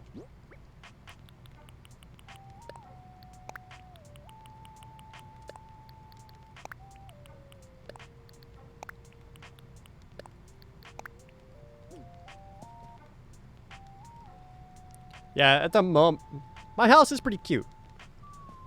Like, I do dig the living room way more. And again, like, I wasn't, like, intending for it to kind of go in this direction, but I'm just working with what I got right now, you know? Until I start getting the aesthetic I really, really want to go for. But this is pretty good. I got this one outside hanging lamp near the door. Not crazy about it. That's just one of those, I have this, I guess, and I can make more. I do like my standing lamp. Kind of looking over it. Can I customize this? Shit, hold on. If I can change the color of that, I probably will. On account that its current color is not very cute.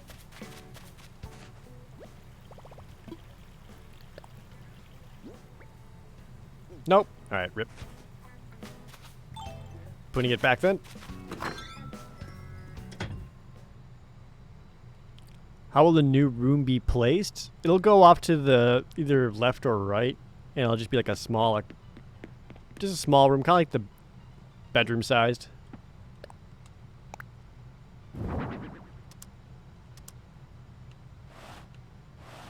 There we go.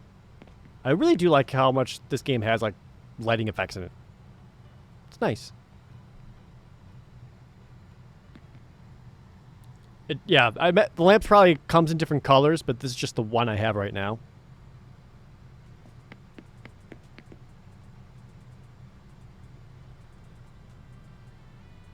Yeah, can't paint it right now though, so that's not very zeep.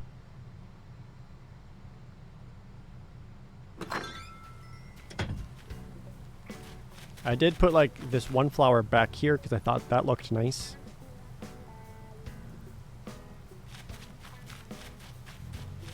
Ooh. Got some funky music for 5 p.m. Have I played Half-Life Alyx? No, but I really want to. I don't have a good place to set up my VR equipment. Sadly. 'Cause I always wanted to do more VR stuff, but don't really have a way of doing that. Mostly because I like the VR where you actually have like the walking room. Rather than just like the stand in place VR.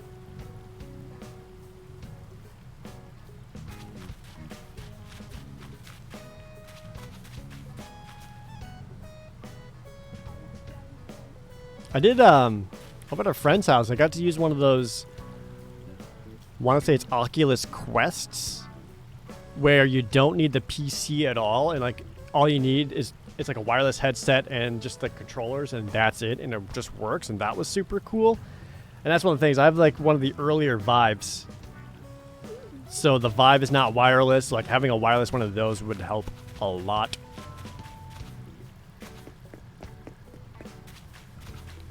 As someone who hasn't played Animal Crossing game before, is this a good one to get into? If this looks like a kind of game you enjoy, yeah, absolutely. I've been jamming on this and really liking it. But if you're not into these kind of chill games that are slower paced and relaxing, if you're not into that, then no, this one won't change your mind. I feel like I played other Animal Crossings and didn't like it. Would I like this one? No.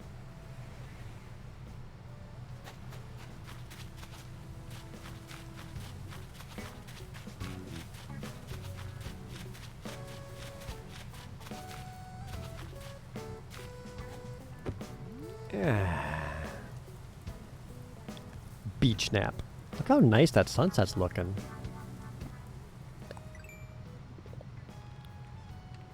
Shop to it.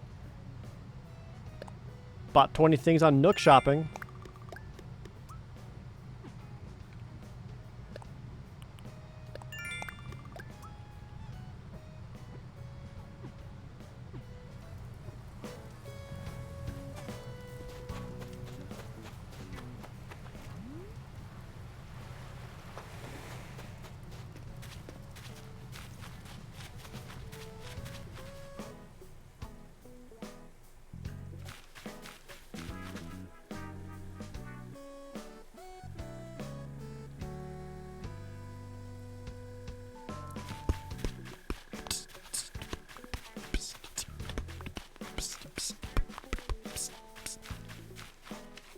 You're doing more stretching. You're in a different tank top.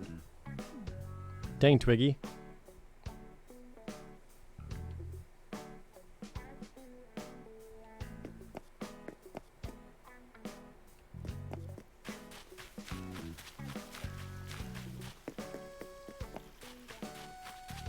Yeah, this game is more chill than Minecraft is.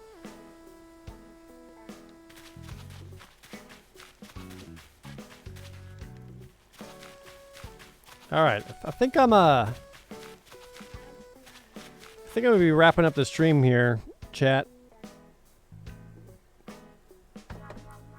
Just feeling a bit on the exhausted side.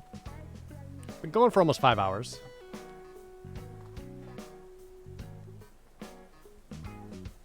Mostly from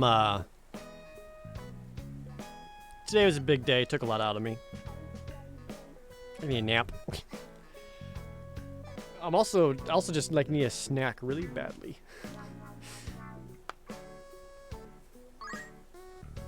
Hey JS Wolf, thanks for the resub. But thank you to everyone who came and hung out with me. That was pretty zeep of you.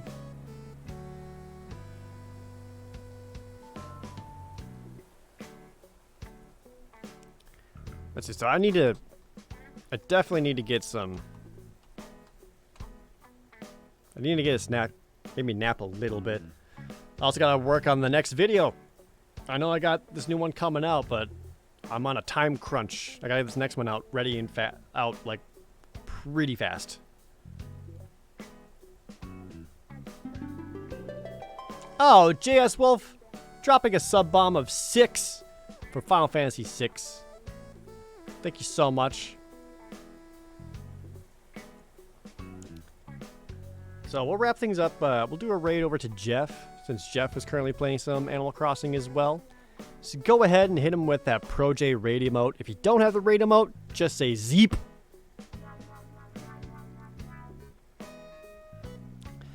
But thank you guys so much for hanging out with me today. It meant a lot. I'm glad you enjoyed the video. And I hope you also enjoy watching it tomorrow too on YouTube and sharing it around and all that. But I'm just tired.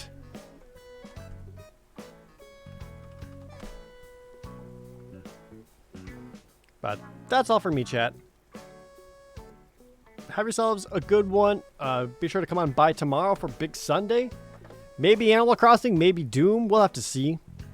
But thank you guys for being here today with me. I really appreciate all the follows, all the subs especially, all the bits. A lot of you guys were so super nice. So thank you guys so much. And I'll see you all later. Have a good one. Not the Fox with the resub!